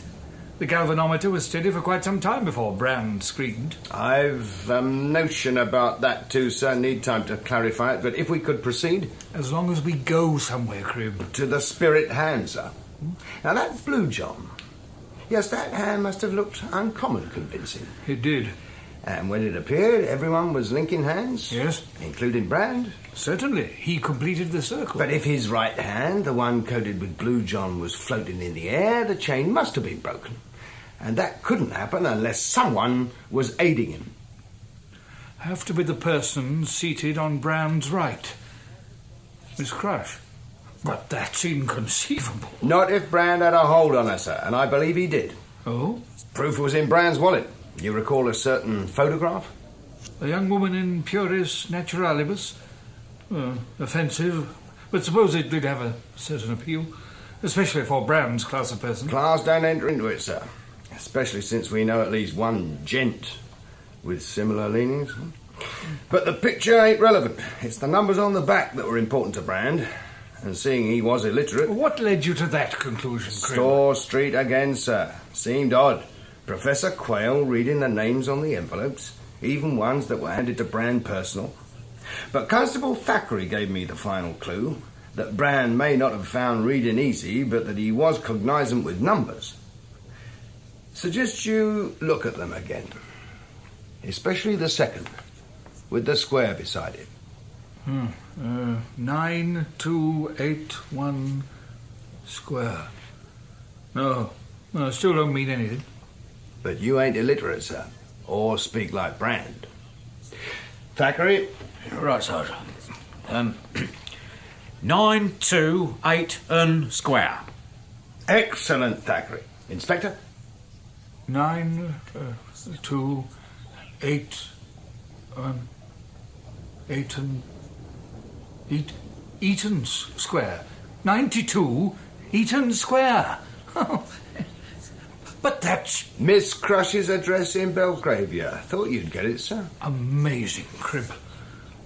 But 469 can't possibly be an address, no matter how Thackeray twists it. It ain't, Gov. It's Hackney carriage number, presently held by one Charles Brand of Blackheath. The second most important person in Peter Brand's life. Second? You know what you're suggesting, Cribb? It's a fact, Gov. Brand's father swore it on oath. Said he, if you'll pardon the expression, seduced Miss Crush 20 years ago on Hampstead Heath. Seduced me, Sergeant? Hardly. Oh, I may have been an ingenue 20 years ago, but I was not ill-bred enough to be seduced by a common cabman. No, ma'am. No. It was I who seduced him. You? You're shocked, Sergeant. But I was one of the new women, a disciple of John Stuart Mill. To think that a man would actually fight for women's emancipation. Amazing. He transformed my life, Sergeant. Taught me I need never be the slave of man. But to ensure that man would never overcome me by stealth, I had to make one foray. Discover the contents of his armory. A sound strategy. But I needed a suitable male, outside my social circle, of course, and that, Sergeant, was not easy. However, I did find a subject. On a cab rank? Yes. In the Strand. Within a week, I was able to undermine his defences. It was the only occasion, but unhappily there was a consequence. You had a son, Peter. Of course I couldn't keep the boy, but I did provide funds for his upkeep till he was 10 and able to fend for himself. Regrettably, he fell into bad company, racecourse touts, card sharps. I blame his father for that. He should have taken more care. Instead, he lost touch with the boy altogether. As you did. Oh, that was prudent, Sergeant. Unfortunately, Peter learned of my existence. And contacted you? Last year. Oh, he was so charming. So interested in my life, who my friends were. Naturally, I was flattered, answered all his questions. And you know where that led. To you helping him cheat your friends? Yes. His last séance, Mum, obviously you aided him there as well? Yes, I sat next to him. It allowed him to break the circle. He even claimed I was being touched by a spirit. I understand Miss Probert made the same claim. Raised quite an outburst from her fiancé. Yes, Captain Nye did get very upset, but naturally I cannot answer for them. The spiritualistic movement. I understand you're a highly respected member. I devote my life to it, Sergeant. And that puzzles me. Deceiving an audience at Store Street, well, yeah. But trying to put something over on Dr. Probert, Mr. Strathmore, that's very different. Especially as they'd have found out sooner or later. Wouldn't have left you or your cause much of a reputation. The reason must be obvious, Sergeant. My son was blackmailing me. And I could not afford to let the world know what occurred between me and a common cabman, even though it was 20 years ago. Surely you understand that? Find it difficult too, Mum? But blackmail, yeah. I detest that in any form. And it does provide an ideal motive for murder. Not Miss Crush, Sarge. No, she wouldn't have the know-how. She's only one suspect. Now, what are you gripping those handles for? Brand must have been holding on to them, Sarge. But his left arm was hanging, Thackeray. Couldn't have been electrocuted then. Muscle contraction, yes, he'd have gripped even harder. Good point. Now, slump down a bit. See if you can touch the transformer.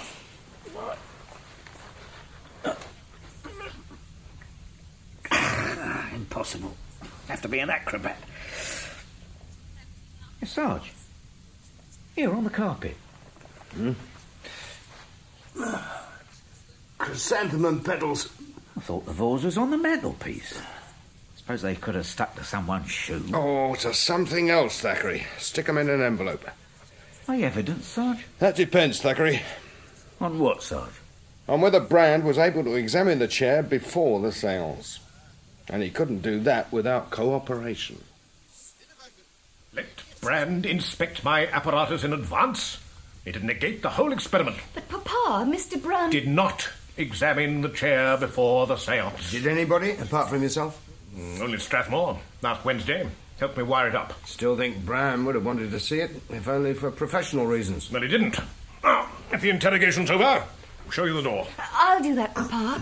Then perhaps Sergeant Cribb will escort me to the bridge, carry my basket. Fruit for a deprived family. Be my pleasure, Miss Probert.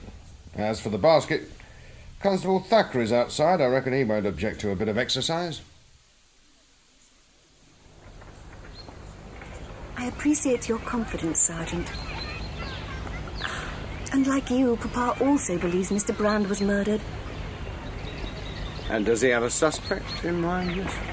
He is convinced that Professor Quayle is responsible. His accusation upset Mamma greatly. Thought your mother disapproved of spiritualists. Only ones like Mr. Brand. But Professor Quayle is different. He's known Papa for over 10 years. Visits regularly. And never mentions spiritualism when Mamma is present. You seem surprised, Sergeant. I am, miss. I had no idea the Professor was such a close friend. Which is why neither Mamma nor I can think of him as a murderer.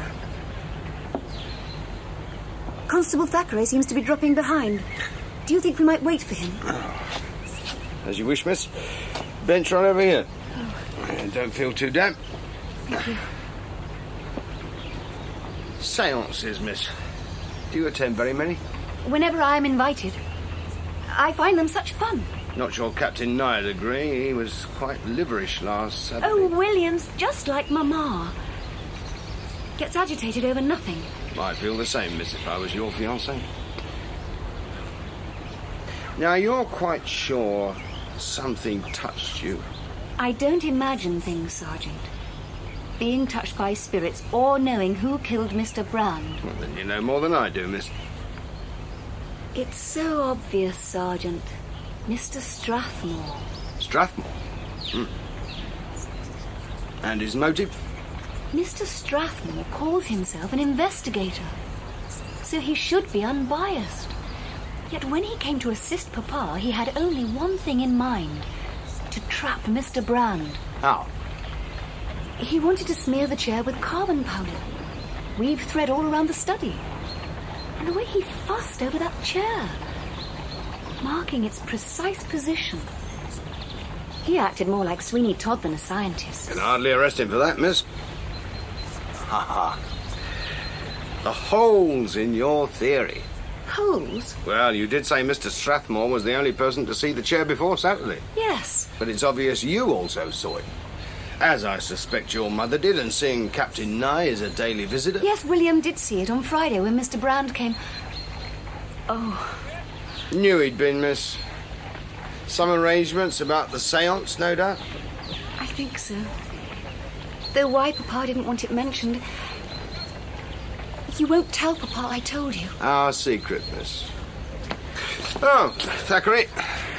Oh, I'm glad you waited, Sarge. This bag. Oh, better pass it over then. Oh! Really, Thackeray? Me, Sarge? Don't just stand there. Help Miss Probert. Thank you. Sorry, miss. That's the lot, Sergeant. And they ain't too bruised, miss. Oh, no harm done, Constable. Now it is somewhat late. Oh, I delayed you long enough, miss, and a pleasant day. Goodbye. Sorry, Thackeray, but had to see what was under the fruit. Should have asked me then, Sarge. Checked it earlier. Just a hairbrush and comb. Really? Nothing extraordinary in that, is there? Your question. So you follow the lady at a discreet distance, of course, and find out. I've never seen anything like it. Miss Probert posing for a painter, naked as the day she was born. It ain't seemly, Sarge. Could say the same about members of the force climbing on a trellis, peeping through first-floor windows. Not surprised you collected that shiner. Didn't think Captain Nye had it in him. Now, you're sure he didn't see Miss Probert? No, definite, Sarge. But he knew she was in the house? But not why, Sarge. Seems Miss Probert told him it was a meeting place. The Philanthropic Ladies of Richmond. But the only reason he followed her was because of me. He thought I was trying to accost the lady. Then spotted me on the trellis. Well, I could hardly tell him why I was there, so I let him think I was a peeping Tom. That's when he hit me. Rather you than me, Thackeray. Now, I'm expecting company, so no more talk of artists and undressing. In fact, you will stay completely silent, and that's an order. Understood, Sarge. But what happens if you ask me something? You want to ask me something, Sergeant? Yes, Mrs. Probert. The proposal in my letter. Oh, but reconstructing a séance. Is it really necessary? Crucial, ma'am. Oh, then how can I object? However, I will not be present. But you must get my husband's agreement. Wrote to him as well, ma'am. Now, the matter of Professor Quayle. You indicated I might see him. And so you shall, but first there's a little matter of procedure. So far, Professor Quayle is only charged under the Larceny Act of 1861, entering a dwelling with intent to commit a felony. But he has admitted stealing from your husband and Miss Crush. My husband would prefer his charge to be dropped. Understandably, ma'am. And Miss Crush is of the same opinion. But even if I accede, there's still one charge left outstanding. Now, personally, I do not consider the Professor a public danger, but I must be convinced he entered your house for a valid reason. Otherwise, well, minimum 3 years, Mrs. Probert. No. Maximum 7. And Wandsworth Prison. Ain't the easiest of places, not for a gentleman anyway. Prison would destroy him, Sergeant, in mind and in body. And as you have realized, I could not carry that on my conscience. Very well. I will tell you for his sake. You've said enough, ma'am. As I see it, your husband is frequently occupied, so you invite an old and valued friend to your room for some pleasurable conversation. Maybe even indulge in a small glass of gin. All innocent and above board, ma'am. As it was last Saturday. Correct, ma'am? You are most understanding, Sergeant.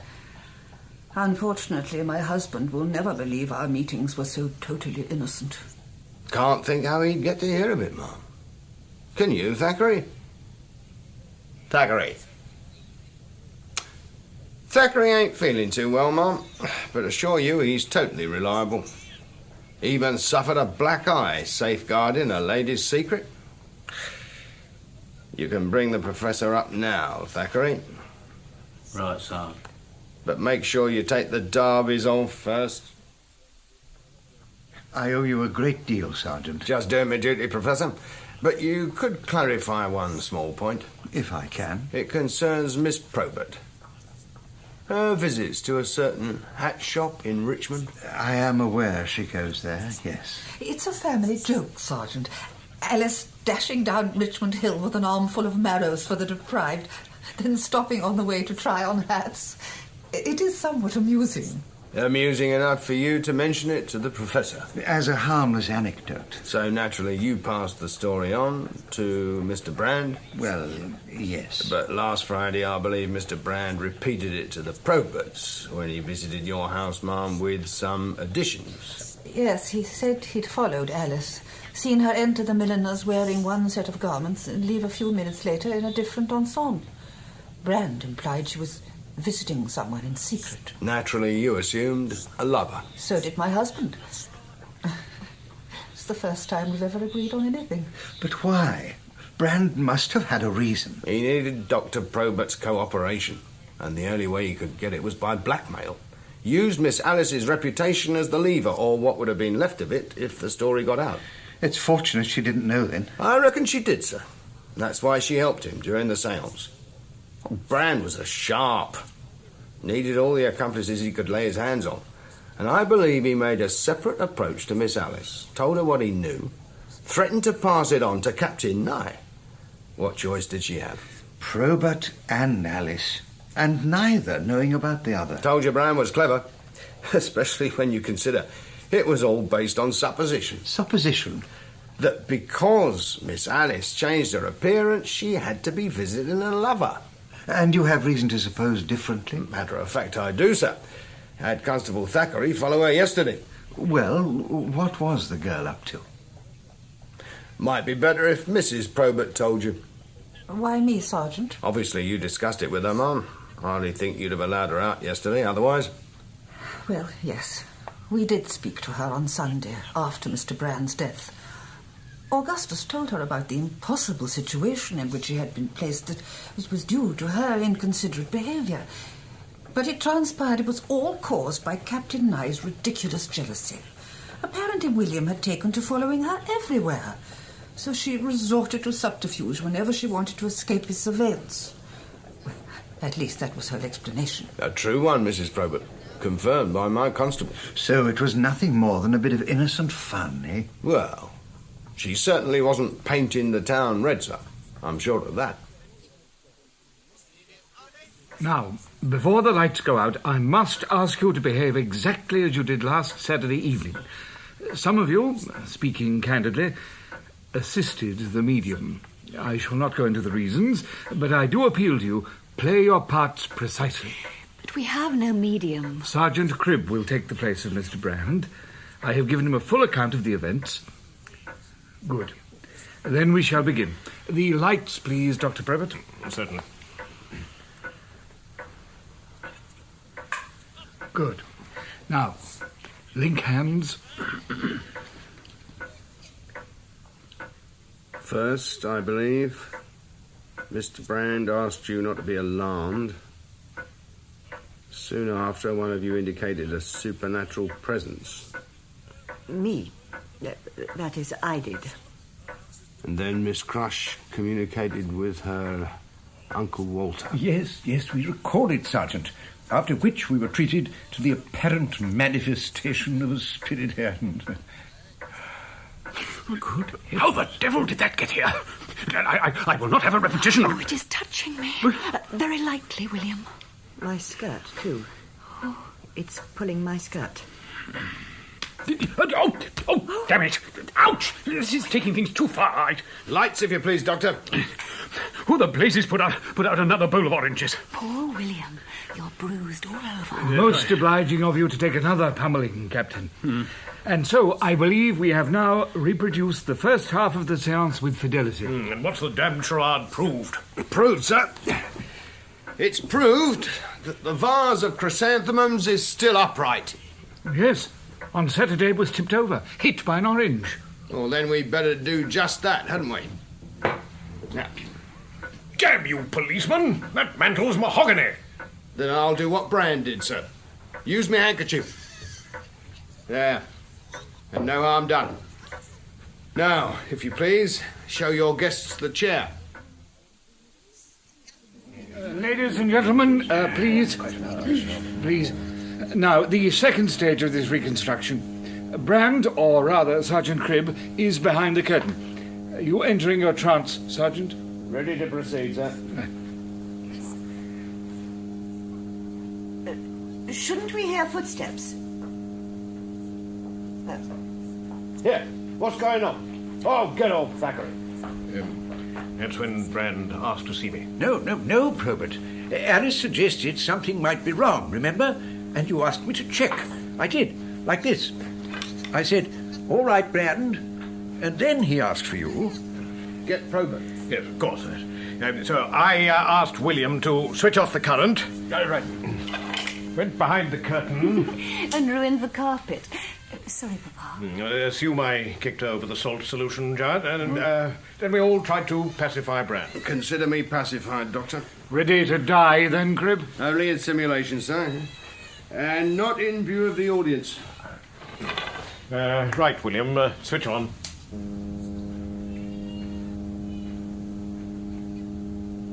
Galvanometer reading correct, is it? Perfect.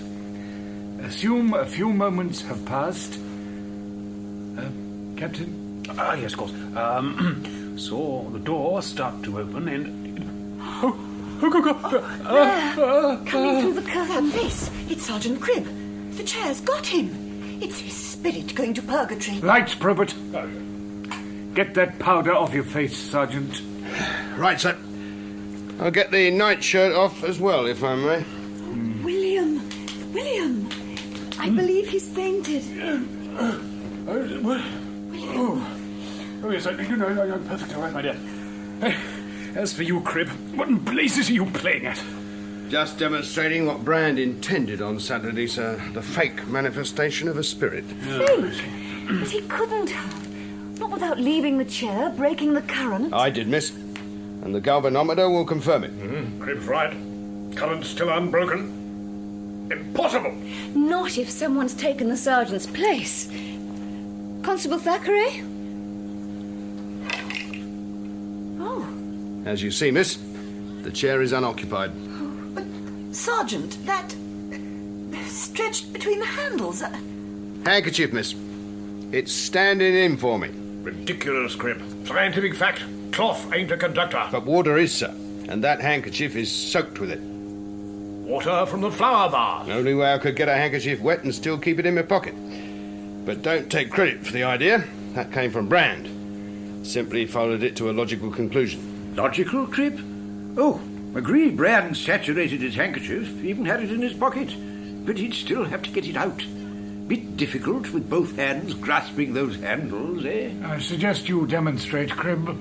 Take Brand first, sir. Now, we know he once worked with the turf mobs, the shell game 3-card trick, and you need nimble fingers for that, so he'd do this trick even faster than I can. Now, I place the handkerchief in my right pocket.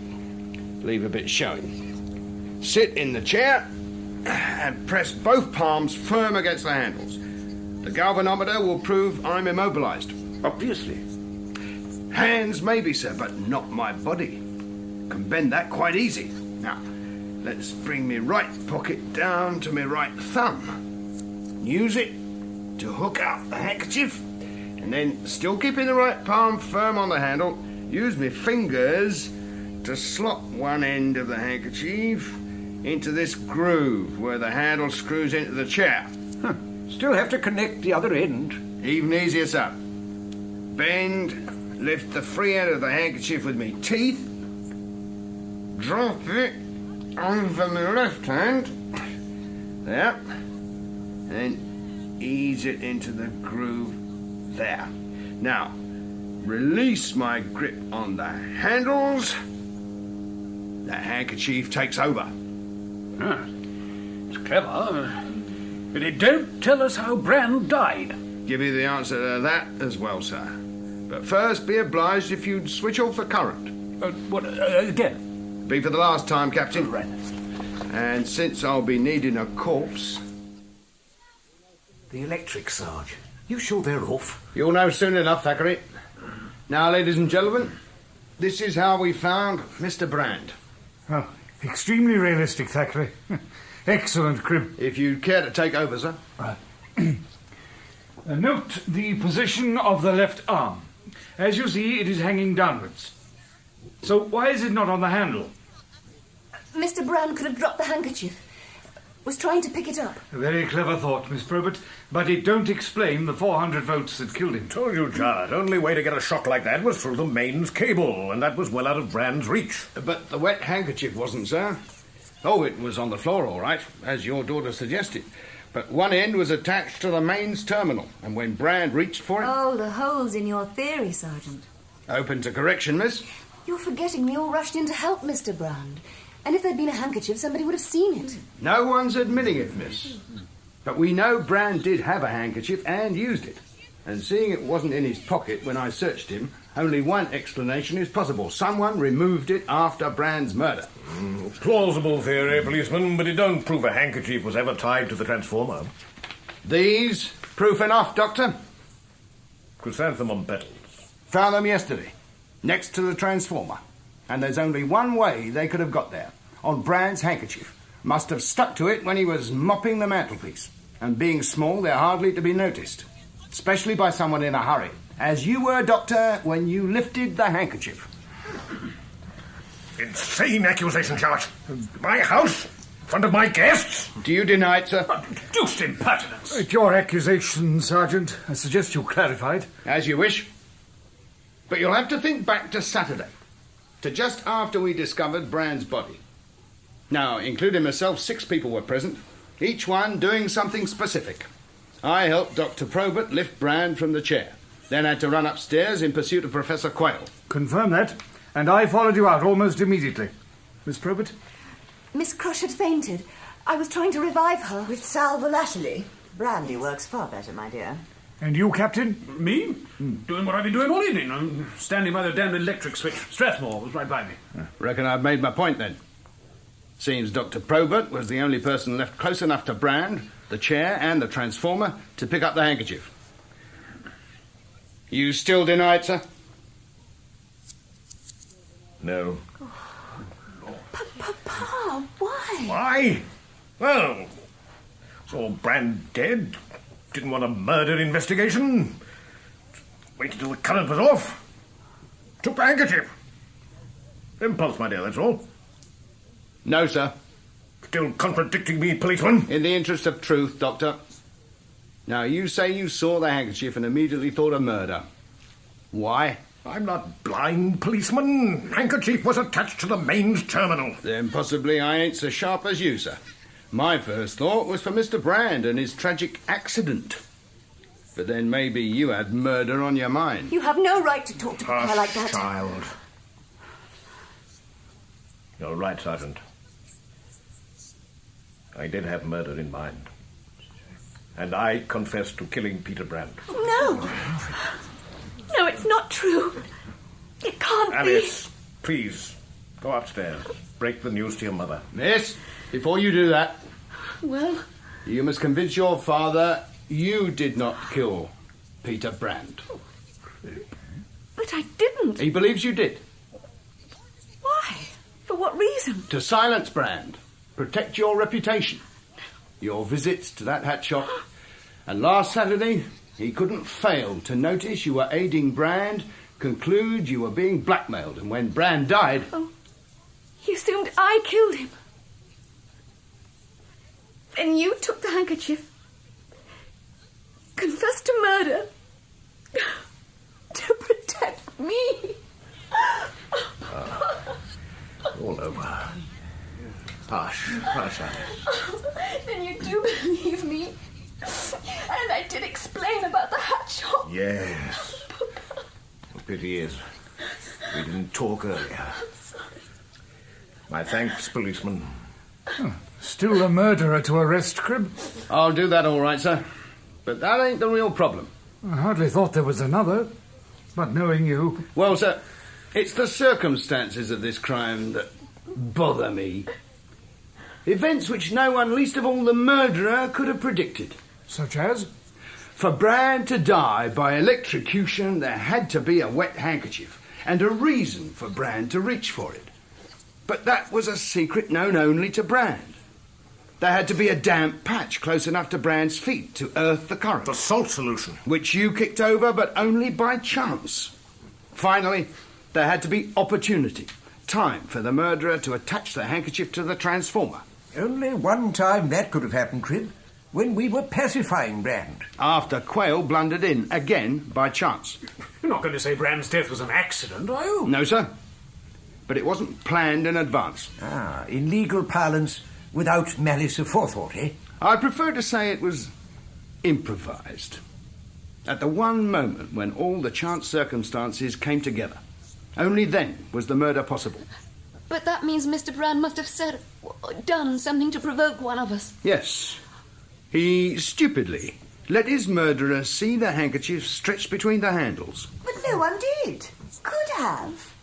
And we had no idea Mr. Brand was even contemplating such a deception. At least not until you told us. Yes, she's right, Cribb. No one could possibly have known. But someone did, Doctor. The first person to peer through those curtains. In fact, you asked him to do it.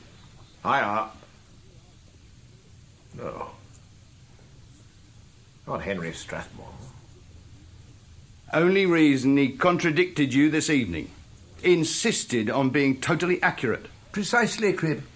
First one to look through on Saturday had to repeat the action tonight, in the interests of accuracy. And to check if I'd cottoned on. Knew about what you'd seen. Still a damn slender thread to support a murder charge. Give you rope as well, sir. Before the murder, you were totally convinced Brand was genuine. That your 12-year search had ended. And then you discovered you'd been duped by a fraud with a pocket handkerchief. That must have been very galling. Seeing fame, recognition vanish. Applied equally well to Probert, and he took the handkerchief. And that convinced me he hadn't put it there in the first place. But he did have a damn good motive as well. Yes, which Brand provided the night before the seance. So? So, Dr. Probert had plenty of time to build a fault into the transformer. He didn't need the handkerchief, not until he panicked over his daughter. But he did make things awkward for you. You wanted the handkerchief found. Let's say it was necessary for it to be found. A wet handkerchief by the transformer. The whole thing would have been passed off as an accident. And provided the evidence that Brand was cheating. You wanted everyone to know that, didn't you? But without the handkerchief, all you could do was accuse Brand, attempt to justify your change of opinion, imply that Quayle was there to assist him. You'd have done better waiting for the post-mortem. The nightshirt and blue john would have proved everything for you. Brilliantly deduced, Sergeant. And almost correct. Almost? Then you do admit killing him? My mistake was to behave unscientifically. Make an assertion I knew to be true without demonstrable proof. You're right. I should have waited. Still no excuse for cold-blooded murder, Mr. Strathmore. Murder? You're right, Sergeant. I did spot the handkerchief. Naturally, didn't let on to Brand. And he'd put it in his pocket by the time Dr. Probert arrived.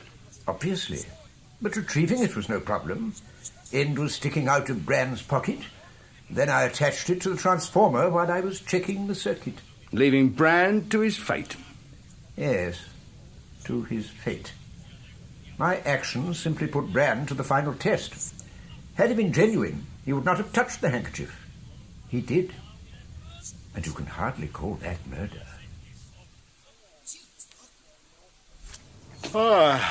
Long night, Thackeray. Worthwhile, Sarge. Reckon he'll swing? Wouldn't put money on it, Thackeray. Very knowing is our Mr. Strathmore. Admitted to everything except his motive. And with a good defence counsel, his background, he'll stand up well in the box. Not half as well as Alice Probert, Sarge. Phew, I still can't get over it. The press ever find out. Think back, Thackeray. A swaying trellis, peeping through a first-floor window. No. I reckon you imagine the whole thing. I am a trained observer, Sarge. Not when you use your blind eye, Thackeray. Consider, last week we had a disunited family. Now... No, much better we forget the whole thing. Leave the Proberts in harmony. Won't give odds on that, Sarge. Spotted something while you was busy with the seance. Oh? A flask of gin heading in the direction of Mrs. Probert's room. The Professor was attached to it. I shouldn't think there's much left in it by now. All much harmony once Dr. Probert gets upstairs. Wouldn't worry over much there, Thackeray. Huh? Last I saw Dr. Probert, he was heading for the picture gallery. He'll hardly stay there all night, Sarge. All depends on Miss Crush, Thackeray. She was with Dr. Probert. Seems he was planning to show her his Etty.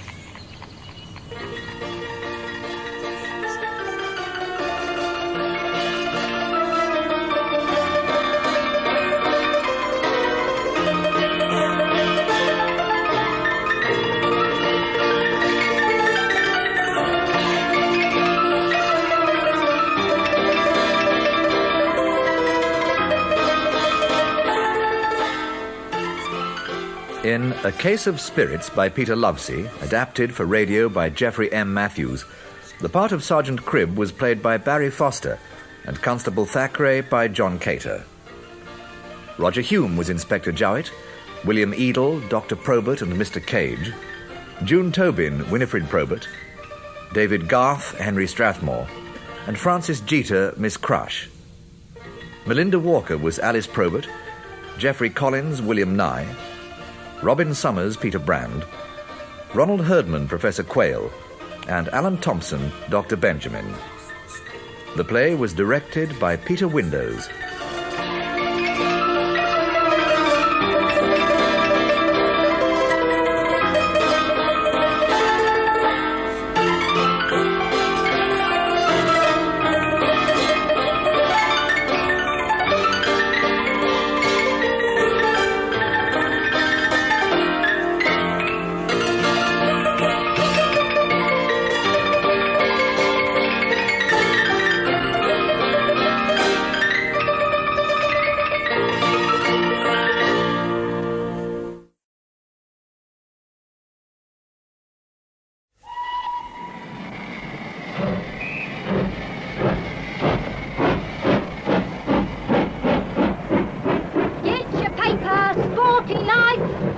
London. Pick your fancy for the world champion wobbler.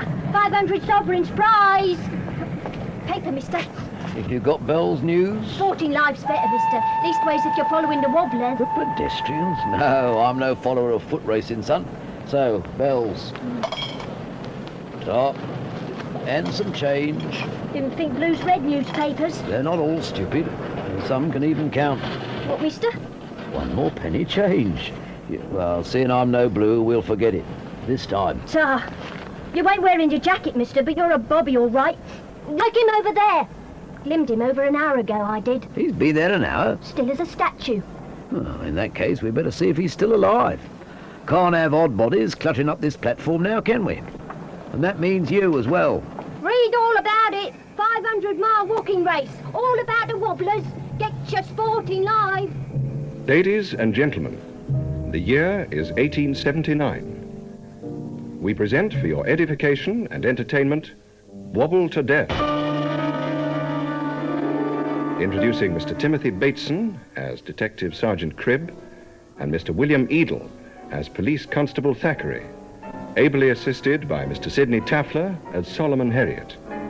Their interpretations based on the characters created by Mr. Peter Lovesey and dramatized for the acoustic wonder of stereophonic wireless by Mr. Geoffrey M. Matthews. Ladies and gentlemen, Wobble to Death. Cutting education classes again, Thackeray? Good Lord, Mr. Cribb. What are you doing down this way, Sarge? Manifesting myself, Thackeray, like Banquo's ghost. Who, Sarge? Shakespeare, Thackeray, but he does prove my point. He does, Sarge? Yeah. That you still have not progressed with your education. And no, Thackeray, I was simply passing when I spotted you. Wondered what was holding your interest. It was her, Sarge. Her? Ain't she beautiful? Do I understand, Thackeray, that you are here to look at a locomotive? Just see her, Sarge. That finish. Those wheels. So the only thing that beats her is the Gladstone that runs on the London, Brighton and South Coast. The Gladstone, eh? In that case, Thackeray, I'd suggest a transfer to the Victoria district. Oh, yeah. You are off duty. Yes, Sarge, till 6. And it's beat bashing at Islington Green. Oh, that 6-day pedestrian race of the agricultural law could give you a problem or two. Yeah, I know it, Sarge. Wish we could stop it. Trying to walk 500 miles in 6 days, that's no sport. For sheer cruelty, even bare-knuckle fighting don't compare. The crowds don't think so, nor do the wobblers. They're professional. It's not the pros that bother me, Sarge. They're going for the 500 guinea prize. It's the rest, vagrants, street scum, all swarming in for the 10 sovereign start money. They'll be working for it, Thackeray. Sarge, the state they're in most won't last out 1 day, let alone 6. Now, you mark my words, Sarge, for some of them, this race could be no more than a wobble to death. Right. Who'll take a sovereign on how many will end up in coffins? How many do you reckon could afford one? Here, Cast your eyes on him, in the gold specs. Looks more like a plucked chicken than a proven pedestrian. Reckon he was left over from last week's poultry show.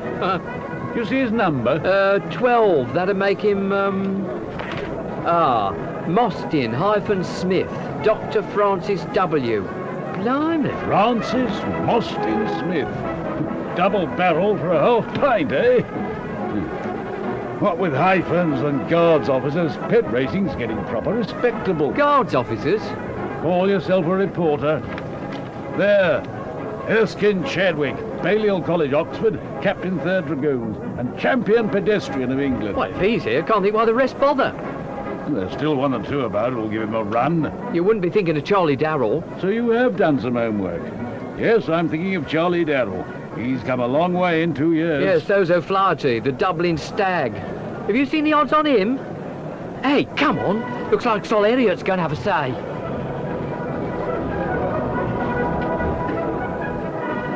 Quiet!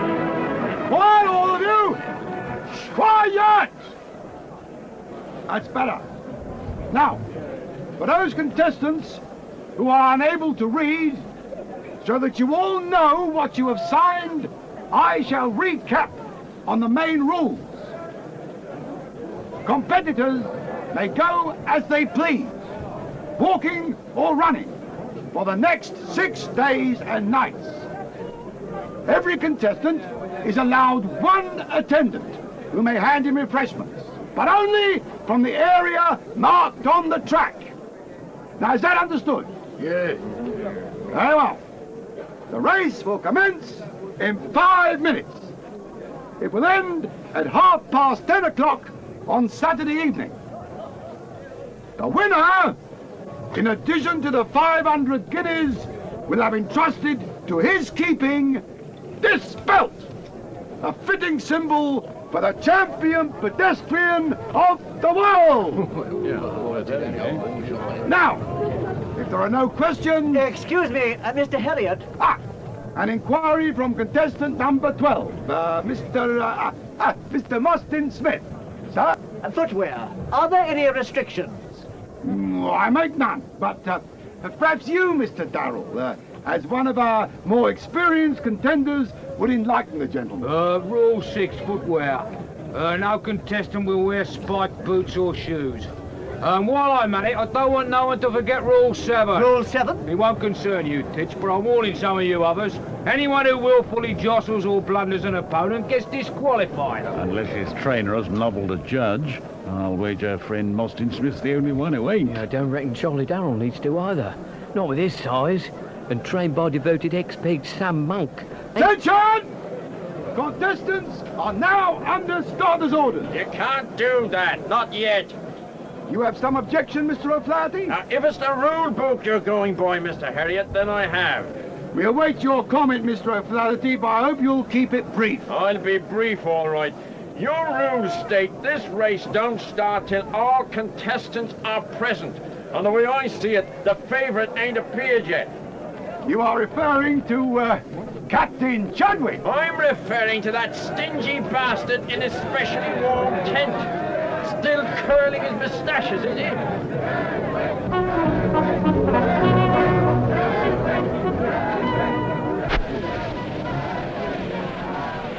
Time you was getting out there, Captain, sir? Oh, confound you, Harvey. Stop waving that damn glass around. I can't see a bloody thing. Well, how does it look?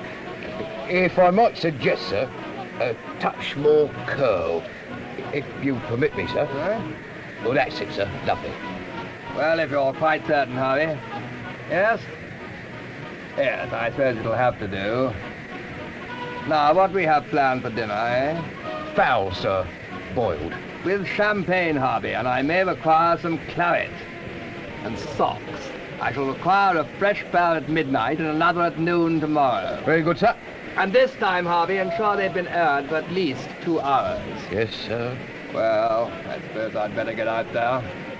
You know, Harvey, there are times that I wonder why I ever agreed to mix with this rabble.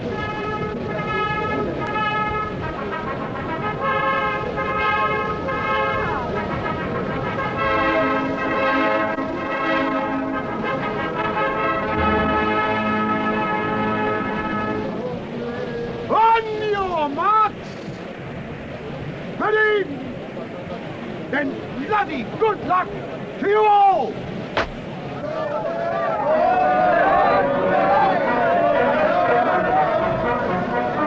Blimey, watch Charlie Darrell. He's streaking right away from the captain. Just what old Chadwick wants. We'll bottle behind until Charlie busts his gut. That's when you'll see his real form. Now, my throat's a mite dry, so I'll let them get on with it.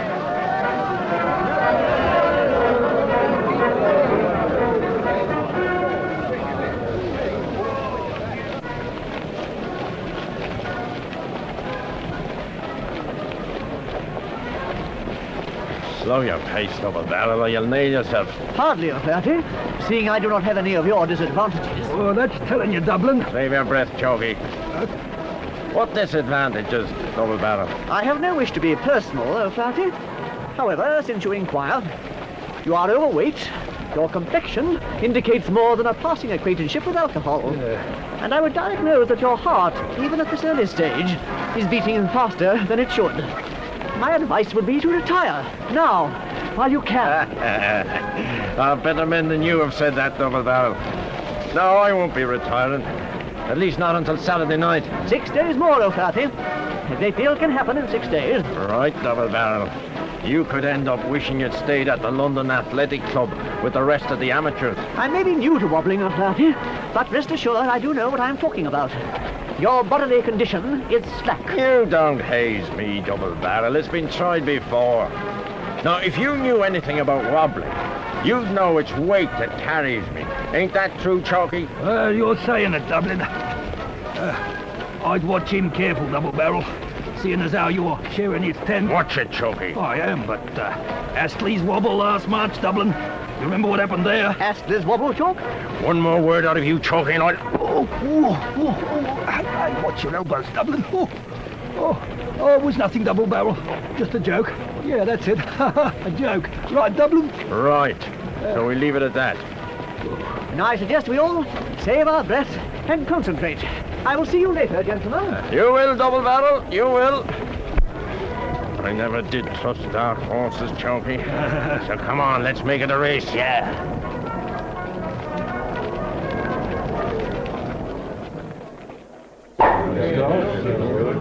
To the race, gentlemen, and to the next 6 days. As I was saying to my manager, Mr. Jacobson here, I said, Walter, for the press, nothing is too good. As promoter of this... No. Before you ask anything, to the success of the competitors and to your health. Your health. That is gracious of you, Mr. Herriot, but I'm a mite more interested in the health of the Peds, especially since Chadwick and Darrell appear to have been segregated. Segregated? Yeah. No. Darrell and Chadwick are simply using the inner track. Well, why not let them run with the others? What? Answer me a question, gentlemen. Why do we have different classes of railway travel?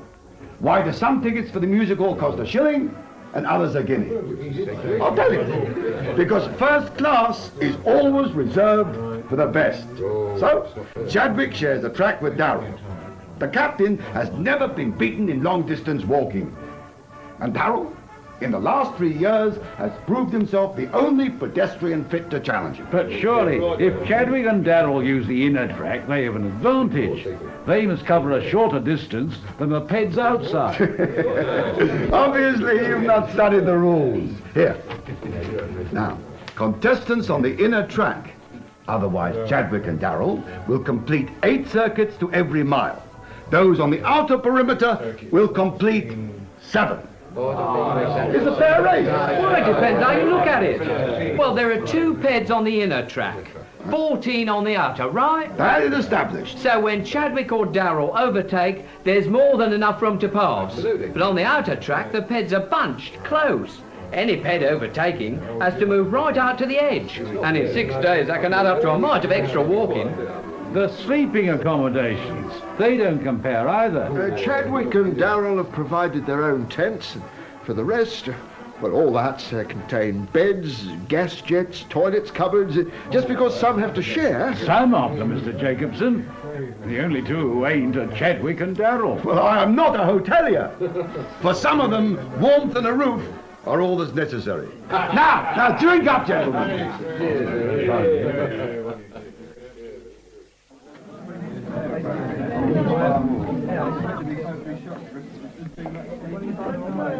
Public too crowded for you, Thackeray? Blimey. You startled me, Mr. Cribb. Something wrong with your arms, Thackeray? Arms? Why, no, Sergeant. Looks from here they're glued to your trouser seams. I reckon they'd be more comfortable wrapped round that tankard. East India, is it? Yes, Sergeant. Sit down, man. 2 more East Indias here, Ada, when you're free. And now that we're both comfortable, your health, Thackeray. Sarge. It's lucky for you I'm not the duty inspector. Well, gets awful dry beat bashing, Sarge, you know that. I haven't forgotten. But if I were you, I'd stagger my refreshment breaks. At least the unofficial ones.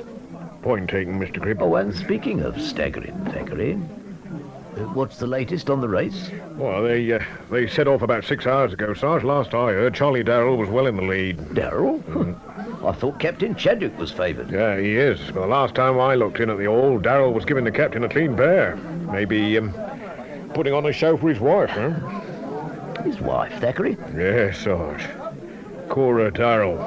Oh, you should see her. Oh, a real lady if ever I saw one. Your husband, Mrs. Darrell. Poetry in motion. Thank you, Mr. Herriot. It's a compliment which I'm sure Charlie will appreciate. Only 7 hours gone and he's 6 miles ahead of Captain Chadwick already. 6.5 miles. I'm concerned that my poor Charlie may be suffering. If he's suffering now, ma'am, God help him by Saturday. But no matter. There's one thing certain. Charlie Darrell isn't leaving that track. Leastways, not until I give the word. And as his trainer, I know when that'll be. Oh, pray do not misunderstand me, Mr. Monk. I know that but for your guidance, Charlie would not be where he is now. And neither should I, ma'am. Never forget that. How can I? No, I assure you, Mr. Monk, I have nothing but complete admiration for your methods. Your timing and attention to detail leaves nothing to be desired. Charlie faces very little competition. Oh, no, Chadwick's panicked. He'll run himself into the ground long before Charlie even gets his second wind. I do hope so, Mr. Monk. But I get chills simply watching the captain. He has such fine muscles. And even now he moves faster than Charlie. If Sam Monk says your husband will win, ma'am, then he will. Right, Walter. And since I've waged a pony on young Charlie, I don't plan to lose it. Now, Mrs. Darrell, if you would accompany me, I should like to show you Charlie's sleeping accommodation. Oh, that would interest me greatly, Mr. Monk. And perhaps on the way, you would permit me to discuss a problem with you. It's of a personal nature, so I trust that you gentlemen will excuse us. Good night, gentlemen. Of course, ma'am. Of course. A very desirable woman. Hey, Walter? Now we too must talk business. Everything is going well? Forecasts all I don't make, but we should end in profit. We must end in profit, Walter. That you must never forget. Now, I have a dinner to attend at the London Sporting, so I leave everything in your hand. As usual, Sol. And don't send for me. Unless, yes, you may send for me, but only if the hall catches fire. Enjoy your evening. I'll look after everything here. After all, your interests and mine are the same, at least for the next 5 days.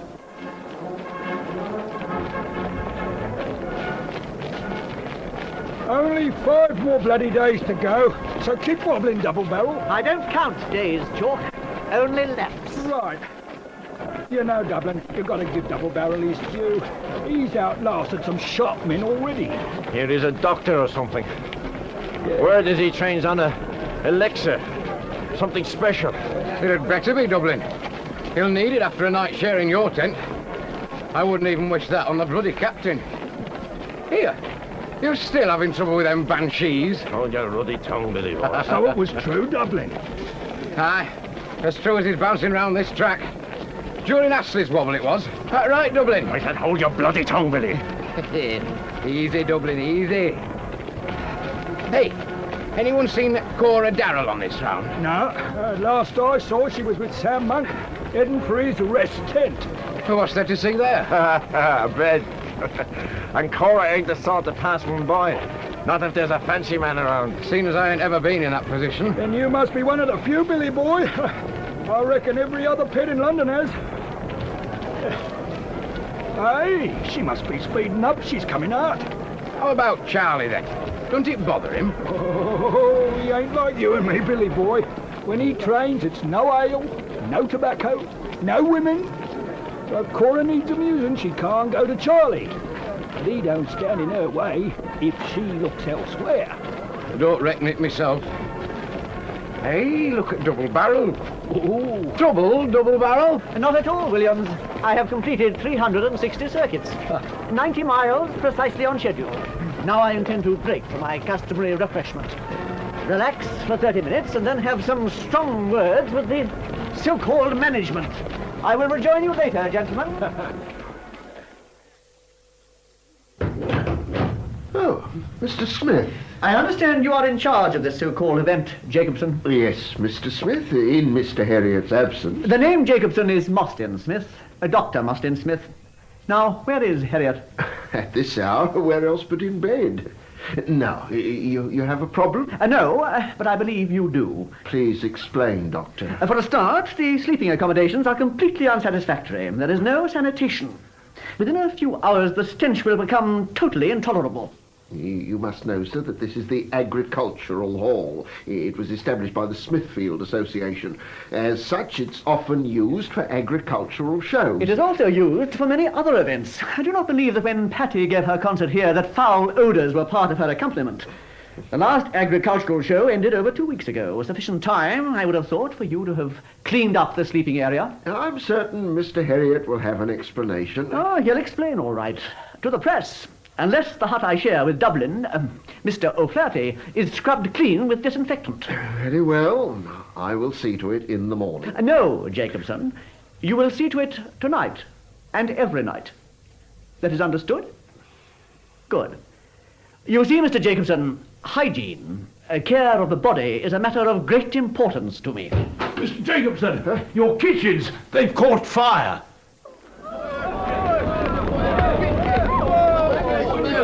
Oh, thank God! In there! The place is going all over the place! Out you get then, go on. And that goes for the rest of you. Come on, move. Now, let's not have any panic. You there, and you. There's a hose down the corridor. Roll it in the arm. Move your place now, come on. The fire brigade. Has anyone sent for the Just brigade? wait outside, so please, will you? In here? God!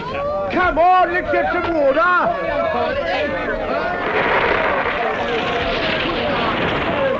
That's better. No, not there, in that corner. Right. Now hold it there. Good man.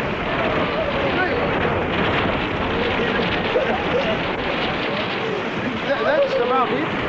I reckon they can shut the water off now, Constable. Right. Turn it off out there.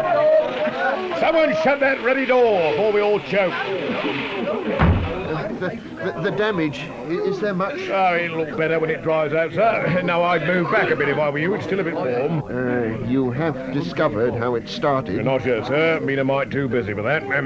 Anyone here see what happened? Mary Forster, she started it. That's a bleeding lie! It was an accident. Just tell me what happened, miss, then we'll see. It was a bowl of dripping. I slipped and it fell on a stove. Well, it caught fire and went all over the floor. I couldn't help it. What? No, if you haven't been looking out for your fancy man. Fancy man, how dare you? I'm respectable. No one here can deny it. Of course I laugh. Now, that's enough. That's enough from all of you. Now, get in there and start clearing up. Hey, you there, Mary. I wish you to stay behind. Please, sir, it was an accident. Oh, stop snivelling, woman. You need have no fears for your employment. Now, how long are you on duty for? Until 6 tomorrow morning, sir. Do you live nearby? Very close, sir. Out there in Parkfield Street. Good. Then go to your lodgings and rest for 1 hour. And when you return, see me.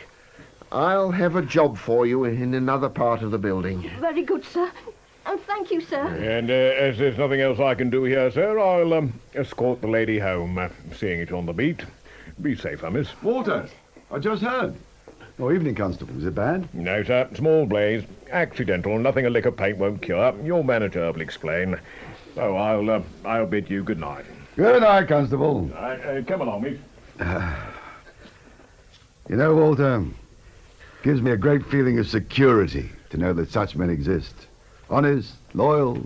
Without them... Yes, Sol, yes. But for the moment, the kitchens are unusable. Temporarily, Walter.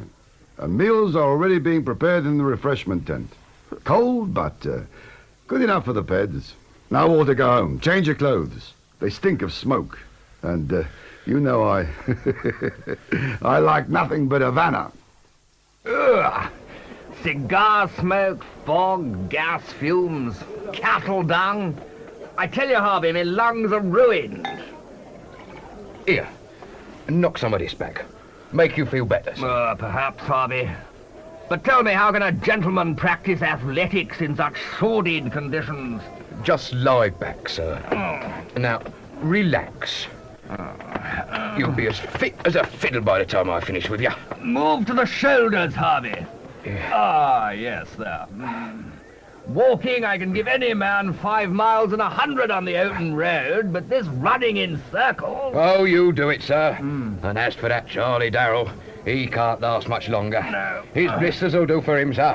Fair oblin he was the last hour. With his blisters, I'm not surprised. You must admit he's got guts. It puzzles me that his man... what's his name? Monk, sir. Yeah, the Monk. It puzzles me that Monk allows him to run with nothing on his feet. Running barefoot? You lost your head, Charlie. Well, I had to, didn't I? The boots was rubbing. See the blisters? I've got eyes. Right now. Lie back. See what we can do. Fine bloody mess they're in. You should have come in hours ago. You might even have seen Cora. Oh, so she come down? She said she would. I know, but I told her to keep away. Keep away? Hey, sometimes, Charlie, I wonder about you. Ah, it's not that I don't want to see her, Sam, you know that. It's just, well, 6 weeks. It's a long time. Just looking at her makes me... It won't be much longer, Charlie, and just think. With the winnings from this mix, you won't be training for a while. You could have a couple of months off. Rent a cottage somewhere. Cornwall, by the sea. Over Christmas. That's where I fancy. Oh, here, what's that stuff you're slapping on? Calf's bladder. Best remedy I know. It'll be like running on velvet. There now. How does that feel? Oh, good as new. Honest, Sam, as a trainer, you don't half take some beating. It's not me you have to worry about, Charlie, lad. It's Chadwick, and don't you forget it. Oh, how can I, with him only a mile behind? There's 5 days still to go. You'll take 3 hours of shut-eye. When you wake up, you'll be as fit as old Nick himself. And what about you, Sam? Me? Well, let's say, Charlie, lad, that I'll be out looking after your interests. Now then, come on, lie back.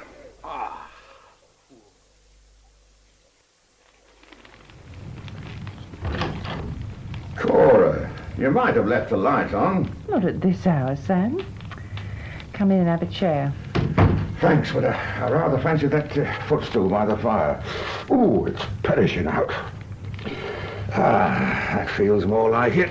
Very punctual, Sam. I take it all's going well. I told Charlie he could keep till 4. You don't mind if I have a cigar? Of course not, Sam. Charlie, he is still leading, isn't he? He is. And apart from a mite of foot trouble, fit as a fiddle. Chadwick's suffering, though, bad. And it's only the first day. So, Charlie's doing well. I am pleased.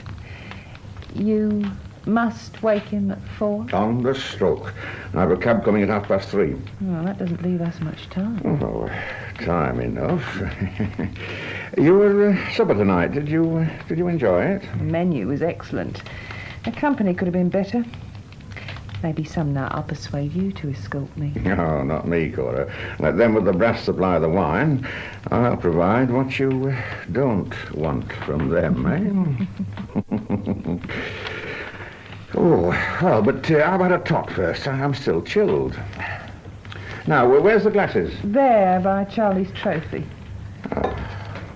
You know, Cora, there's ped history in this belt. These names, Johnny White, Young England, and then Charlie Darrow. It made me proud the day that Charlie won it outright. I believe you really mean that. I do, Cora. You see, by rights, there should be another name on that belt. Mine. 15 years ago, I ran against Johnny White. Oh, I could have thrashed him stupid, but, well, I was young, still wet. So when Johnny's man offered me 50 gold once to slow up, I did. Let Johnny walk it in slow time. And you never went against him again? No, Johnny held the belt until Young England thrashed him. Then it was Charlie. That's why when he's out there wobbling, I'm with him, every yard of the way. Except when you take his place here with me. Now, drink up. We're not going upstairs, then? Why waste time, Sam? Besides, Charlie's never approached me in front of the fire. So, Sam, here. Love me here.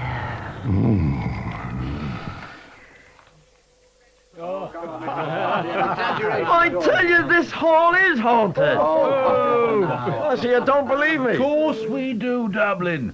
But our readers will take some convincing. Banshees, Dublin, they're like leprechauns. Too many of them, especially after a paddy's had a nip or two. Oh, it's too bloody early in the race for that.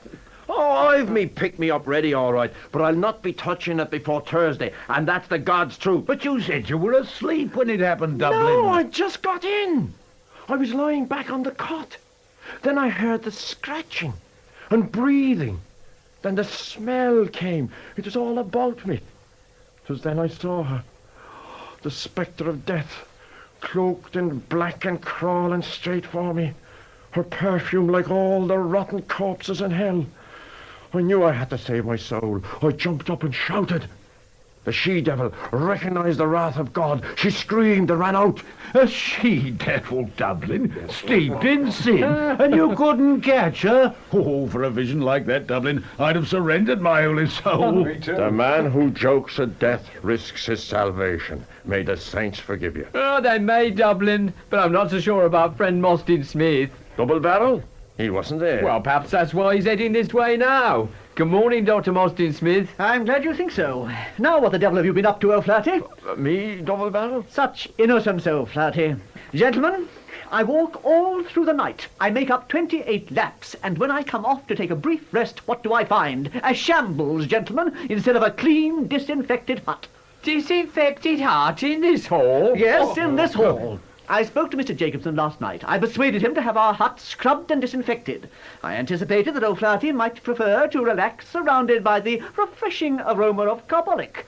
But instead, I find... The corpses from hell, eh, Dublin? Instead, I return to chaos, and a message from Jacobson to say that his cleaning woman is in hysterics, and that I have attacked her. How do you explain that, O'Flaherty? Carbolic, cleaning woman, if I get my hands on you, double barrel? No. Father, save me from committing a mortal sin. And there was Dublin, screaming at double barrel like one of his own banshees. One more scare like that and it'll be curtains for him. Right, Mr. Harvey? Could have put paid to Dr. Mostyn Smith's chances as well, Mr. Monk. Right, Mr. Harvey. But it doesn't solve our problem. Now, we're both reasonable men. We both know that neither Charlie or the captain can hold this lick. Look, if they burn each other off, what happens? Who gets the prize? O'Flaherty, maybe Chalk. Right. Second-raters, both. And neither of us would want that. Now, I'm not suggesting we fix the result. No. What I say is that your bloke and mine share the pace. That way, they'll both break the 600-mile record. Then, come Saturday, they can open up and fight this race out between them. Fair, Mr. Harvey? Not a chance, Mr. Monk. If your Charlie's as crocked as you say, then the captain ain't going to wait. But I'll give you some advice. Gratis. Switch some rhino onto the captain. That way you won't be cleaned out. Well, not completely, Mr. Monk.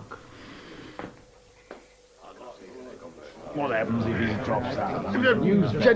Gentlemen, please, if you'll have your pencils ready, I can give you the positions.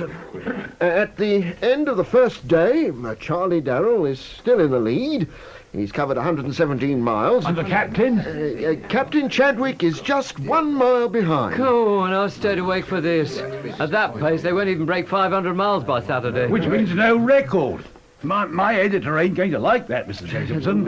Gentlemen, it's still early, and don't forget, even if the two favourites have slowed down, Williams and O'Flaherty are going very well. They're only 4 miles behind Chadwick. Well, think of the excitement if there was an upset. Yeah, might make the bookies happy.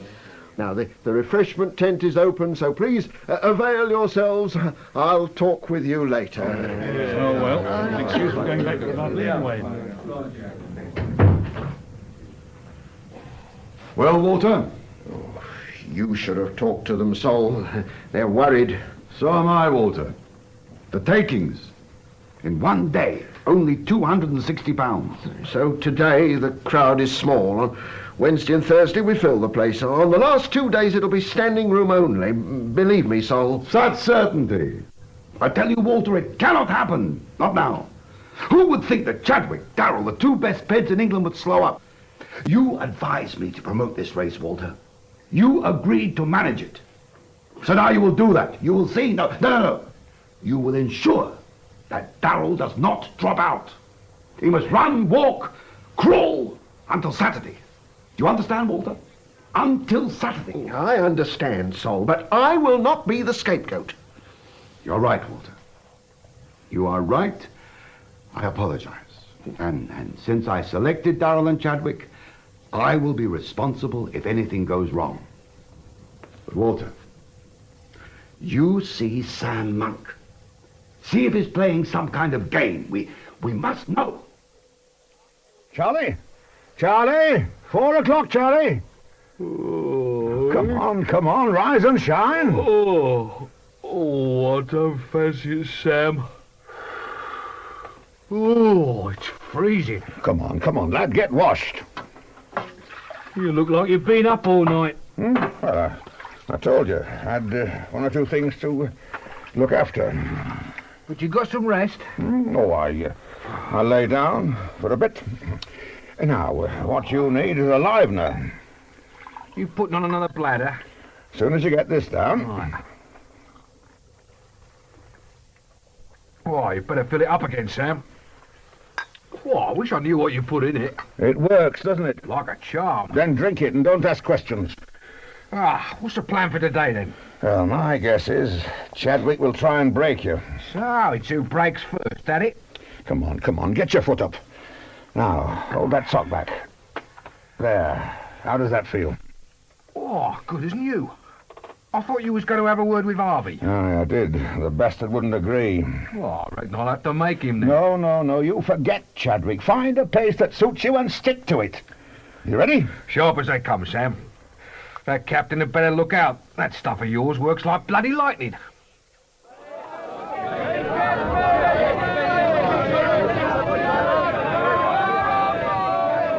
Young Charlie's made a fine start, Sam. Been back just 2 hours and 2 miles ahead of Chadwick already. I didn't think he could recover so much. Not after the distance he lost yesterday. But he's going too fast. It's not right, Charlie. He knows you can't play about with pace. You didn't instruct him to warm up the pace? No. What the hell is he playing at? Maybe he heard you. He's slowing up. Good. Maybe he's starting to suffer. So, you'll call him in? No, Mr. Jacobson. If Charlie hasn't learned that you don't bolt like a goose at Christmas on the second morning of a race, then he deserves what he gets. And I'm not sparing him no sympathy. Not yet. His blisters? Oh, I've seen worse. And Charlie won't give up on that account. I hope he won't give up on any account. It'd be disastrous for our promotion if Charlie and the captain don't last out the 6 days for their final duel. Right, then it's Chadwick's man you should be talking to. We're not going to stop. Not before Saturday. What the hell's he up to? He's staggering badly. Maybe, Sam, you should call him in. He's collapsed. Cramp. Oh, God. He was asking for it at that lick. He had to get cramp. Oh, the stupid bleeding guy. That's my diagnosis, Mr. Harriet. This man has a saline deficiency. He's totally exhausted. But not to run for 12 hours. Wait. He is a sportsman. Such men recover quickly. Is that not so, Doctor? 12 hours, Mr. Harriet, or I'll not hold myself responsible. His pulse is dangerously fast. Mr. Monk, what do you say? Maybe another opinion? Oh, I don't know. Charlie looks bad. Easy, lad, easy. Oh, dear. Mr. Harriet, I require a stretcher. He must be moved immediately. Stay there, Doc. I'll get one. Mr. Monk, your man, I just You heard. can't see him now, Double Barrel. Mr. Monk, I have a degree in medicine. Maybe I can assist. Oh, all right. That is, if the other doc doesn't mind. Do you, Doc? No. I should be in your debt, Doctor. Thank you. Mr. Harriet, will you stay within call? I may have need for urgent medical supplies.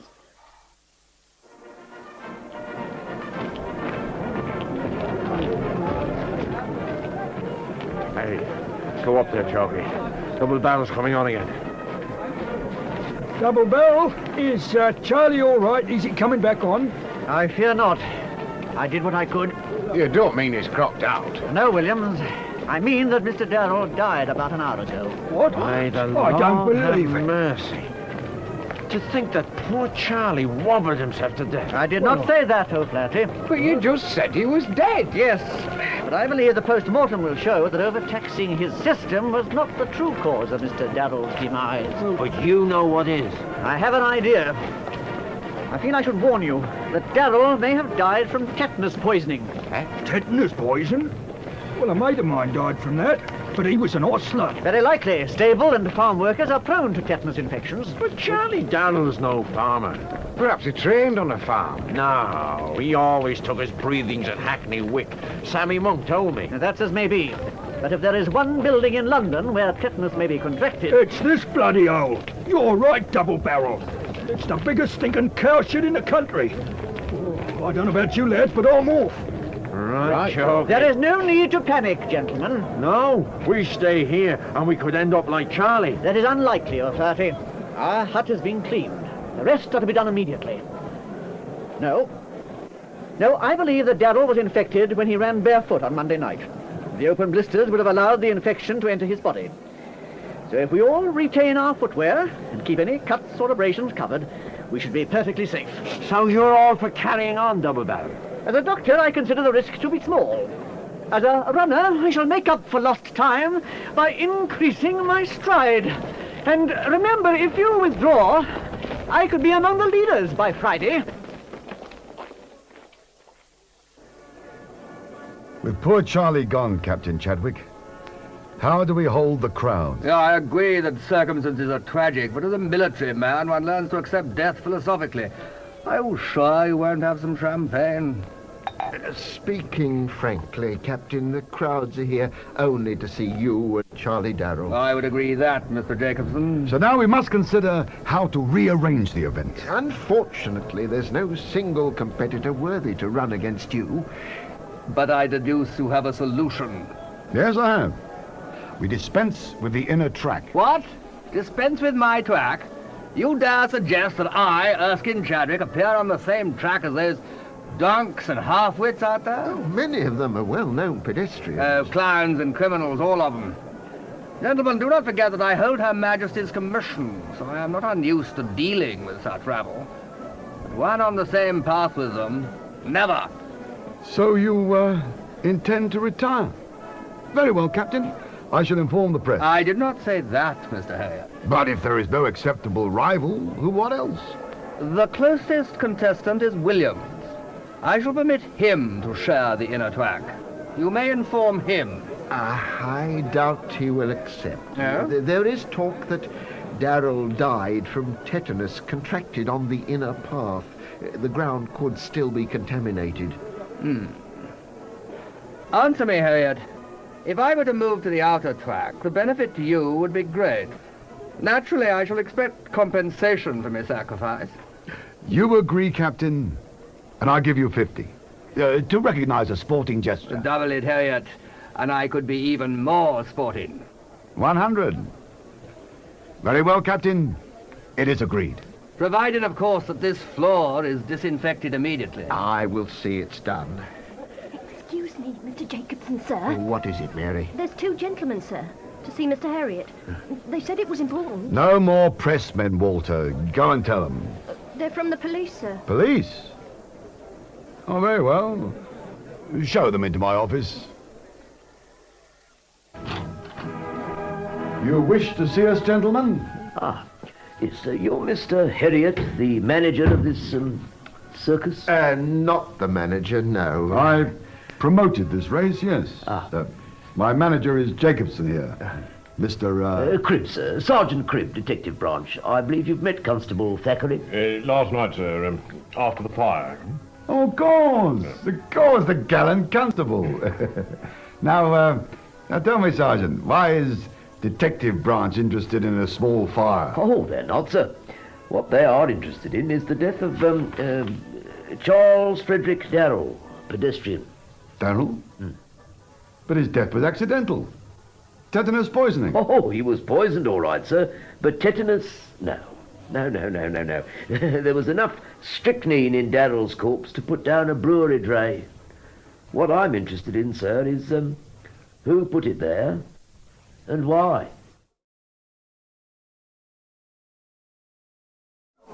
The motive could have been Church La Femme, Sarge. French, Thackeray? Who have you been mixing with? I'm beginning to doubt you. Cherchez la femme. Yeah, I take it you mean Cora Darrell. She does have a way with men, Sarge, and Harriet seemed taken. So did Jacobson, and both indicated that Sam Monk might be, involved. And he was seen taking her into the sleeping tent. Only for about 5 minutes, Sarge. It ain't for how long that's significant, Thackeray. What is how many people seem to have noticed. Pass over that copy of the Star. Right. Now, here. See? The report says that Darrell was in poor shape. No rest for 24 hours. Blistered feet. We know that Monk calls him off around 1 o'clock this morning. He then sleeps for 3 hours. When he gets back on the track, it's at a pace that scares the devil out of Chadwick. Indicate something, Thackeray? Well, Sarge, most of those peds, well, we know they take stimulants. Don't stop, Thackeray. The way Darrell moved off suggests he could have been fed with something. Let us suppose he was, Thackeray. What? His symptoms, Sarge. Cramps, spasms, could be strychnine. My thinking precisely. Now, Darrell had his first spasm when? Jacobson puts it about 6:30, Sarge. Which makes it about 2 hours after Darrell returned to the track. If it was strychnine, the spasm should have come later. Exercise, Sarge. That could speed up the effect. A doc could tell you. Brilliant, Thackeray. You just earned yourself another pint. Oh, I'll get them, Sarge. Later, Thackeray. Right now, you will consult our expert, Dr. Mostyn Smith. But he's on the track, Sarge. So, Thackeray, you're the beat basher. And since the doctor's lost enough time already, I suggest you develop your thirst. Get out there after him. And where'll you be, Sarge? Me, Thackeray? I shall be in the refreshment tent, having a word with Sam Monk. No more Sam. Oh, come on. Fill it up again. Come on, Sam. Bed, that's what you need. Oh, Charlie's gone, and you deny me a drink. Now, come on, hand over that bottle. That's the last one, then. You know, Charlie and I were partners. I made him. He'd have been world champion. Your name, Monk? Sam Monk. Who are you? Cribb's the name. I'm a police detective. You ready to talk about Charlie Darrell? He's dead. He'd have won this mix and broke the record. That's not what I heard. His feet blistered badly. Oh, no, they was all right. I put the word out they was bad. Tell me, Monk, did Darrell have anything to eat? Eat? No, he didn't eat. Well, nothing at all for 24 hours. Well, he had the odd hunk of bread, while he went round. He ate nothing after you called him in? No, he just wanted to sleep. So you put him to bed? Aye. What did you do then? Me? I saw a friend. Here? No, I went out. I took a cab. Must have been a very good friend to make you leave, Charlie. Well, he was asleep. I came back at 4 to wake him. This friend, who was it? Oh, lady. Just a lady. You appreciate discretion. No names, please. You visited a lady.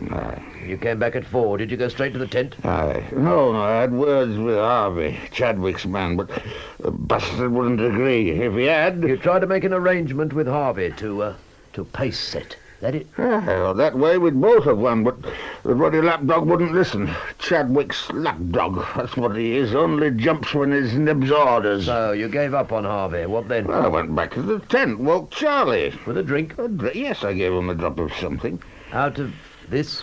Aye. Here, that's mine. Where did you get it? I found it in the tent. Now, what's in it? Well, it's a secret.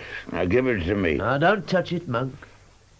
Now, what's in it? No, it's my recipe.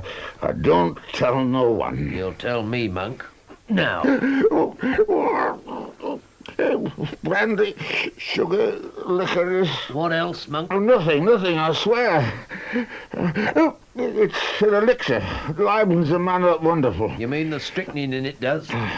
You knew all the time. How much strychnine did it take to liven up Darrell? Oh, half a crystal, same as always. Oh, you prepared the mix before, always for Darrell? No, I used it myself when I was wobbling. How much did you give Darrell? Well, the bottle was full, so work it out. But what he took wouldn't hurt a fly, not with what was in there, no. Darrell's dead, and that Monk says you could be up for manslaughter. No, Charlie died from tetanus. That isn't my doing. It's an illness. Artificial tetanus, isn't? What? They cut Charlie's body open. They found it was full of strychnine. But he drunk some. Then you must have dipped it in like sugar. So how much poison is in here, Monk? And where did you buy it? I told you. I mixed half a crystal. I bought 5, same as always, from a chemist, Hayward's, in Bethnal Green. I've still got the rest. Hand them over. They're in my lodgings where I made up the stuff. 4.5 crystals in the file. Address? Rupert Row, 118. Now, when did you bring this bottle to the hall? Sunday, same day I made it. And you kept it where? Well, the tent, in the cupboard. And you didn't use any before last night? No, there was no need. Oh, God, I feel sick. Then I'll let you go and rest, Monk. But I will see you again. Until then, you will not move out of this hall, understand? Thackeray. Looks like you enjoyed your stroll.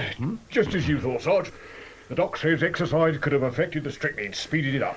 Good work, Thackeray. Now, see Mr. Jacobson. Tell him to find Monk somewhere to sleep. Right, Sarge. Where are we dossing, Sarge? I've a cot in Harriet's office. And me? You, Thackeray, will go to the forensic laboratory. I want every liquid in Darrell's tent analysed. Results to me by the morning. You sure there's nothing you forgot, Sarge? Oh, well, Thackeray, since you mention it, you could wake me at 6 with coffee, and for heaven's sake, watch what goes into it. I have no desire to collapse before I visit Cora Darrell.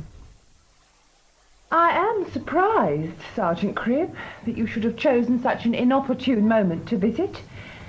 But since you are here, you may sit down. Thank you, Mrs. Darrell.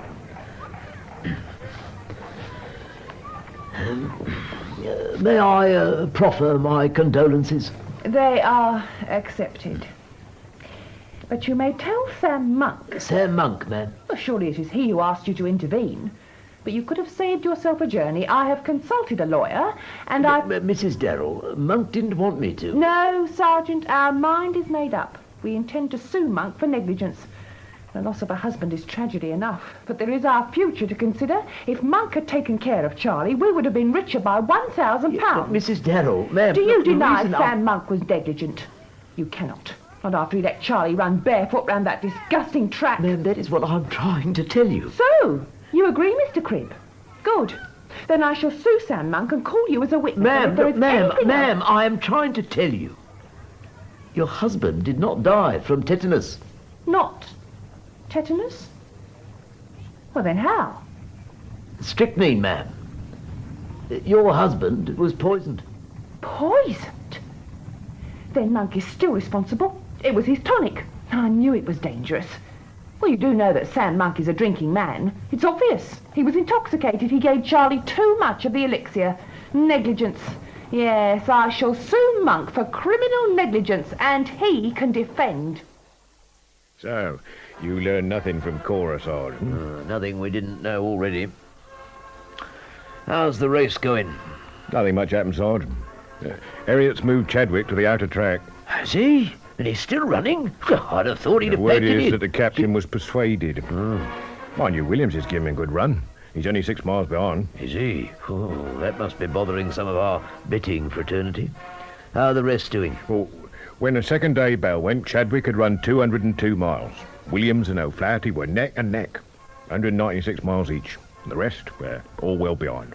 I'd hope Mostyn Smith would have caught up a bit. After the time he lost yesterday, Sergeant, now he's over 30 miles behind Chadwick, being lapped all the time. I know the feeling. The Bunsen and Beaker Brigade, they tell you anything? Only that there was enough strychnine in the elixir to do every pit in the race. Dale didn't have hope. Makes it look bad for Monk. Get over to Bethnal Green, Thackeray. See the chemist, Haywood. Find out how much strychnine he sold Monk, then search his lodgings. Sure. How is Monk, anyway? Still out of the world. In the hut next to Mostyn Smith. Snoring his head off. O'Flaherty. Dublin. I believe you should rouse yourself. Jesus, Double Barrel, how do you manage to stay so fresh? Just my methods. Well, what's doing out there? The crowd's grown, hoping for more blood, no doubt. It even made Harriet smile for a change. But Cora may have had something to do with that as well. Cora Dowell. She been here? Like a black widow in full mourning. They say she's out for Sam Monk's blood. Yeah, who isn't? With all the money lost on Charlie. Sam's done for this time.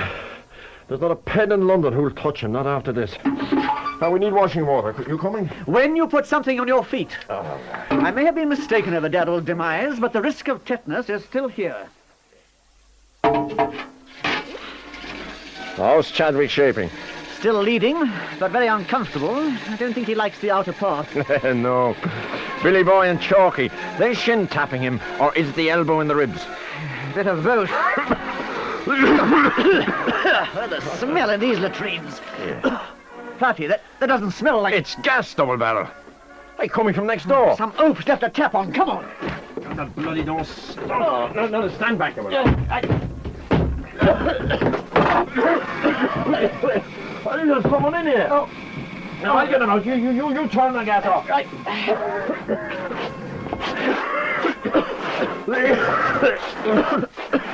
God.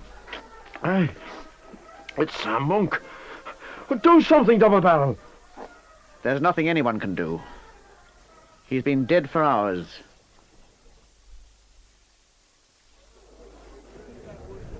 This is to show how sorry I am. I did not mean him to die. Signed by Monk. Where did you find this, Mr. Jacobson? There, on the table. There by the bed. Wouldn't take gas long to fill this place. Especially with that ventilator closed. Screwed down tight. Do you know if Monk could write? Well, you have a note. It's signed by Monk. Don't prove he wrote it, but we'll verify that. Do you need me for anything else, Sergeant? Not for the moment, sir, no. Thank you, Sergeant.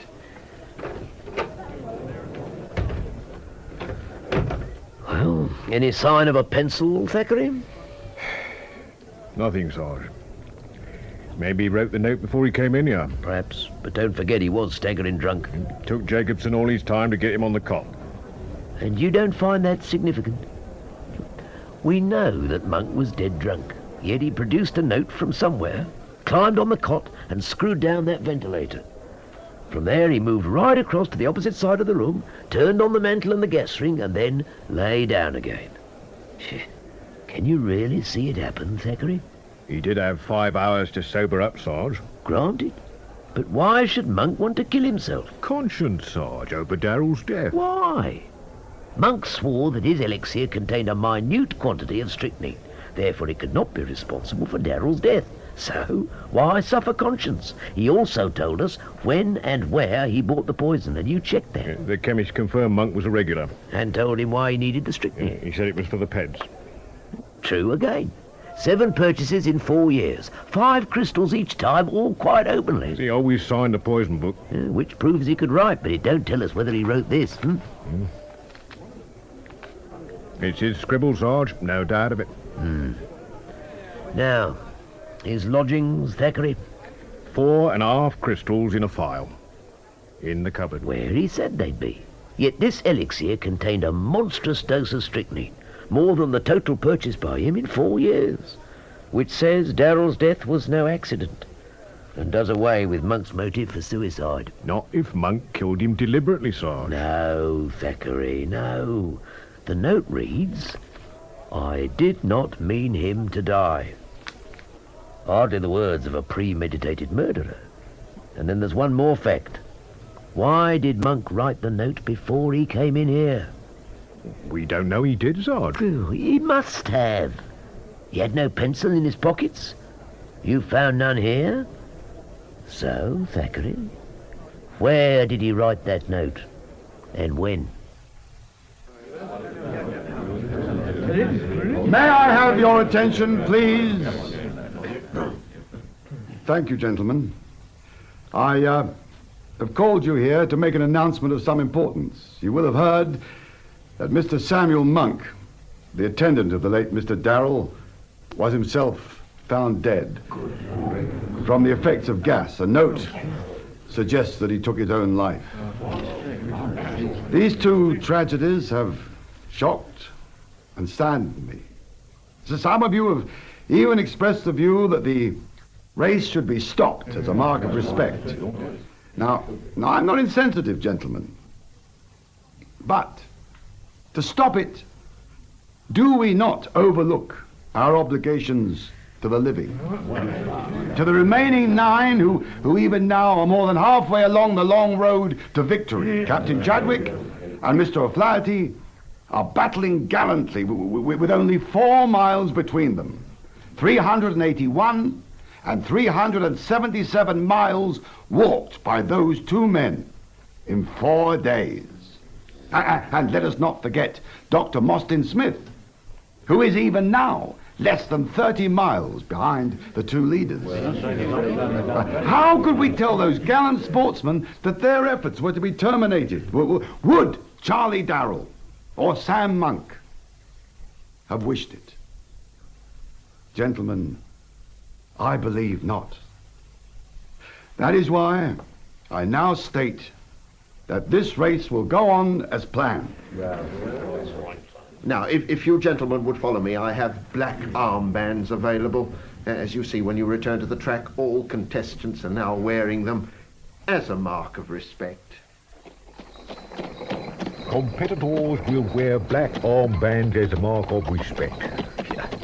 That makes me sick. Gives the reporters something, Thackeray? They got enough with Chadwick, Sarge. You should see the poor blighter. Shins and ribs bruised, balked every time he tries to pass. O'Flaherty make him all ground every hour. You should stop it, Sarge. If I hadn't bungled so badly, I might have done, Thackeray. Now, I've got to keep our suspects firm under one roof. Don't take it so hard, Sarge. It'd be different if you were a medic. Agreed, Thackeray. But I shouldn't need no beardless mortuary attendant to point out Monk had been coshed. His head, Sergeant Cribb, a heavy blow obviously inflicted before death. Well, seeing the party that bashed Monk pulled his hair neat over the wound, Sarge, anyone would have missed it. Tell that to Inspector Jowett, Thackeray. But it does leave us with 2 murders and a brace of suspects. You still including Cora Darrell, Sarge? Naturally, Thackeray. Why else are we going to see her? Murdered, Sergeant Cribb? Sam Monk was murdered? And I said such terrible things about him. Sam Monk was in no way negligent. The strychnine came from elsewhere. I see. Yet my husband is dead. Murdered. Someone must have had a reason. Your husband was well fancied. With him out of the race, Captain Chadwick is bound to win. So, ma'am, anyone who bet heavy on the captain would have a motive. And you are investigating all these people? We are trying, ma'am. Number of bookmakers are being questioned, the competitors, the sportsmen. Which is why you may be able to assist us, ma'am. Since I do not mix with that class of person, Sergeant, I hardly see how I can No, be you then. misunderstand me, Mrs. Darrell. It is just that you and your husband had a wide acquaintanceship in the sporting fraternity. We have a number of friends, yes. But some are closer than others. By that I mean some do visit your home. Naturally, Sergeant. Friends of us both were always welcome. Naturally. You would classify Mr. Heriot or Sam Monk in that category? They were both good friends, yes. I see. Now, last Monday, you had a visitor that evening? Last Monday? No. You're very positive, ma'am. Yes, Sergeant. You see, on Monday evening, I was out. I had dinner with friends. Perhaps you would be so kind as to give us their names and address? A mere formality, ma'am. Very well. I dined with a Mr. and Mrs. Darby. They reside at Holly House, Trap Lane, in Highbury. What time did you return home, ma'am? I believe it was about midnight. No, a little before. Anyway, it was before my maid came home. She is expected to be in her room by 12. You're certain of that time, ma'am? Yes. Why? Your maid has told us that she was in her room well before 12, ma'am. You have spoken to my maid? Sergeant, I find this intolerable. Yes, perhaps, ma'am, but facts must be checked. Now, I have no wish to put the next question, so as to save you embarrassment, I shall answer it myself. My information is that you received a visitor and that he arrived in the early hours of Tuesday morning. You are insulting, Sergeant. A man here after midnight? Did you deny a man came? The question is impertinent. I think you had better leave and take your constable with you. Very well, ma'am. Thackeray. Should you change your mind, the police office at the hall will locate me. At least for the next 2 days.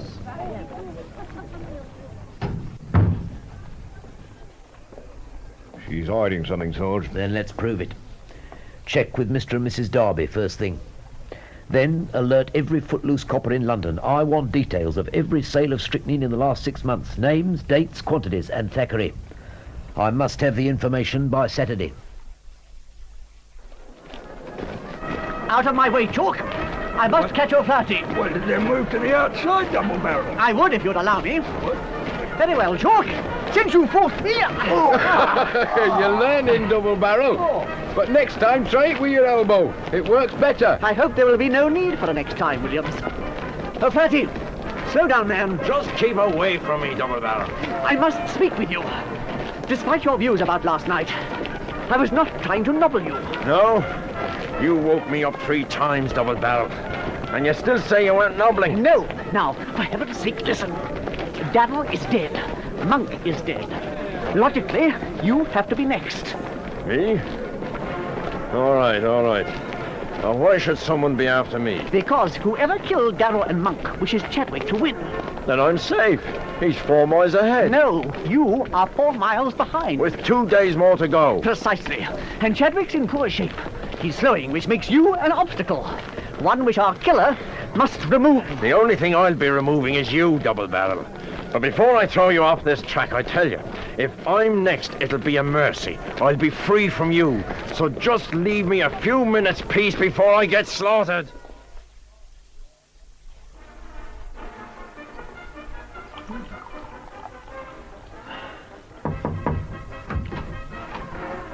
Oh, you timed that well, Thackeray. You'll find a clean cup on the shelf. Tea? Ah, very welcome, Sarge. Phew, what a morning, eh? Well, let's hear your report. Poison books in all districts are being checked, Sergeant. The locals didn't like the idea, but I used your name. Caused them to jump, did it? No, Sarge. Not until I said you were acting for Inspector Jowett. What else, Thackeray? I went up to Highbury, saw Mr. and Mrs. Darby. I trust that result merited the effort. They didn't see Cora Darrell on Monday night, Sarge. They were at the Lyceum watching Irving play about a moneylender in Venice. Didn't sound like much. Obviously the quality of your mercy is not strained, Thackeray. But at least we've resolved one problem. We have, Sarge? Oh, yes. Remember when I grilled Monk? He said he'd been with a lady. You reckon it was Cora Darrell? He could have got to Finsbury and back easily. But that was after midnight. Cora was out before then. We need to know where. So she stayed on the list? For the moment. But if Cora doctored the tonic, it had to be on Monday afternoon. But she was with Monk, Sarge. That's the only time she went into the tent. Problem is, it would make Monk an accomplice. Except that we've cleared him, Sarge. Cora could still have killed him, Thackeray. Supplied us with a murderer to save herself from swinging. It's possible, Sarge. But still only theory. So, let's get to fact. We know the elixir was poisoned after it got into Monk's tent. So when was the poison added? Well, best time would have been during the night. Yes, but only during the times Darrell was out on the track and Monk was away. And that covers a lot of people. So what now, Sarge? We'll just have to dig, Thackeray.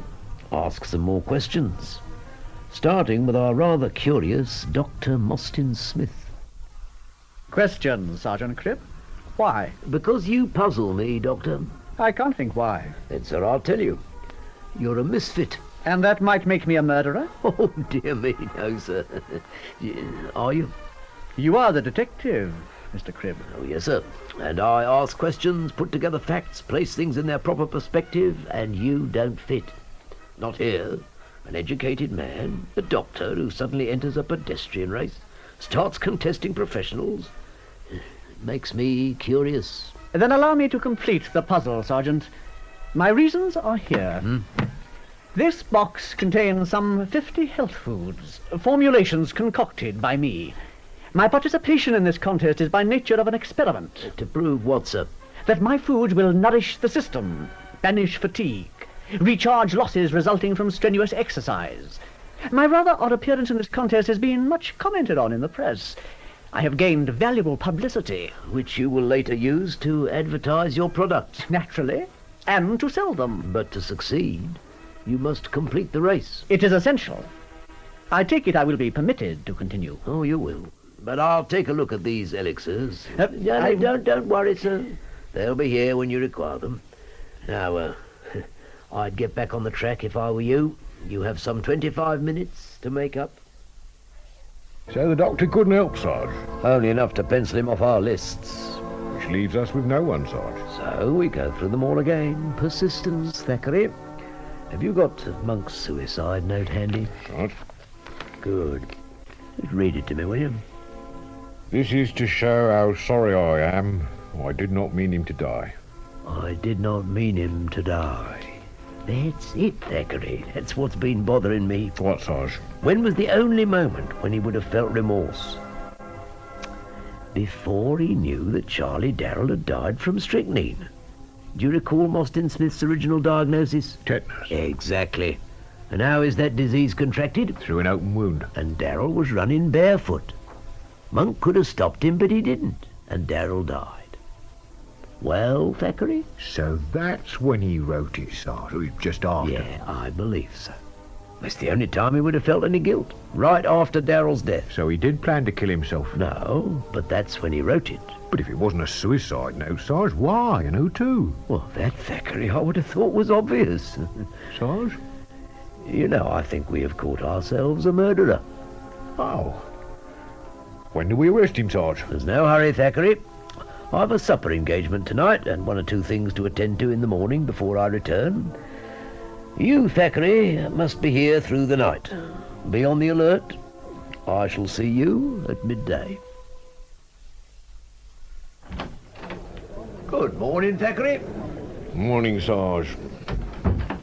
Well, how's the race going? Oh, Captain Chadwick's making the pace. Looks as fresh as a 2-year-old. Does he? How about the others? Oh, none of them have a chance, Sarge. Not the way he's moving. Still time for a turn-up.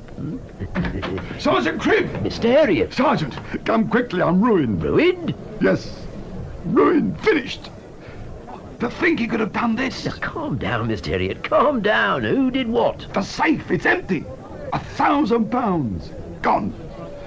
Oh, to think that Jacobson would do this. Jacobson? Why Jacobs? Only he had a key.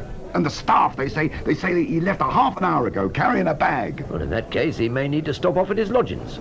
And with only half an hour's start, yes, we'll try and catch him there. You, Thackeray. Sergeant. Nip out and find a cab. What's Jacobson's address, Mr. Harriet?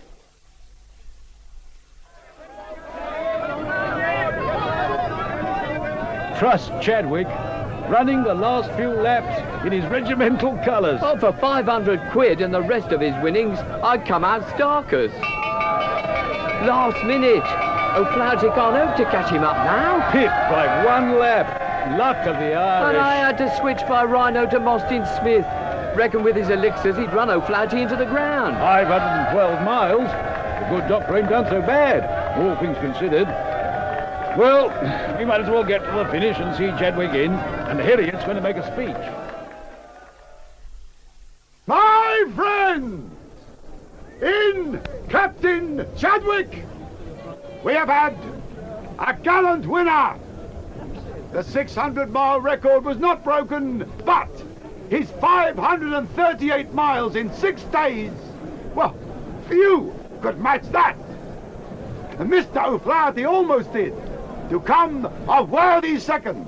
And I would ask for a special round of applause for our number 3, Dr. Mostyn Smith.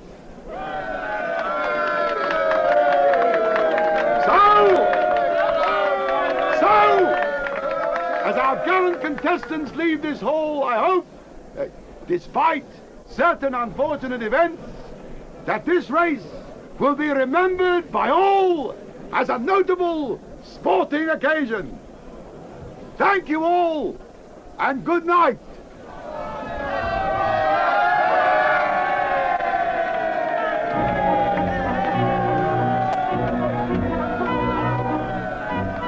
Constable, how grateful I am. Without you and the sergeant, your speed of action, there would have been no prizes. They would have lynched me. But now, all I wish is to sleep. May have to wait, sir. Sergeant Cribb would like to see you. He's in your office. Well, surely I can make the charge against Jacobson tomorrow.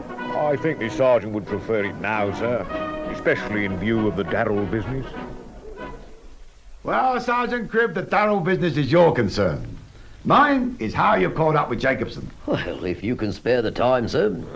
We arrived at Jacobson's digs only moments after he'd left. Fortunately, someone had seen him enter a cab. We arrested him as he was boarding a train at Fenchurch Street. Fenchurch Street? But how did... Well, why did you go there? Because Constable Thackeray here has an inordinate interest in our railway system. He recalled there was a boat train leaving within the hour. I see. But why steal from me, an old friend? He told us a very queer story. We'd like to hear yours. Well, you've had mine. The ingrate robbed my safe, placed me in jeopardy. So you know nothing about blackmail, sir? Blackmail, Mr. Cribb? No. And if we were not friends, I would consider your remark insulting. Now I've had enough, I'm tired. So please go. If we go now, sir, you come with us to the police station at Islington. I see. Very well. What do you wish to know? About blackmail. You were involved in blackmail? Well, you know, Jacobson is unbalanced, Sergeant. That's why I tried to help him. He needed employment, so I gave him work here. But he became quarrelsome, nervous. The fire, the murders. Finally, he said he couldn't take any more stress, that he wished to quit. How could I allow that? There was too much involved. So I told him justly that either he would honor our contract or forfeit his salary. But that was when he started to threaten me. He indicated that you would have to arrest someone for the Darrell murder, that you would hold the first suspect. He knew I'd been out on the night that Darrell was murdered. He threatened to tell you that I'd been with Mrs. Darrell. I had to pay his price. Which was? The money in the safe. Well, you know the rest. So you paid Jacobson all you had to protect Mrs. Darrell's reputation. Very loyal. She was a friend. I see. Right, Thackeray. Sergeant. This way, please, ma'am. Cora! What are you doing here? Please be seated, Mrs. Darrell. Now, you were able to listen to our words, ma'am? I heard everything. And you can confirm Mr. Harriet's story? Oh, yes, Sergeant. I can confirm it is a pack of lies. Cora! What I told you last night was the truth. That you dined with Harriet on Monday night? Yes. That is not true, Cora. Sergeant, I was at my club, the London Sporting. You can check. I did, this morning. The steward, the head waiter, neither recall seeing you for at least a fortnight. Full of stories, aren't you, Harriet? Still, you had a good reason. And that name you used to sign the poison register, it wasn't very inspired. Poison register? No. Now, don't deny it, Harriet. These are reports on every sale of strychnine in London during the last month. It's impossible. Do you want me to bring in the dispenser who served you, Thackeray? No. No. No. I'll tell you the truth.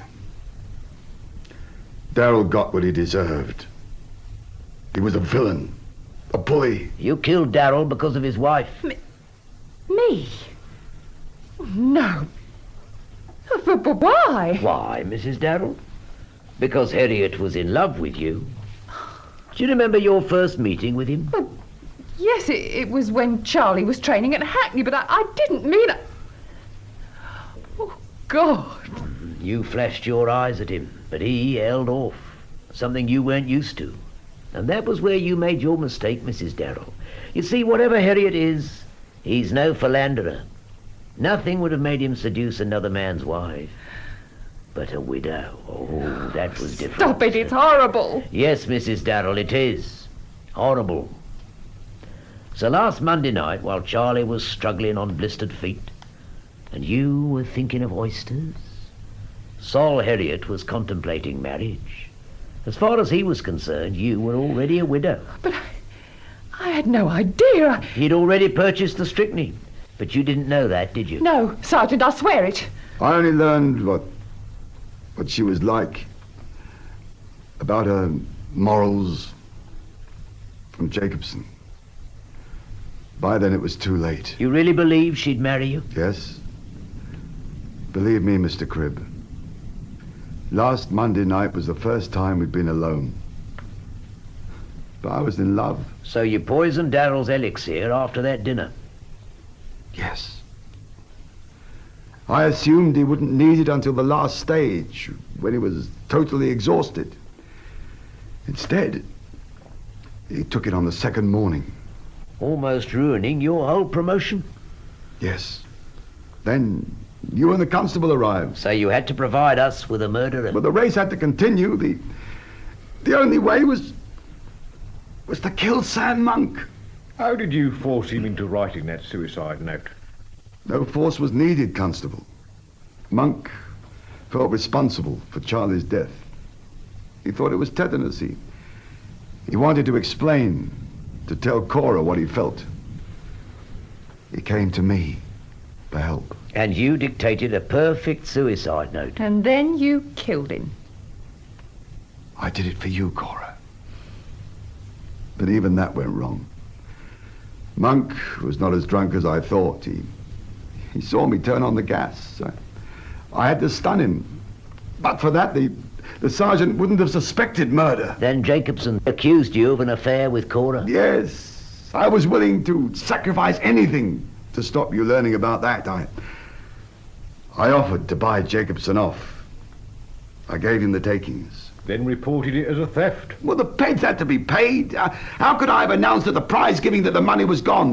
It's happened too often in such promotions. I would have been lynched, so I gave Jacobson time to get away. Then I came to you. Now, if there's nothing else, Sergeant... Take Mr. Harriet to the station, Thackeray. I reckon he can do with a rest. I hope, Constable, you will ensure it is a long one. Now, what happens to me, Sergeant? Are you going to escort me home? Escort you, Mrs. Darrell? No, ma'am. But I'm sure you'll find a cab. Or maybe one of the peds is still hanging about. Good to be going home, Sarge. It still puzzles me how you got Jacobson to spill. Oh, Jacobson never said a word, Thackeray. He didn't? Then what led you to Harriet? Deduction and elimination, Thackeray. Commencing with the motive for Charlie Darrell's murder. I'd have waged it was for profit. Yes, Thackeray. But who would it benefit? Not Chadwick. He was confident of winning. Until Darrell raced ahead, Sarge. Chadwick could have decided to do him then. Oh, no. First, he would have had to obtain poison. And second, he was too well known. He might have been spotted going to Darrell's hut. Harvey was a possibility, but I discounted him after Monk died. Don't see why, Sarge. Well, they didn't get on. Harvey could not have persuaded Monk to write anything, let alone his own suicide note. And Jacobson? Well, Jacobson was up to his eyes in debt. No bookie would give him credit, no wages. So no profit in him killing Darrell. Which left the Peds, Cora Darrell, and Harriet. Well, the Peds didn't count. Second rate as all of them. As for Cora... I eliminated her, Sarge. She needed her husband alive. Excellent, Thackeray. Why? Well, she was a born liar, Sarge, but her fury when she heard Darrell was dead, that was genuine. Darrell was just coming into big money, getting recognised by society, reflected glory, Sarge. She lived for it. She lied about that supper. She must have known we'd check with Mr. and Mrs. Darby.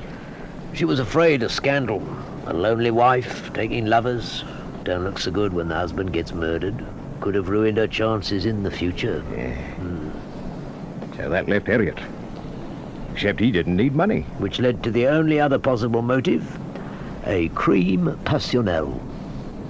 I thought that was the same as Church La Femme, Sarge. Yes, Thackeray, I suppose it is. Anything else you'd like to know? Yes, Sarge. You suspected Sol Harriet, but getting the proof. Oh, didn't I tell you? My supper engagement last night was with Cora Darrell. It was then I persuaded her to tell the truth. She admitted dining with Harriet, and that added to his motive, but it still wasn't proof. So you got that from the poison register? No, Thackeray. Not even Inspector Jowett's name moved the local constabulary. I never did get the reports. But those papers, Sarge. A few forms from the statistical branch, Thackeray, and sheer bluff. But if you were so sure, Sarge, you could have confronted Harriet sooner. I mean, we could have been home last night. Well, we could have, but that would have ended the race, and I couldn't have that. You held off for the Peds, Sarge, to save their prize money. Yes, Thackeray. And for Mrs. Cribb. Your wife, Sarge? Yes, Thackeray, my wife. Now, you know I'm not a betting man, but Mrs. Cribb, well, she had a 10 quid on Chadwick. And Thackeray, if she'd found out I'd nobbled her chances. Ah. Read all about it. Get your paper. World Championship race. Promoter charged with murder. Paper, mister. Bell's News, son. Sorry, mister, but this one's better. Tells you all about the wobble to death. We know all about that one, son. Do we, Thackeray? There are one or two things I'd still like to find out. There are, Sarge. Yes, Thackeray. And since you're so good at reading...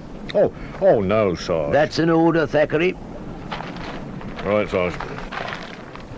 Wobble to Death, a play for radio by Geoffrey M. Matthews, was based on the novel by Peter Lovesey. That's excellent, Thackeray, but a bit on the slow side. Now, try it like this. The part of Sergeant Cribb, that's me, was played by Timothy Bateson. Constable Thackeray was William Edel. With Sidney Taffler as Solomon Harriet. The other characters in the play were... Walter Jacobson, played by Geoffrey Seagull. Captain Chadwick, Charles Hodgson. Dr. Mostyn Smith, Jonathan Scott. O'Flaherty, Rio Fanning. Charlie Darrell, Eric Allen. And Cora Darrell, Carol Boyd. Sam Monk was Hector Ross. Harvey and Williams, Steve Hodson. Chalk and the Doctor. Trader. I beg your pardon. That's all right, Thackeray. Trader Faulkner.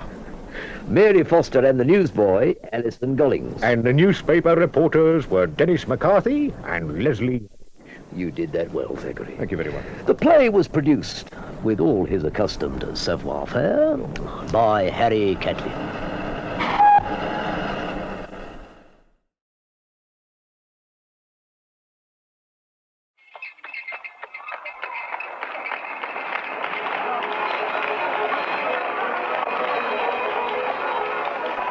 Step this way, ladies and gentlemen. Step this way and witness the death-defying aerial ballet. See the delicately delicious and delectable Pincus sisters. Watch as they combat the laws of gravitation 30 feet above terra firma. Hear the immortal phrases on the board.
And entertainment, and with no expense spared, the British Broadcasting Corporation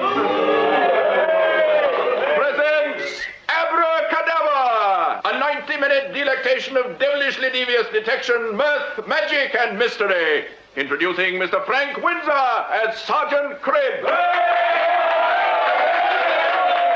Ably aided by Mr. John Hollis as Constable Thackeray. Their interpretations based on the characters created by the academical and aphoristic author, Mr. Peter Lovesey. And adapted from his novel, Abracadabra, for the amorphous acoustic wonders of wireless by Mr. Geoffrey M. Matthews. Ladies and gentlemen, Abracadabra!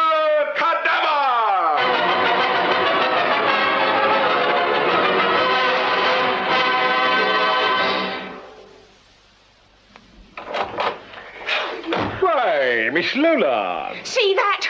Go on, look at it. Charming limb. But do I detect an abrasion? An abrasion? Why, that stupid fumbling baggage nearly killed me in me death-defying leap, too. Does one gather that sisterly rapport is a little less than perfect tonight? A silly bitch went off too soon, hit me full in the chest with her bloody great feet, and there I was, writhing in agony, dangling over the audience with my arms around, if you'll pardon the expression, her thighs. I'm precious near having to drag off her tights to hold on. It ain't dignified, not for a serious artiste. Anyway, bruises don't do anything for a girl's prospects. Prospects? For wheresoever I turn my ravished eyes, gay gilded scenes and shining prospects rise. What? A snatch of Addison, my dear, in a different context. Forgive me. And now, while I have nothing but concern for your disfiguration, I observe that your prospects do not appear to be visibly impaired. So, before your twin sister Bella returns, I will simply bid you adieu. The disclosure of yet another set of injuries could affect me profoundly. Oh, Miss Bella, if you will excuse me. Stupid, blundering jade. Makes a change to have a footprint on your chest, don't it, darling? Just you wait till the word gets round Leicester Square. Here, what are you doing? That's me cut-glass powder bowl. Oh, Lola, no! Leicester Square? Dolly Mott! Who went off too bloody soon? I went off perfect. Come on, Lo, admit it. You swung too far. Swung too far? Next you'll be saying you didn't have a nip before you went up tonight. Me? A nip? Well, you know, I've worn the blue ribbon for 7 months. Anyway, before you start throwing blame on others, darling, you'd be safer watching your own weaknesses. What the hell do you mean? How about your fancy soldier boy? And what's wrong with him? Nothing at all, darling, if the grass on the back of your dress is anything to go by. You foul-mouthed mot! I'll tear your hair out. Oh, stop it! That's not fair. You're hurting me. Ladies, cease this instant. Now, behold. What the hell's that? That, dear lady, is a length of rope from your trapeze. Someone, Miss Lola, had very carefully removed it. You mean the trapeze was shortened? Precisely. Your accident was planned. Indeed, you are most fortunate to be alive, so I would consider that a visit to the nearest police station would be well in order.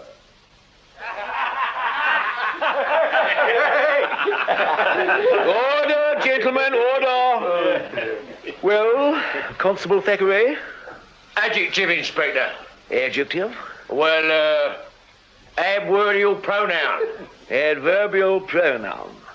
Gentlemen, as you have no doubt gathered, Constable Thackeray and I have crossed swords before. 3 times, Thackeray? 4, sir. 4. And yet you still manage to avoid using words of more than 2 syllables.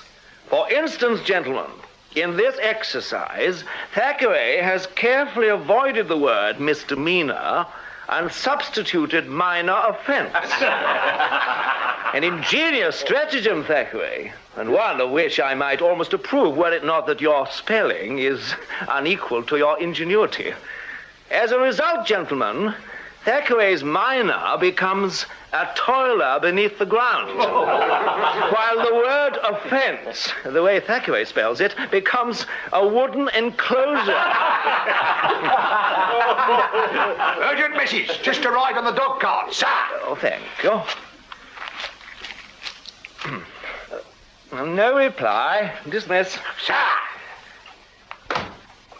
Thackeray? Yes, sir. It appears someone wishes me to release you from my class. Oh. No, Thackeray, I shall not refuse. And as the finer points of orthography have eluded you for so long, I have no doubt your training can wait a further week. So on your way, Thackeray. Yes, sir.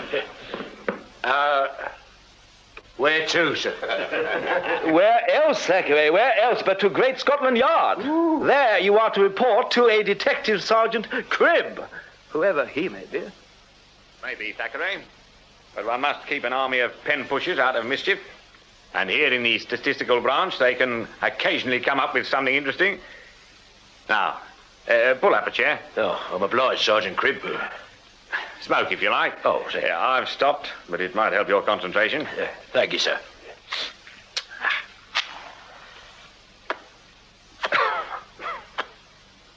Tell me, Thackeray, your spare time, spend much of it in the music hall? Music hall, Sarge? No. I'm more of a melodrama man myself. Irving at the Lyceum, Wilson Barrett at the Princess. Now, there's entertainment for you. Matter of opinion. But you have been inside a music hall. Oh, yes, I've had to. Once I had to Camden on my regular beat. But it's not my cup of tea. From now on, it's going to be. Here, take a look at these. Well? Divisional accident reports. Any other conclusions? Oh, not yet, Sarge. Except a number of divisions are involved. Well, I'll tell you. During the last 4 weeks, there have been 6 accidents, all in music halls. These were spotted by my constables, which means there may have been others. Some missed, others not reported by the divisions. 6 in 4 weeks, Sarge. It's uncommon hard to credit. Singly, perhaps. But get them here together in the statistics branch, and they form a pattern which I, for one, don't find at all pretty. Now, Thackeray, place them in date sequence. Date sequence. Let's see. First one, September the 15th. Accident on a trapeze. The Pinker sisters at the Middlesex. The Old Mo. What, Sarge? The Middlesex, known as the Old Mo. Oh. It's built onto the Mogul Tavern in Drury Lane. Well, that's where the Pinker sisters complained to Sergeant Woolwright that someone had tampered with their trapeze. The sergeant mentions that Miss Lola Pinker showed him a prominent bruise. That man's an idiot. In my experience, Constable Thackeray, injuries to young women are best taken on trust. I've heard of more than one sprained ankle that lost a good sergeant his stripes. The next one. That, as I recall, was Bellotti. Bellotti the barrel dancer. September 17th, Metropolitan Edgware Road. Does the hornpipe on 3 barrels. On this occasion, he stepped on the centre one, slipped and fell flat on his face. Broke his arm and... Blimey, set his aerolite on the footlights. The report says the locals found a line of axle grease smeared round the barrel. Nasty little episode. The next one was the Oxford, I believe, 2 nights later. A fight, wasn't it? Yes, Sarge. A comedian called Sam Fagin assaulted a stagehand, broke the man's jaw. The case was dismissed the next day at Bow Street. The magistrate agreed that while Fagin had acted rashly, he had been subjected to extreme provocation. Provocation, yes. Now, Thackeray, that is what interests me. Look at the report. Yes, let's see here. Yeah. According to the arresting officer, nothing untoward was observed until Fagin went into his closing song. Take it from me, but she likes it. After the last verse, Fagin asked the audience to join in a chorus. The words of the song, printed on a large sheet of paper, unrolled slowly. First line to appear was correct, but the rest, according to Constable Burton, had been altered shamefully by an unknown person and made reference to a gracious personage which no loyal subject could repeat. An officer of singular discretion. See what happened next? 1,800 members of the audience went through the song. Then the appalling significance of the words registered. Fagin was pelted with fruit and booed off the stage. That's when he assaulted the stagehand. Hey, you any idea what the words were, Sarge? I hardly dare speculate. But if it's what I suppose, take it from me, Thackeray, she would not be amused. No. You ready for the next one, Sarge? Not particularly. But as you must be made aware of the details, you'd better read on. Yeah. September 20th, Tivoli Gardens. A sword swallower. Yeah, show me down here. Oh, well, I call this downright mean. I mean, it must be bad enough to push a blade down your throat, but to have someone smear half of it with mustard. Continue, please, Thackeray. 2 other incidents happened 2 weeks later. There was a misfortune to Miss Penelope Tring, the voice on the swing.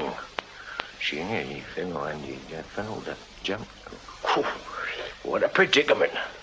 Here, the constable seems to have been uncommon well placed to report it so accurately. Don't look so wistful, Thackeray. You were not at the Royal, and I do not intend to have it restaged for your benefit. No, Sarge. Except it could have been a pure accident. Thackeray, if you can bring yourself to read beyond the constable's description, you will find that Miss Tring's garments have been tampered with in 3 places, as soon as they came under pressure. Cool, Sarge.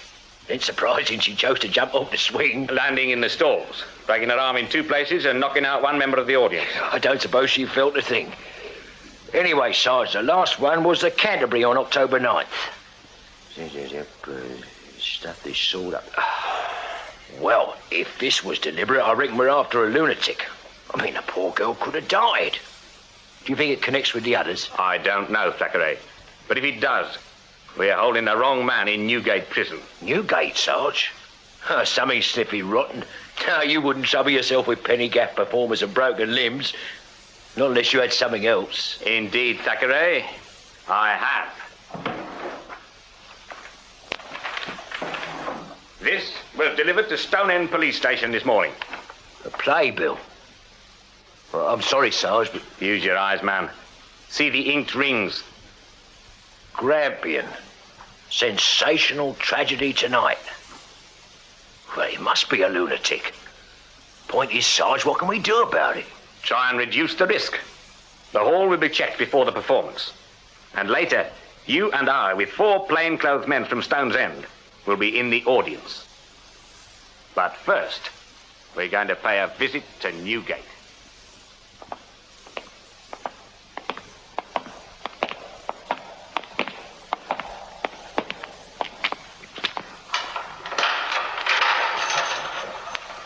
Woolston, on your feet.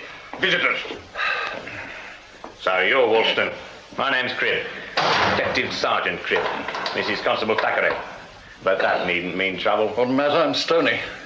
Understand me, Woolston. I'm not here for a bribe. Makes a change. I need information. I want to know what brought you here. A police van. I thought you were a magician, not a comic. We'll start again. Now, I don't think you're a jailbird. Stone walls do not a prison make. Right, Woolston. Attention. Now, hand on the table. At the double. Look at his hands, Thackeray. Very nice. Neat set of fingers. He'll need to keep them that way if he wants to stay a magician. What do you call it? Legerdemain? I wonder what sort of legerdemain you'll get up to in Newgate. Might try you on the pump handle. Most manage about 5,000 revolutions a day before the blisters slow them down. Mr. Cribb, for heaven's sake, you wouldn't. Try me. Unless, of course, you prefer to tell me what went wrong at the Canterbury. Well, I don't know. A mechanical fault. You've seen the trick done? I've heard of it. I've seen it done, Sergeant. Probably you have, my dear fellow. It's not original. But not even the famous Dr. Lynn or Masculine used my method. I wouldn't use rubber swords or female contortionists. In that case, Woolston, I'd suggest you had better explain your method. You'll have to be in court. No magician enjoys destroying an illusion. I seem to have little choice. So, imagine a large box. It's empty. A shapely girl steps inside and a door closes on her. Now all you see are her head and feet. Then, accompanied by a drum roll, I take a dozen swords, so sharp they chill the blood, and thrust them through the box. It seems impossible that none will penetrate her body. The audience waits. Then, with the effect achieved, I withdraw the swords, open the box, and show the girl unhurt and as exquisite as when she entered. Hey, how do you fool the audience? Very simply, because the audience sees the girl's face and feet, they believe her body must be facing them. But it has to be. Because, Constable, you believe your eyes. You see boots and you think her feet are in them. But the boots are several sizes too large so the feet can be removed. But that means the girl can move her body quite freely, so she turns her body to the left, putting it in profile, so to speak, while she still stares directly at the audience. Ingenious and simple. There's more, Sergeant. Let me see. This table, it's nothing more than a flap hinged to the cell wall. I release this clip, and it drops. Same principle is incorporated in my box. To what purpose, Mr. Woolston? Support, Sergeant. You see, once free of the boots, my assistant releases a catch. That releases a flap. Narrow, but still strong enough to provide the support necessary for her body to be kept clear of the blade. Except that at your last performance something went wrong. The flap gave way under her weight. So she couldn't avoid the sword? Not completely. She managed to twist away from the first one. Unfortunately, the second penetrated the fleshy part of her leg. Surely she tried to warn you. Yes, she did, but she usually looks alarmed as I drive home the swords. It's part of the act. No, Constable, I only knew something was amiss when I felt some resistance. What happened then? Well, there was deplorable confusion. A policeman climbed on stage, a doctor appeared, but nobody wanted to open the box for fear of aggravating the girl's injuries. And I, in my own distress, failed to appreciate one point of significance. What was that, Mr. Woolston? Everyone but me thought she was impaled through the stomach. They turned the box round so that it was horizontal. Then one of the boots dropped off. Well, that provoked screams from the audience. Anyway, a carpenter sawed the box open and the girl was taken to Charing Cross Hospital. And that was when you were arrested? Yes. And all because the wretched girl kept on screaming that I'd impaled her on purpose. Ah. Had you quarrelled recently? No, we'd had a few wry words earlier in the evening. She was putting on weight. And she didn't take kindly to your criticism? She did not, but I was right. She was too blasted heavy for the flap. You examined it after the incident? In all that confusion? No. And you won't be able to now. Stage managers never keep useless props backstage. Evidence should never be destroyed. Tell me, Mr. Woolston, what are you charged with? Assault. But I understand there may well be other charges. The damn girl isn't in any danger, is she? I believe not. Mr. Woolston, this girl, would you have wanted to hurt her? No. But you had quarrelled earlier. Constable, I'm a professional. I have a reputation in all the halls. That girl was a first-class assistant. But to get her that way, I had to train her. Without that, she'd still be at the Alhambra earning 10 shillings a week as a figurine and taking drinks from soldiers in the interval. In the valley, was she? Until I rescued her. Then she spoiled everything by putting on weight. Yes, ruined my career. The hours I spent teaching her how to move in the box. Now it's all destroyed. If so, I'm sorry. But I'm grateful for your plain speaking. Now, Thackeray, we mustn't detain Mr. Woolston. My nose tells me there's a pot of Newgate stew close by. And I ain't planning to stay for lunch.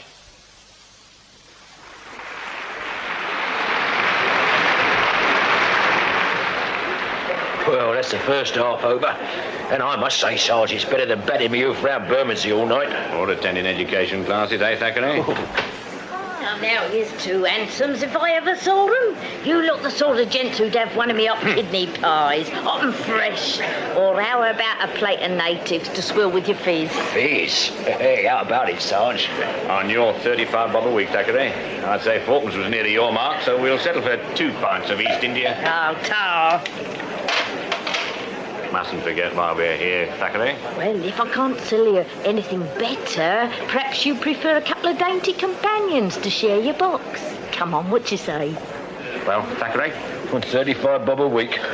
Anyway, Sarge, you said I wasn't here to enjoy myself. Ah, then I'll bid you good night, gents. Enjoy the rest of the show. Looks like they're starting.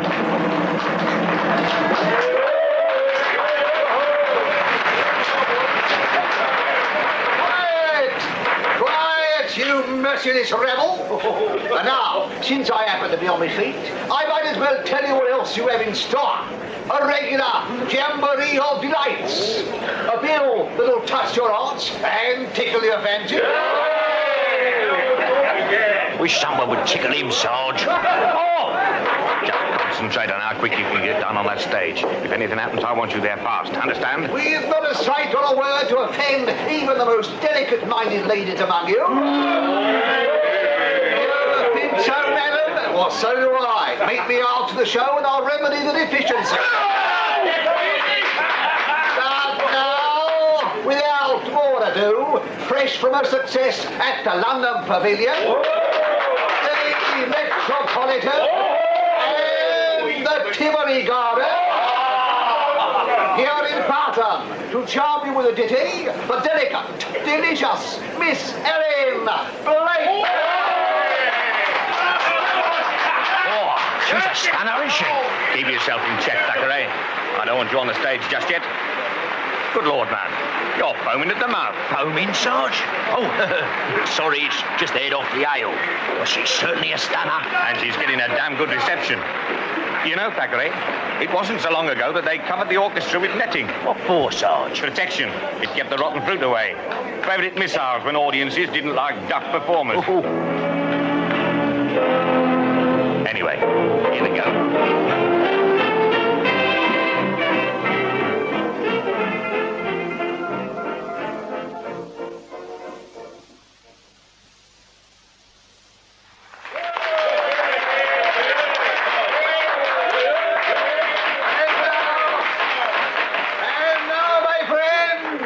Not being a temperance observer, I shall enjoy a tipple of fizz.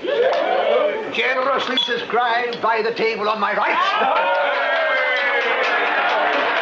And while I drink their health, the show will proceed with a redoubtable display of manly vigour from that sovereign of strong men, that Hercules from Rotherhithe, the great Albert.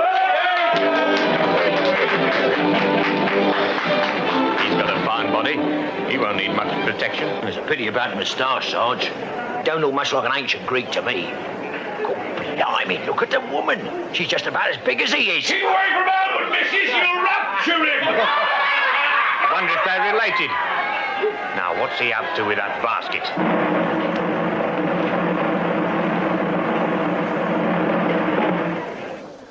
For my son Albert's first feat, a unique portrayal of the greatness of Britain and her empire. Blimey, Sarge, you ain't going to lift those barbells. Thackeray, that prop basket.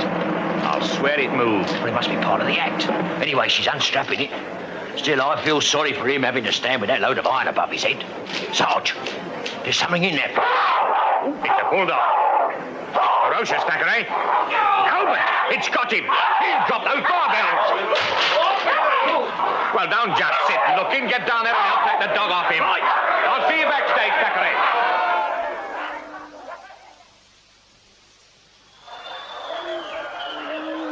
Careful. Oh, right. Get him on the couch. Yeah, he's all right. Right, everyone out. The show goes on as billed. Now, where's the medicine chest? Howdy, man. Look here, you. This is my theatre. Yeah. Where do you want the basket, Sarge? Oh, I'm bleeding to death. Get that vicious animal out. I don't want anyone else in here. Sorry, old boy. But that dog is evidence. And I'm a police officer. Major Chick. Ah, but you're a right man in an emergency. This gentleman says he's a policeman. Really? I wouldn't have said so. Looks too blasted intelligent. Detective Sergeant Cribb, sir. And that's Constable Thackeray sitting on the dog basket. Uh-huh. Chick. Percival Chick. Major, retired, late adjutant, 8th Hussars. I'm a detective. Private. You may have heard of me. Can't say that I have, sir. But after I've attended to Albert, perhaps you'd care to tell me why you're here. Oh, well, then you better have this here. Iodine.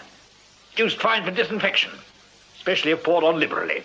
The rare capacity for enlivening a man. Right, Albert. Let's have a look. Thackeray, your pocket handkerchief. Sarge. What the... Albert, dearest, I just heard. Is he injured badly? We don't know, Miss Blake. Not until I'm allowed to attend to him. Major, perhaps you'll support his leg. And you, Miss Blake, try and keep Albert from becoming further distressed. Yeah, not too much blood. Dog's teeth sank in a bit. Now, Albert, I'll just wipe the wound clean. There. Then we make a pad, saturate it with iodine, and apply it so. Absolutely perfect, Sergeant. Damn it, man, you're wasted at the yard. Should be an army surgeon. You'll be all right now, Albert. And no other injuries? Only my ankle. I twisted it when I fell through the stage. They'll keep you off work for a couple of weeks, and you can thank that blasted dog of yours for lost wages. My dog? That thing isn't my dog. Why, Beaconsfield wouldn't attack anyone. He's so old, it's all he can do to stand. Substitution? Sure, we've a cunning adversary here, Sergeant. Quite. Well, Albert, if that animal ain't Beaconsfield, where is his lordship? Well, I don't know. Last time I saw him was when I put him in his basket, just before Miss Blake's act. I like to watch it, so I prepare all my props first. So the dogs could have been exchanged at any time after that? I suppose so. The substitution must have been made while Miss Blake was performing. Who else would be in the wings at that time? Almost anyone. Music hall is different from the legitimate theatre. We changed the running order to fit the star billings. Like tonight, Miss Jenny Hill went on at 8. Nothing could alter that because she had to be at the Royal Aquarium at 9 and the Pavilion at 9:15. So I had to change the order to ensure I had enough time to get a cab across to Tothill Street. And that can happen on any night, so you see, Sergeant. Surely you've some notion. Well, I'll make an inventory if that pleases Scotland Yard. Let me see. We have the Red Indians and Salt and Battery. They're policemen too. The Daltons, 9, or is it 10 stage hands? Or shall I continue? No. You've made your point. But you, Major, why are you here? Told you. Investigating. I engaged Major Chick last week. The halls have suffered a series of strange occurrences recently. I considered having him here as an insurance. However, your swift arrival also indicates that you were on watch. Why? That's not important for the moment. Major, you've been here a week. Have you noticed anything irregular? Anything at all? It's deuced difficult to answer, really, Sergeant. Nothing here but chaos. Stage hands being hired and fired on the same day, dancers and stage door Johnnies waltzing around the back. Not to mention the... Beaconsfield. I found my beautiful Beaconsfield. There he was, all alone in that horrible quick change room, by himself. And if Miss Charity Finch-Hatton had not found it necessary to adjust her garter, we might not have found him for hours, would we, Beaconsfield? Thackeray, a chair. Please sit down, ma'am. And, Thackeray, get that other animal out of here. Oh, very good, Sergeant. Cowboy, you're under arrest. Cribbs is the name, ma'am. I'm a police officer, and I should like the liberty of asking some questions. We shall answer if we are able. Oh, now hush, Beaconsfield. Oh. Well, officer? First, ma'am, can you tell me why you did not notice, before the act, that is, that the dog in the basket was not Beaconsfield. Once we have dressed Beaconsfield, we do not venture near the basket. It pains us enough to have to imprison him. So all we noticed tonight was a dog. And since it was in the right basket and dressed in a red, white and blue flag, we assumed it was Beaconsfield. So you have no idea who might be responsible for the mishap? If we were aware of that, Mr. Cribb, you might be arresting us now. We would not take kindly to anyone who was inconsiderate enough to harm our poor little pair. I will remember that, ma'am. But now you must attend to Albert. He will require assistance in getting to his lodgings. Assistance? Surely a little dog bite isn't going to stop him walking? Yeah, well, I twisted my ankle when I fell. I'll have to rest for a couple of weeks. Rest? Oh, for 2 weeks? I can't put any weight on it, Mum. So I will be forced to return to serio-comic singing just to keep out of the workhouse. Do you hear that, Beaconsfield? I'm sorry, Mum. Not as sorry as I am. And now perhaps my big, strong man will tell me how he intends to get home. Are we to carry him on our back? We'll see to Albert, ma'am. Miss Blake, if you'll be kind enough to fetch his clothes. Come on, Albert. Oh, arm round my shoulder.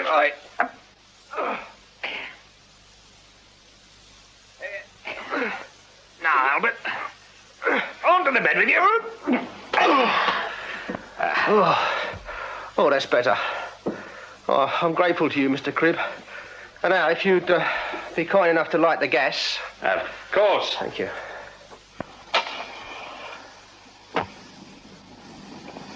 And you've assisted me greatly. I have, Mr. Cribb. A background on the halls. Very useful. Just one thing, though. Miss Blake. She has a number of admirers? A great many. But I don't have cause for worry. Ellen does not encourage mashers. Could one of them have arranged tonight's episode? No. No, whoever took Beaconsfield from the basket knows a rare amount about the act. Anyone knowing that much would realise that any overture to Ellen would be a waste of time. Which, to my mind, Albert, leaves us just one suspect. Who, Mr. Cribb? Your mother. Ma? Oh. There isn't much she hasn't done in her time but ruin our act. Upset Beaconsfield? Never. You're quite certain she isn't responsible? I'll take my oath on it. You may have to. Oh, nothing else you need? Right. I'll be on my way.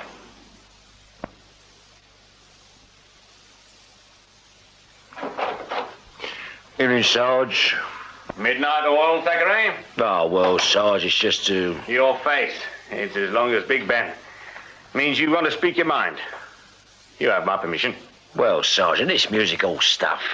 It ain't worthy of you. There ain't even a corpse to make it worthwhile. You could have had one tonight if the dog had had rabies. I agree, Thackeray, that what happened tonight may not have been murder, but it was a professional assassination. Albert was laughed off the stage, and that, Thackeray, has ended his career. And when the villain goes on to challenge me... Challenge you, Sarge? Yes, Thackeray. Forgotten the warning on the playbill? I haven't, and I don't intend to. Now, you've studied the report? Yes, Sarge. What do you conclude? Oh, very little, really. The more I read, the more ridiculous it seems. Thackeray, you're incomparable. I knew you wouldn't fail me. Yeah, of course it's ridiculous. That's the whole point. The point? Ridicule, Thackeray. The common element is ridicule. There's no better way to ruin a performance than by ridicule. Imagine what would happen if your precious Irving fell through the stage in the last act of The Bell. Heaven forbid, Sarge. He'd be finished. Just as Albert was finished when the dog bit him. Can you see any audience ever taking him seriously again?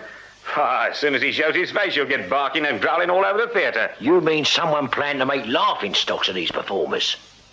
Well, the point is, who have they fallen out with? Find one common denominator. One name. That, Thackeray, is what I hope for. Until I tried tracing the victims. Trouble is, they've all disappeared. Quit the lodgings, except for Woolston. At least he's still safe in Newgate. Well, I wonder where they've gone, and why. Poverty, Thackeray. Lack of employment raises problems. For all the spangles and champagne, your average artiste is usually just one step away from the poorhouse. No forwarding addresses, Sarge. No, all their letters go through agents. Only trouble is that not one of our accident-prone friends has been to collect. There's a stack as tall as your hat waiting for the Pincus sisters, and they weren't even injured. Well, we could list them as missing in the police gazette. Already done. But the fact remains that 6 people have vanished, and that, Thackeray, is why I've arranged for a constable to watch Albert's lodgings. And just to be on the safe side, perhaps you'd better get into plain clothes. Take over, Sarge. In the morning. You can relieve him at 6. I don't anticipate any difficulties.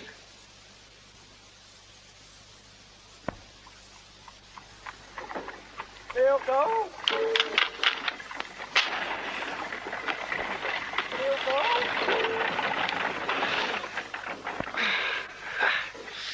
Smoking on duty, Constable?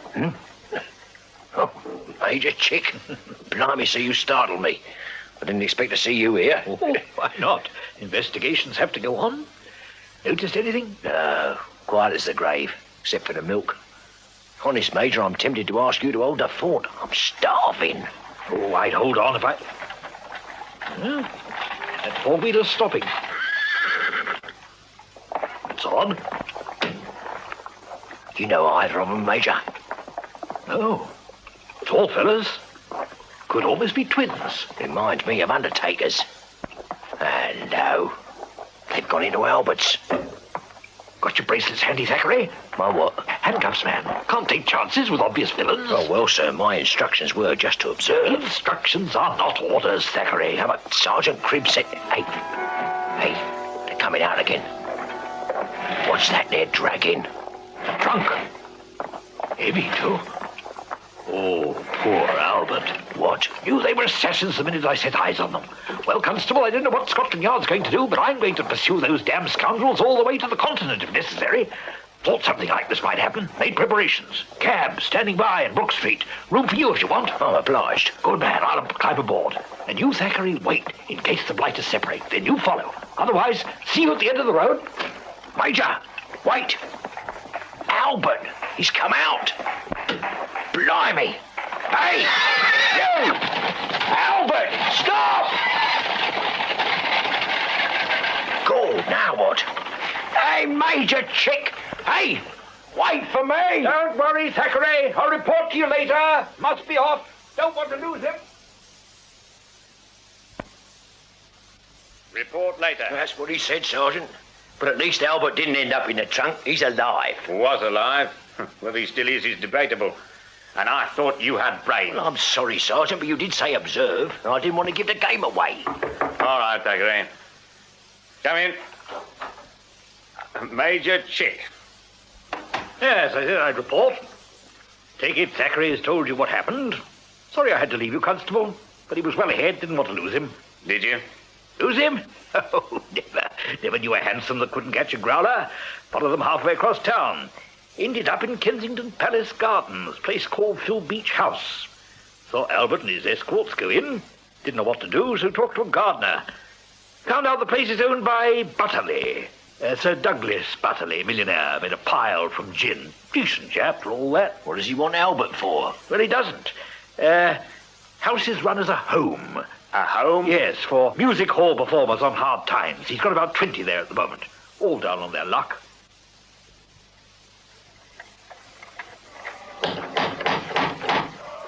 Down on their luck? You know, Thackeray, looking at this place, it's no wonder they left their lodgings. Makes me wish I'd been on the old Sarge. It's a blooming palace. A gin palace. Gin palace, Sarge. Ah, never mind, Thackeray. Good morning. We are police officers. Kindly inform the tenant. Talkative fella. Thackeray, hear anything? Just singing, Sarge. Which is Sunday. That song ain't never been in my hymn book.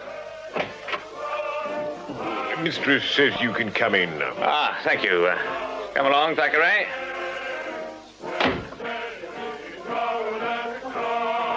Blimey. It's a museum. Look at those posters and those masks. Sarge, the furniture. Oh, please come in, gentlemen. I'm Mrs. Body. Sergeant Cribb, ma'am. This is Constable Thackeray. Routine check, ma'am, on missing persons. I understand you run a home for destitute performers. That is correct, Sergeant. The singing you hear is an entertainment we're rehearsing. One never retires from the theatre. That banging, however, is not part of the performance. I have the gas man here. On a Sunday, ma'am. That's a mighty regular. Gas leaks, Constable, are not respecters of Lord's Day observance. The gas man informed me it could be dangerous if neglected. Now, do sit down and explain how I may assist you. I'm obliged, ma'am. Ah, you've chosen to sit on a precious relic, Sergeant. Oh. No, don't move. That chair is the very one that W.G. Ross used in the 20s when he sang the Ballad of Sam Hall. The condemned suite. Ah, you remember. Splendid. Mr. Cribb, I do believe that you're a connoisseur. An overstatement, ma'am. My interest in Sam Hall was purely professional. Still, it's a fine collection you have here. Obviously, you are knowledgeable, Sergeant. I do hope I can help you, and then you'll have to come back. It will be my pleasure, ma'am. Now, about these missing persons. I believe that... Mrs. Body, that noise. Oh, Could you... Of course, Sergeant, if you'll excuse me. Quick, Thackeray, through that other door. Check the gas man. Right, I'll keep watch. You there. Slap bang in the enemy camp, what? Major Chick. You better get back. I'll hold the fort out here. Right, Major. Sergeant? Don't bother, Thackeray, I heard. Do forgive me for rushing away. They were quite unaware that they were disturbing us. I've asked them to be quieter. Now to business. Get your notebook ready, Constable. Oh, a notebook, oh dear. It's enough to make me forget my own name, let alone those of my guests. Just ignore Thackeray, ma'am. Think of him as just another mask on the wall. Now, please, dear lady, try and recall the names for me. You're so considerate, Mr. Cribb. You remind me of my late husband. Your eyesight, I trust, is quite in order. I believe so, Oh, ma'am. do not count on it. Nus quam tuta fides, as Mr. Body used to say. Nus quam who? Latin, Thackeray. Our confidence is nowhere safe. Oh. No, don't write it down. Mr. Body lost his spectacles in Hyde Park. He was unable to locate them and walked straight into the Serpentine. Unfortunately, he'd never learnt to swim and he drowned. A tragedy, ma'am. But your guest. Oh, yes. So now there's Beatrice and Alexandra. They sing. Surnames, Mom. Never mind, Thackeray. Well, the surname is Dartington. Dartington. They arrived 18 months ago. Then there are the other two sisters. They have a trapeze act. Would they be called Pincus, ma'am? Well, yes, Lola and Bella. And were it not an old joke, I'd say they were very highly strung. Decent, but rather high-spirited. I think they missed the exercise. They aren't working. Oh, regrettably, no. The poor waifs had an unfortunate accident. It forced them to give up the alls. It was the same with the others, you know. Miss Goodbody, Miss Archer, Miss Hayward, Miss Tring. Penelope Tring, the voice on the swing. Ah, you know of her. Oh, Penelope will be so pleased.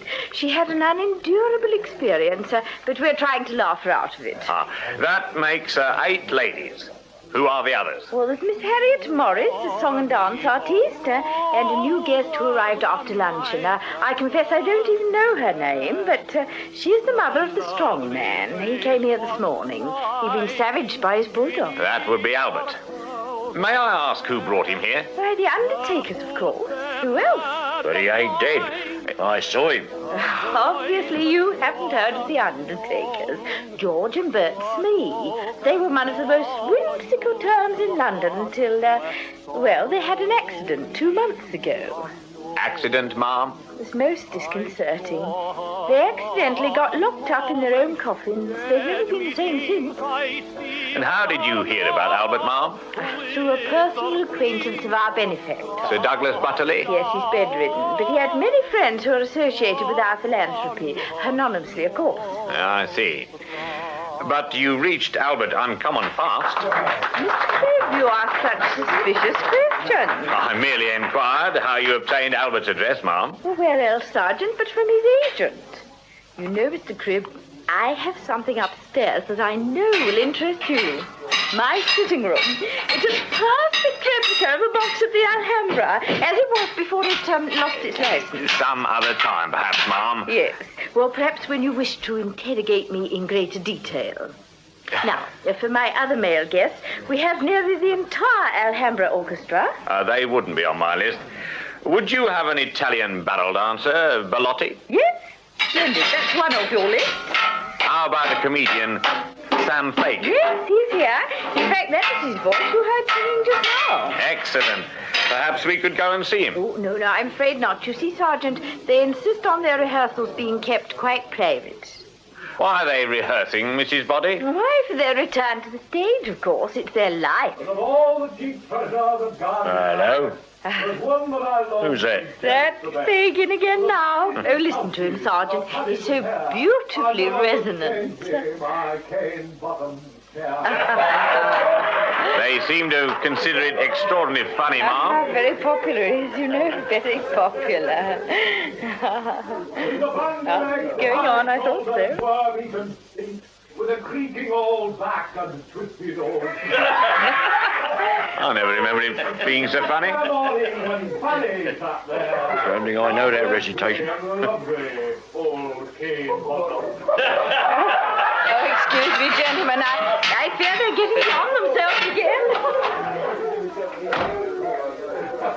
Can't have much feeling in holding good. Oh, be quiet!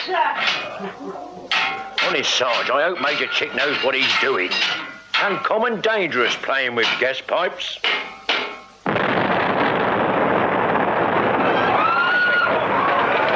Thackeray, get in there. Find the gas main, quick. Mrs. Body, are you all right? Look after someone. Thackeray, the Major, how is he? He's gone, Sarge. Room's empty. Windows blown out. No sign of a body. No such luck. And as far as I can see, the old place is smithereens.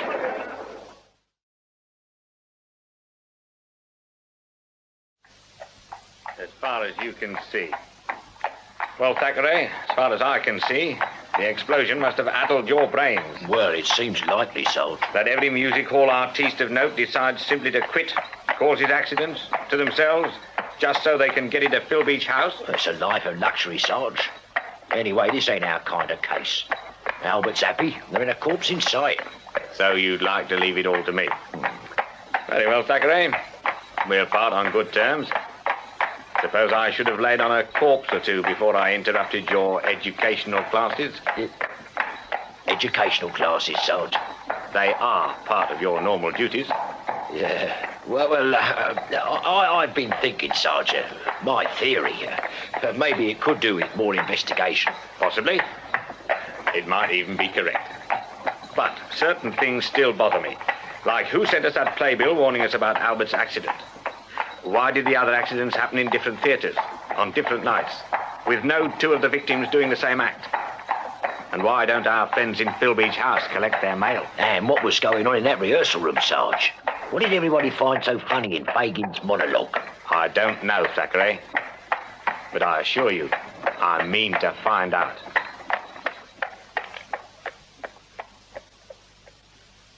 Reckon you'll have something on him, Sarge? Thackeray, in the statistics branch, we have something on everybody. If you know where to look. Let's see now. Butterley. David. Daniel. Here we are. Sir Douglas Butterley. Very wealthy. 90. Bedridden. Lost his power of speech. Lives in a nursing home in Eastbourne. Any family, Sarge? One. Son. Missionary in Ethiopia. Oh. Stands to inherit 3 wool mills, 2 houses, 3 distilleries, over 100 pubs, and... Well, I'll be damned. Why, Sarge? A music hall. The Paragon at Victoria. Hey. Small, but puts on a fair show.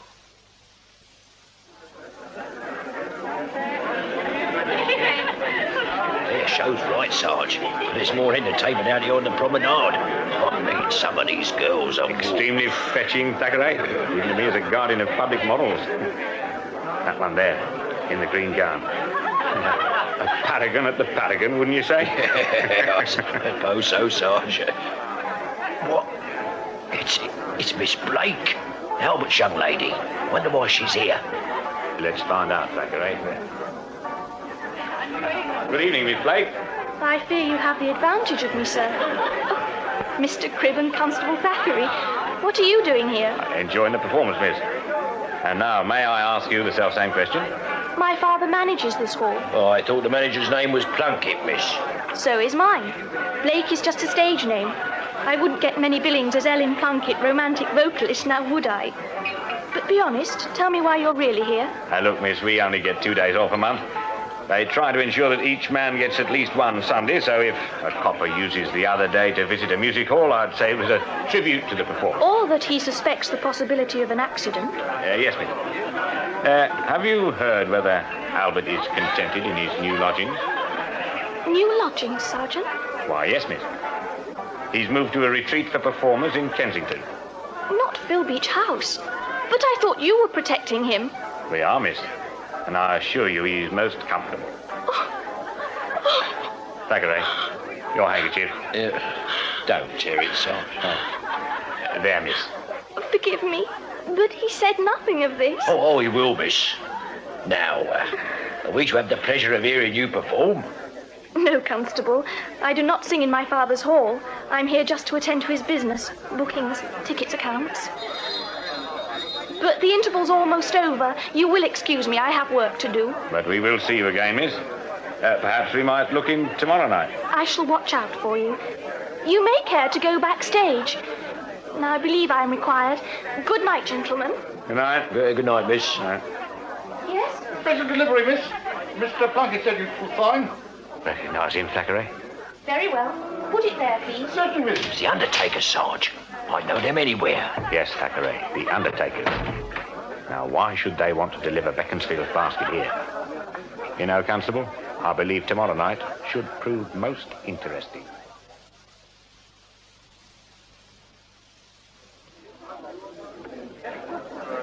Interesting, Sarge. Plain punishment. Even worse than last night. Good evening, gentlemen. I believe we had an arrangement. Miss Blake, an offer to visit backstage, I believe. I must leave for the Grampian in half an hour, but we can commence in the canteen and then go through to the wings, if you care to follow me.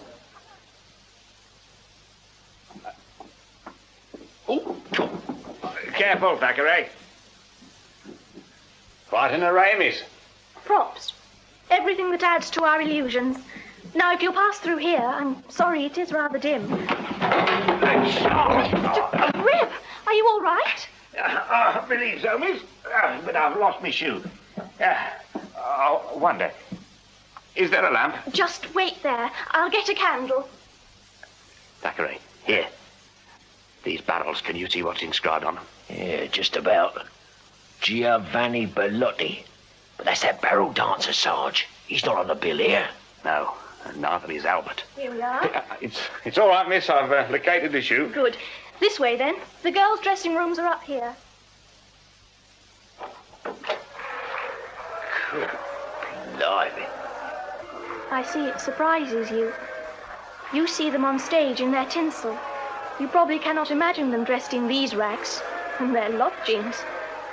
No, Sergeant. There isn't very much glamour for them once they come off the stage. What's the burnt newspaper for, miss? They use it for lining the face, like all this here. Chalk, India ink, cheap recipes for beauty. But they have little choice. Unlike some of those fallen women who parade on the promenade, I hate each and every one of them. Whores, miss, need pity, not hate. No, Sergeant, hate. For their lacquered lips, their rows of jewels, their expensive perfumes, while my honest girls have nothing. Try telling them that virtue is its own reward, especially as they stand shivering, watching those other Jezebels being handed into carriages. Well, if it's any consolation, miss, and I see a rare amount of the seamier side of life, not many of these fallen girls will escape the poorhouse. Remember their faces, miss. One of these days, you'll see them again, older, sicker, peering at you from the threepenny gallery at the Grampian. The Grampian? I'd forgotten. And now there's no time left to show you the wardrobe and lighting box. Ah, don't worry yourself, miss. We'll find our own way out. You hurry along. By the way, Miss Blake, can we pass on a message to Albert? Albert? But you said he was... Laid up at Phil Beach House, he is. But we may have occasion to visit. Yes, please. Tell him he is in my thoughts. Now, if you're certain you'll be all right... I will be fine. You just hurry along, miss. Very well, then. Right, Thackeray. Let us proceed. Wouldn't do to be found in the ladies' dressing room. This way, I think.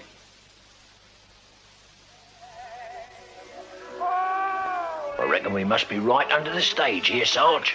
Correct. The show is just about done, and I don't want to be disturbed. Not until I've taken a look around the hall.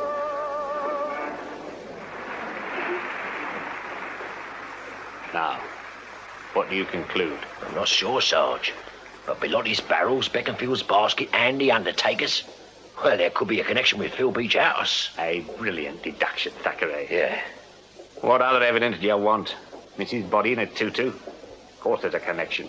If Belotti's barrels are here, he isn't going to be far behind. But he ain't advertised on the bill, Sarge. Nor is Albert or any of the guests from Phil Beach House. But I'll lay a guinea to a shilling that somewhere here there's a room full of their props.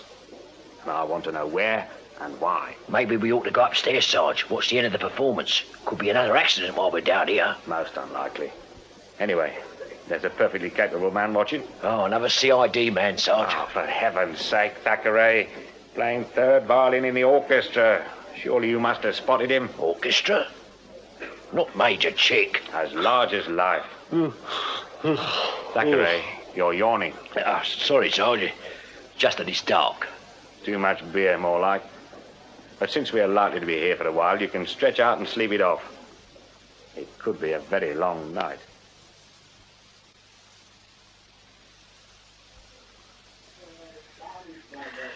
Sarge.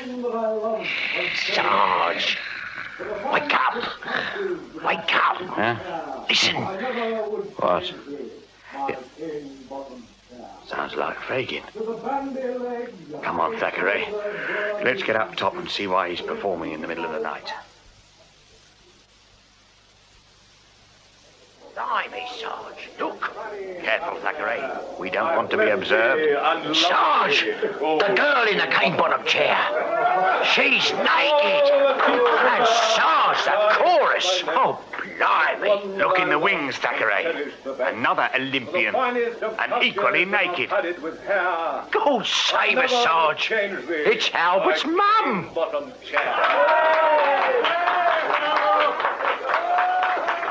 Yes, Thackeray. But look at the audience. Those two in the box. Know them? Audience, Sarge? No. 2 MPs? 3 peers of the realm? In the front row, Thackeray. Second from the right. Oh, no, Sarge. Blimey, I'd heard he was a lad. Here, let's go before we get done for treason or something.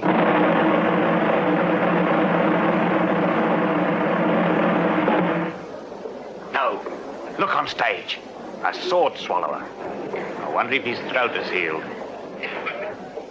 Thank you, my lords.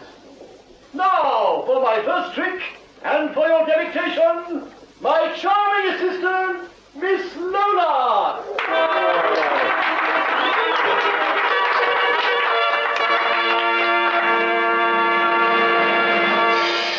Sarge, it's Lola Pincus or I'm a Dutchman. At least she's decently clothed. Patience, gentlemen. You may think you've seen all too little of Miss Lola, but soon you will see even less. This is the most marvelous fluid in the world. Drink it, and you disappear completely. But I feel obliged to announce that it is not for sale, just in case any gentleman would like to give it to his mother-in-law. Ah, Miss Lola, your cloak. Our friends may like to be assured that you are flesh and no mere illusion. Cool. How can she do it, Sarge? Stand there like that. Ah, Miss Lola, drink.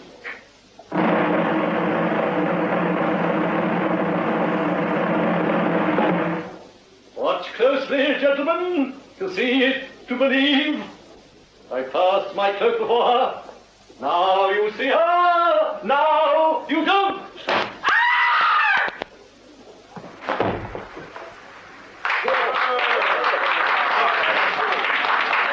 Thackeray, backstage, quickly.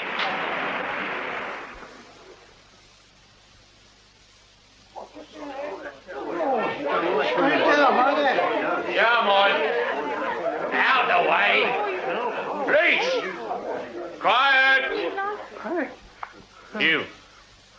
What's happened? Well, she came through the trap, screaming. Yeah, we was waiting for her under the trap, and suddenly she screamed and she come through. She hit the mattress, twitched, then she was dead. Just like that.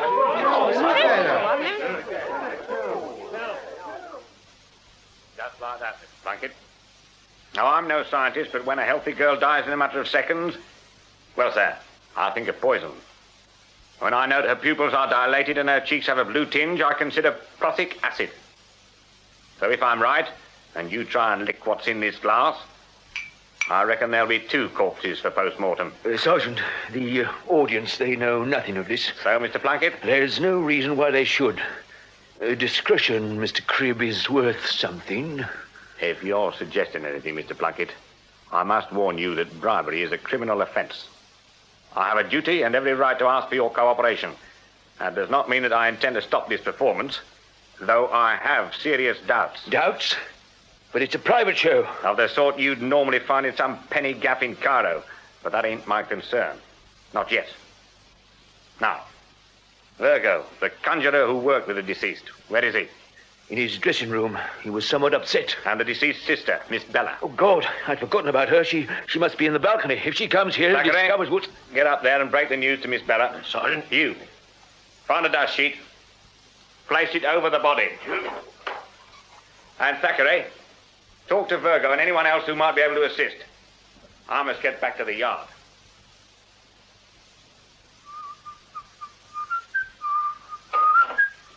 Oh, hope I'm not intruding. Thackeray told me you were here. Sit down, Major. Thank you. I didn't know fiddling was one of your talents. Thought I saw you prowling. Didn't make a move. Assumed you might be incognito. Thoughtful of you, sir. Now, draw up a chair. You know about the tragedy, of course. Miss Pinker's? Yes. Another accident that went wrong? Hardly, sir. The poor girl died from prussic acid poisoning. Gad. Murder. By person or persons unknown. Exactly, Major. But I intend to alter that. Now, what may I do for you? I said I'd keep you informed. I've been sniffing. Have a pretty good idea what's going on at the Paragon. I'd be pleased to hear, Major. Well, it's pretty run-of-the-mill, except that it's owned by Butterley. You know he has an affection for theatricals, hence Phil Beach House. Now, all the residents are destitute. They stay there, are rehabilitated, and return to their careers at the Paragon. And that's it. You've met Sam Plunkett, Major. Plunkett? Oh, the manager wallow. Oh, fellow with all the philanthropic tendencies of Shylock, huh? Quite. But experienced enough to know that none of Butterley's destitutes could ever fill the Paragon. Suppose so. Especially when the place is overloaded with second-rate singers. So? So, to build up audiences for the Paragon and line his pockets, he had to book outsiders. I don't understand. I thought he was pledged to using people from Philbeach. He is, and to prevent Sir Douglas from getting suspicious, he had to put on some kind of show using the destitutes. He decided on a late-night performance, indicated that the proceeds were for charity, touted the gentry using Sir Douglas Butterley's name, and sold the house out within a week. Amazing. Wouldn't have thought it possible. Plunkett chose his customers carefully, Major. Promised them something out of the ordinary. Then he persuaded 2 of the vocalists from Phil Beach House to appear, wearing little more than a spotlight. They stopped the show. Suddenly, there he was, running a private music hall for the gentry and sitting on a gold mine. They're all very well, Sergeant, but every female in Phil Beach wouldn't work in well, you know. Well, anyway, even his clientele would soon tire of that. Of course, sir. Plunkett knew that. The show needed expanding. He couldn't recruit outsiders, but he had to provide variety. And if Phil Beach House couldn't supply them? Yeah. The accidents. He had them laughed off stage, then got them into Phil Beach House, and a performer living off charity wouldn't argue too much about the work he was offered. Is that it? That's only my theory, Major. And he ain't going to admit it. What? And 6 of the victims were on his bill last Still night? not evidence, Major. And there's another problem. The audience. There were a couple of gents there that I couldn't place. Sitting large as life in a stage box, feeding oysters and bubbly to their doxies. I sat here most of the night wondering. Came to me this morning. I knew. Well, man, who were they? Coppers. I'd seen them here, in the director's office. Oh. Deuced awkward. Yes, Major, as you say, deuced awkward. Especially when the press starts sniffing about the murder. If their names get out, I'll be lucky just to be sent back on the beat. So Plunkett will get away with murder? Oh, you can't be serious, Cribb. Think of that poor girl. I am, Major. And as I recall, there's more than one way to skin a cat. So, if you'll excuse me, sir, I think I'll go and inspect a box from the old Alhambra. I'll call on you later at your lodgings. Copied from a box at the Alhambra. This room is a perfect replica, Sergeant. Yes, Mrs. Boddy. It certainly brings back memories. Oh, just step inside, Mr. Cribb. I have a small trolley containing refreshments, and I'll draw the curtains. So much cosier. Thank you. There. Now, just sit down comfortably. Thank you, Ma'am. Now, I trust you will not object to my discussing a personal matter. Oh, not in the least, my dear. Down the hatch. Well, Ma'am, about Miss Lola, there are certain complications. Oh, such a tragic accident. No, Ma'am. Such a tragic murder. Murder? But I understood... Murder, Ma'am. As a result, your friend, Mr. Plunkett, could be in serious trouble. Especially as he has mentioned his connection with you at Phil Beach House. My reputation, Sergeant, is beyond reproach. I assure you, he said nothing indelicate. The connection appeared to be purely of a business nature. In that case, he's telling the truth. The residents here need work, and the Paragon provides it. Tell me, Ma'am, the deceased, Miss Lola, what kind of a girl was she? You'll forgive my amusement, Mr. Cribb. I hesitate to speak uncharitably of the departed, but to be frank, any member of the opposite sex was like a curtain call to Lola Pincus. She flirted with all the guests. Sam Fagin, Bellotti, Professor Virgo, almost the entire orchestra at the Paragon. Did that not lead to bitterness? Yes, especially as Lola had agreed to assist Bellotti with his barrel act. Then she took up with Virgo without a word of explanation. So Bellotti disliked Virgo. Dear me, no. Bellotti knew that Virgo hadn't taken Lola away. In fact, it's still a mystery how they wheedled their way into his act. You're sure Miss Bella couldn't have persuaded him? Bella? My dear Mr. Cribb, that girl was completely dominated by her sister. Lola always had the last word. Oh, I know of only one occasion when she met a match, but, oh no, my chit-chat must be boring you. On the contrary, Ma'am. Well, it happened last Monday. Albert, the strong man, and his mother brought their dog into the dining room. Lola objected most strongly. Any criticism of Beaconsfield would not have gone down well with Albert's mother. Oh, completely incommoded her. She retorted that Beaconsfield was a working member of a troupe and so had every right to be present. Lola fought back. A dining room, she said, was no place for, pardon me, Mr. Cribb, stinking animals. In that case, said Albert's mother, perhaps Lola should leave, for Beaconsfield at least was bathed fortnightly, which was more than she cared to say about Lola. A formidable lady. She was a rare sight, portraying Britannia. Ah, you enjoyed her portrayal. Then I have news for you. She's soon to accompany Albert in a new tableau arranged specially for the Paragon. You mean that the exhibitions are to continue? Callous it may seem, Mr. Cribb, but we have no choice. The date was fixed well before Lola's untimely demise at the command of a most distinguished patron. Lord. Not the... He's old enough to have a mind of his own. He has been before, you know, incognito. Now that he chooses to declare his interest, we must not disappoint him. And that is why Albert is making such an effort. Why, Mr. Cribb, where are you going? Over the edge of this box, ma'am. I have urgent matters which require my attention below. Honest, Sarge, who'd believe it? Yes, Thackeray. Now you know I'm a reasonable man. I know you don't ask for much, Sarge. And I'm no malcontent either. But surely an officer is entitled to some support from his superiors. Oh, that's what they're there for, Sarge. But did I get any? No. I spent half a day convincing the yard it was important enough to disturb the inspector on his day off, and then, do you know where I ran him to work? His club? No. At the Westminster Aquarium, goggling at fish. Ah, Sergeant, he says to me, didn't know you were an ichthyologist. After you and I have been running around like lunatics trying to prevent a national catastrophe. Fair makes me sick, Sarge. Anyway, I told the inspector what I'd learned from Mrs. Boddy, and do you know what he said, Thackeray? No, Sarge. He said it was an affair of state, that he already knew about it. Well, Sarge, you've done your loyal duty. You can't do much more. Not unless you charge Sam Plunkett with murder. Maybe I'm cynical, Thackeray, but somehow I don't think there'd be any future in charging Plunkett. Anyway, I've been ordered to lay off the Paragon. Makes me feel completely impotent, Sarge. Hasn't affected me as badly as that. But if I can't approach Plunkett, Who else can? Search me, Sarge. A private investigator, Thackeray. Someone like Major Chick. Get her moving, Cubby.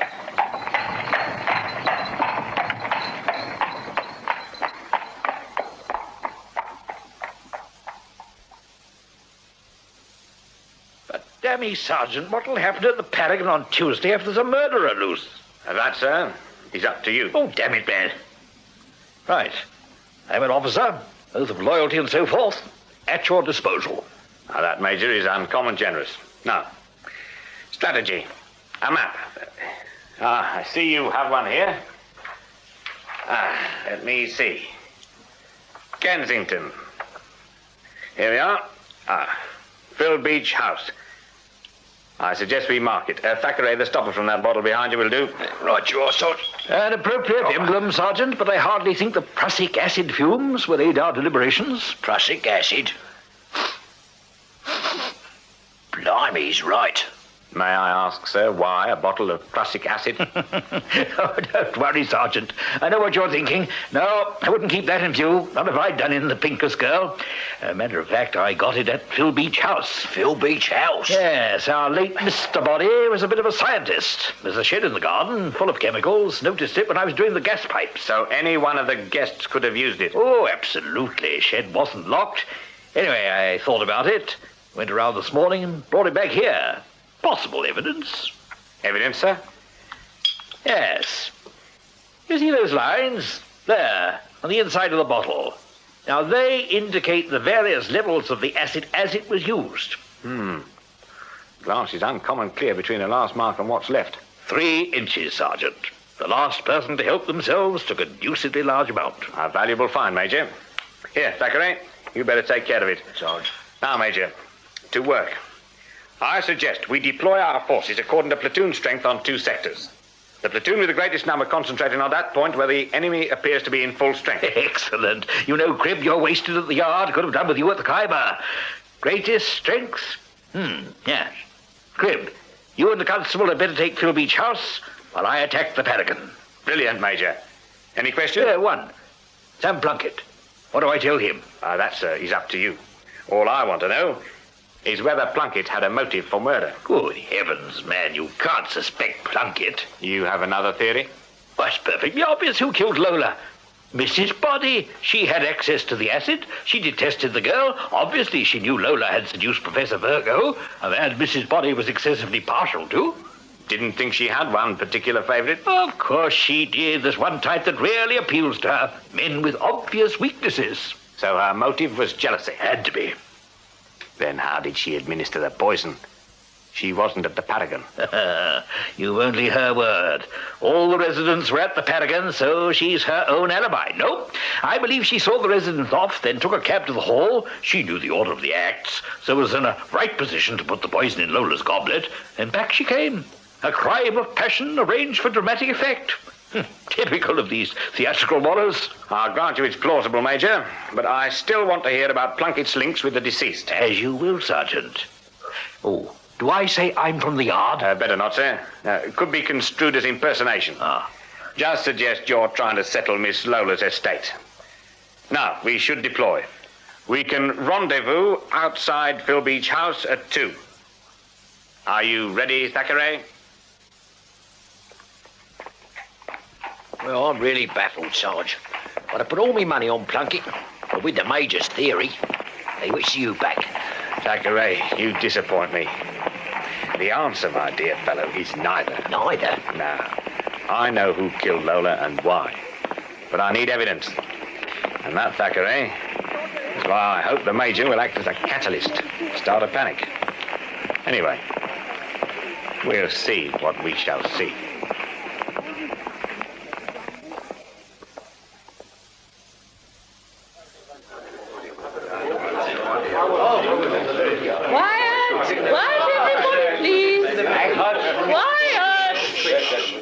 Thank you. When you're ready, Sergeant.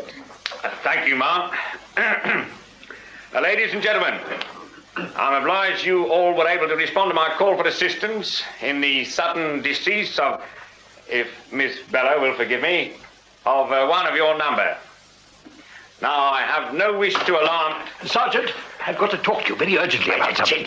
I said at 2 outside. New development. Plunkett says his daughter's disappeared. Vanished last night. Went out to see her young man and never returned.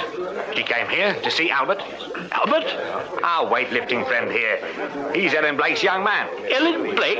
Begad, Sergeant, I said Plunkett's daughter. Ellen Blake is Ellen Plunkett. Thackeray, this is appalling. Why didn't Plunkett speak sooner?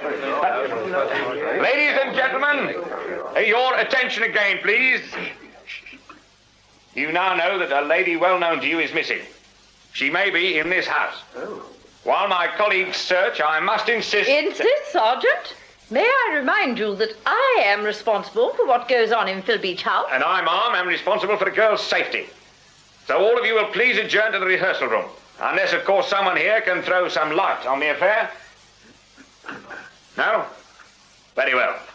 Thackeray, Major, proceed. Ladies and gentlemen, if you proceed all come to... Albert, I would be glad if you would remain. Step through this way, please. Now, Albert, you didn't blink an eye when the Major burst in just then. Why? I knew already, Sarge. Now, Mr. Plunkett was here early this morning. Mamma and I were up early. He told us about Ellen. We kept quiet because of the others. You thought they might be jealous of you walking out with the governor's daughter, that it? Walking out isn't allowed. Rules of the house, eh? Well, do you think she's here? No. She was here yesterday for half an hour. I'll swear she hasn't been back. She was happy to see you well again, I dare say. Well, less than I expected. Especially when I told her about the benefit next Tuesday. She didn't think I was fit. Suggested I get a doctor's opinion. Sergeant Cribb, please, I must sit. Mr. Plunkett. Albert, I must converse with him in private. The matter is grave and urgent. It pertains to your daughter, sir? That, sir, is no concern of yours. This time it is.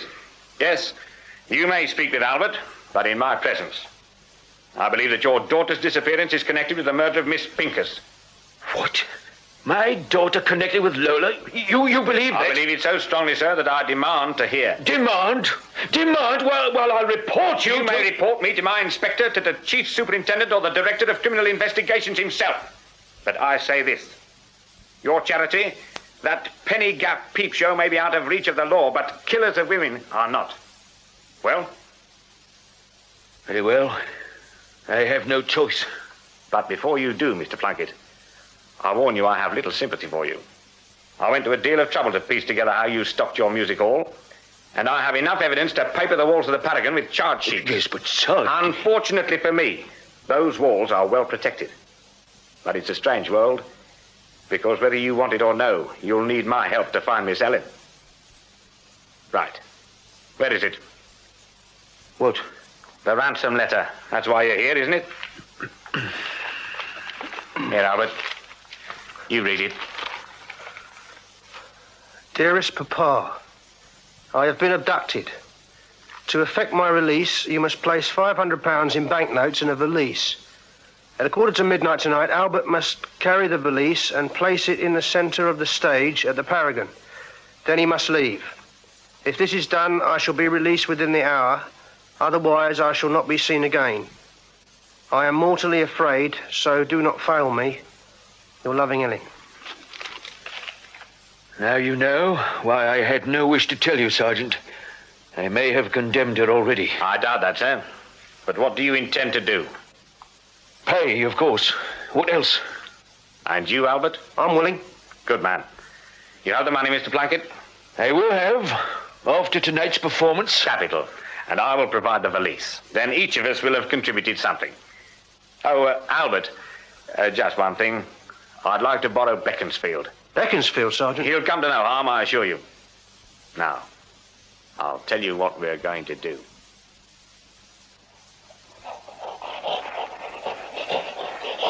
Steady, Beaconsfield. You there?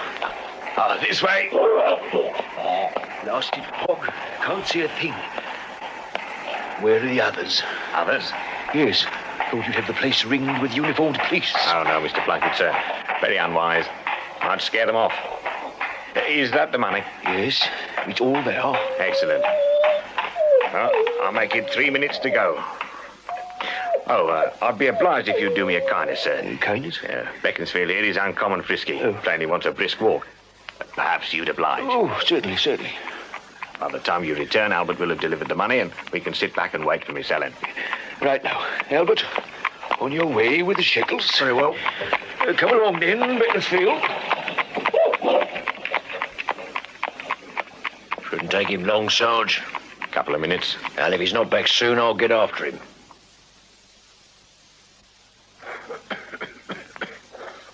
Fog's thickening, Sarge. Can't even see across the street now. Ah, Thackeray. There's someone out there. Can you see who it is? The sound, Sarge. I say it was Albert. Come back. I've done it, Mr. Cribb. You think we'll see Ellen soon? Very soon, Albert. Hear anything inside the hall? No, but I felt I wasn't alone. That's exactly how I feel now.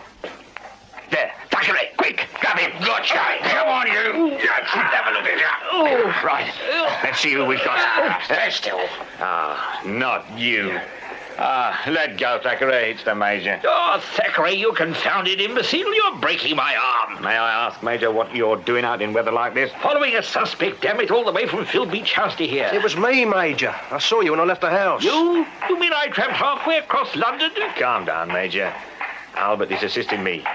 And you, sir, precious near ruined my plan. Well, I didn't know you had one. I thought we were working together. Walked him around. Anything happened yet? Albert's done his part. Now all we can do is wait. What was that? Quiet, Beaconsfield. It's her, I'm sure. Ellen, here. Albert! Albert! Helen, are you all right? Yes, Father. Quite safe. They took the money and then made off through the prop room window. You said they, miss. There were two of them, a man and a woman. Would you know them again? No. Papa, I was terrified. Please, may I go home now? Sergeant, listen. Sounds like flames. Thackeray, Major, quick. Take a look inside and keep your wits about you. This way, Major. Inside the hole. Careful, man! Get back, Thackeray! Quick, it's an inferno! God! Beaconsfield, Major! He's run into the flames! Don't be a fool, man! Come on, back to the others! Sergeant, Beaconsfield escaped. He's in there. Don't worry, Thackeray. My hole next Tuesday. You can't let Beaconsfield burn. Grab him, Thackeray. Oh, you murdered him, Cribb. I saw you. You slipped his leash. Yes. He's assisting the police. Come on, Beaconsfield. There's a good dog. Give it here. That's it. That's it. The valise. But Ellen said the kidnappers took it. And but for Beaconsfield, I'd have found it a mite hard to prove they didn't. Then why kidnap Ellen and leave the money? They didn't. They didn't? No. Because they didn't exist. Did they, Miss Blake? Cribb, you're insane. Look at the poor girl. Anyway, why should she do such a thing? Why, indeed. But I fancy it had a lot to do with Albert. Me, Sergeant? Yes, Albert. Look, the Paragon is in flames and likely to be gutted unless the brigade gets here soon. There'll be no performance on Tuesday, and your honour, Albert, will be no longer at stake. And if I wasn't about to arrest Miss Blake, I've no doubt she'd be making plans to marry you. I hope you know what you're saying, Cribb. Arrest Ellen? On what charge? We could start with obtaining money by false pretences, go on to arson, and end with the murder of Miss Lola Pincus. Now, Miss Blake, if you'll hand over the money, it is in your reticule, I believe. I have a police van waiting at the end of the road. Now, honestly, Cribb, what on earth made such an attractive girl as Ellen commit these dastardly crimes? You've seen her confession, sir. It's all there. Her confession? Yes. But no reason. Puritanism and infatuation. A powerful combination, Major. Puritanism in a music hall singer? Why not, sir? Her own act was eminently respectable. So it was the midnight shows? Yes. And the way in which Plunkett recruited his performers. You mean staging the accident? Exactly, sir. Then she learned that Albert was to be a victim. She decided to stop it and sent that warning. A playbill from the Grampian. Unfortunately, we were not able to prevent Albert's mishap. But what put you on to her? I mean, the bill was sent anonymously. Yes, sir. But I began to wonder about Ellen after our first visit to the Paragon. She knew we were on the force, but she made no effort to warn her father. She even took us behind the scenes. She must have known we'd find Bellotti's barrels. Especially as we'd seen the undertakers deliver Beaconsfield's basket. It was that oddity that started me worrying. Especially as her whole demeanour indicated how strongly she disapproved of her father. But you surely didn't suspect that she killed Lola Pincus? No. That was a mistake. But she did, using acid that Plunkett held to fumigate the Paragon. But why Lola? I mean, she had no reason to. She was desperate to save Albert's reputation. The hall had to be closed before the command performance. The only thing that would guarantee that was a death. And Lola Pincus's act was the only one which allowed the use of poison. Killing a showgirl was nothing when it came to saving Albert from dishonour. By now, Ellen was fanatical about stopping Plunkett. What she hadn't realised was how important his reasons were for continuing. Presumably, he will be kept out of everything? Rest assured, Major. Royalty, in this country at least, is still sacrosanct. Huh. But you still had other suspects. There were only 5 possible murderers. Albert's mother, I eliminated her because she came into the wings well after Lola's props had gone on stage. Albert was bedridden at Phil Beach House, so he was out, and so was Mrs. Body, since she was watching his interests. And you, Major, were in full view, fiddling in the orchestra. Cribb? You mean you suspected me? I suspect everybody. But as I said, sir, having eliminated the others, all I was left with was Sam Plunkett and Miss Blake. I couldn't see Plunkett killing Lola in his own hall. Which left one suspect, Ellen Blake. Then when Plunkett arrived with a ransom note, I realised she was worried, trying to throw me off the scent. But she still wanted to keep Albert. So by seeming to put him at risk, she made him a hero. But surely she didn't need the money. It punished her father and made a good dowry for Albert. So you let her collect it? Yes, but I supplied the valise well smeared with aniseed, so that Beaconsfield could sniff it out. Unfortunately, I didn't foresee the fire. You think she started that deliberately? Well, the brigade seemed to think so, sir. It served Miss Blake's purpose. Total destruction was the only way to stop the command performance. Her father wouldn't be able to put on any more indecent shows, and the police would be burned to a crisp. Fortunately for us, Beaconsfield did his work well. Really, Cribb, you astound me. I assume your superiors have been duly grateful? Promotion, perhaps? Not exactly, sir. The entertainment at the Paragon had quite a following. From the top down, you might say. And as to the blaze, well, some could consider that I just let the Paragon burn. So, to avoid any possible suggestion that a police officer disapproved of Plunkett, it was agreed that all credit should pass to you. Oh? In fact, sir, there will be an excellent editorial in the Times describing your part in the whole affair. Really, Cribb, Thackeray, possibly, well, deuced grateful. Could do my practice a power of good. Oh, but you two, surely there has been some recognition. Well, sir, some of the managers of the halls have clubbed together and produced a reward, eh? Yes, sir. But as Thackeray and I are police officers, we are unable to accept it. However, we should like to present it to you. Thackeray? Yes, sir. Here it is, sir. A ticket allowing you, Major, free admission to every music hall in London for a whole year.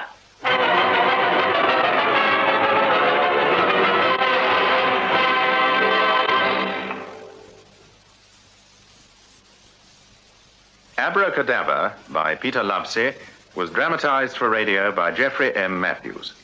The part of Detective Sergeant Cribb was played by Frank Windsor, and that of Constable Thackeray by John Hollis. Major Chick, Peter Bathurst; Albert, Nigel Anthony; Bella Pincus and Ellen Blake, Helen Worth; Lola Pincus, Jane Knowles; Music Hall Barker and Master of Ceremonies, Alan Dudley; Education Officer and Mr. Plunkett, Douglas Blackwell; Woolston and Virgo, Rolf Lefevre; Fagin, William Edel; Mum, Margot Boyd; Mrs. Body and Beaconsfield, Alwyn Griffiths. The play was produced by David H. Godfrey. Audible hopes you've enjoyed this program.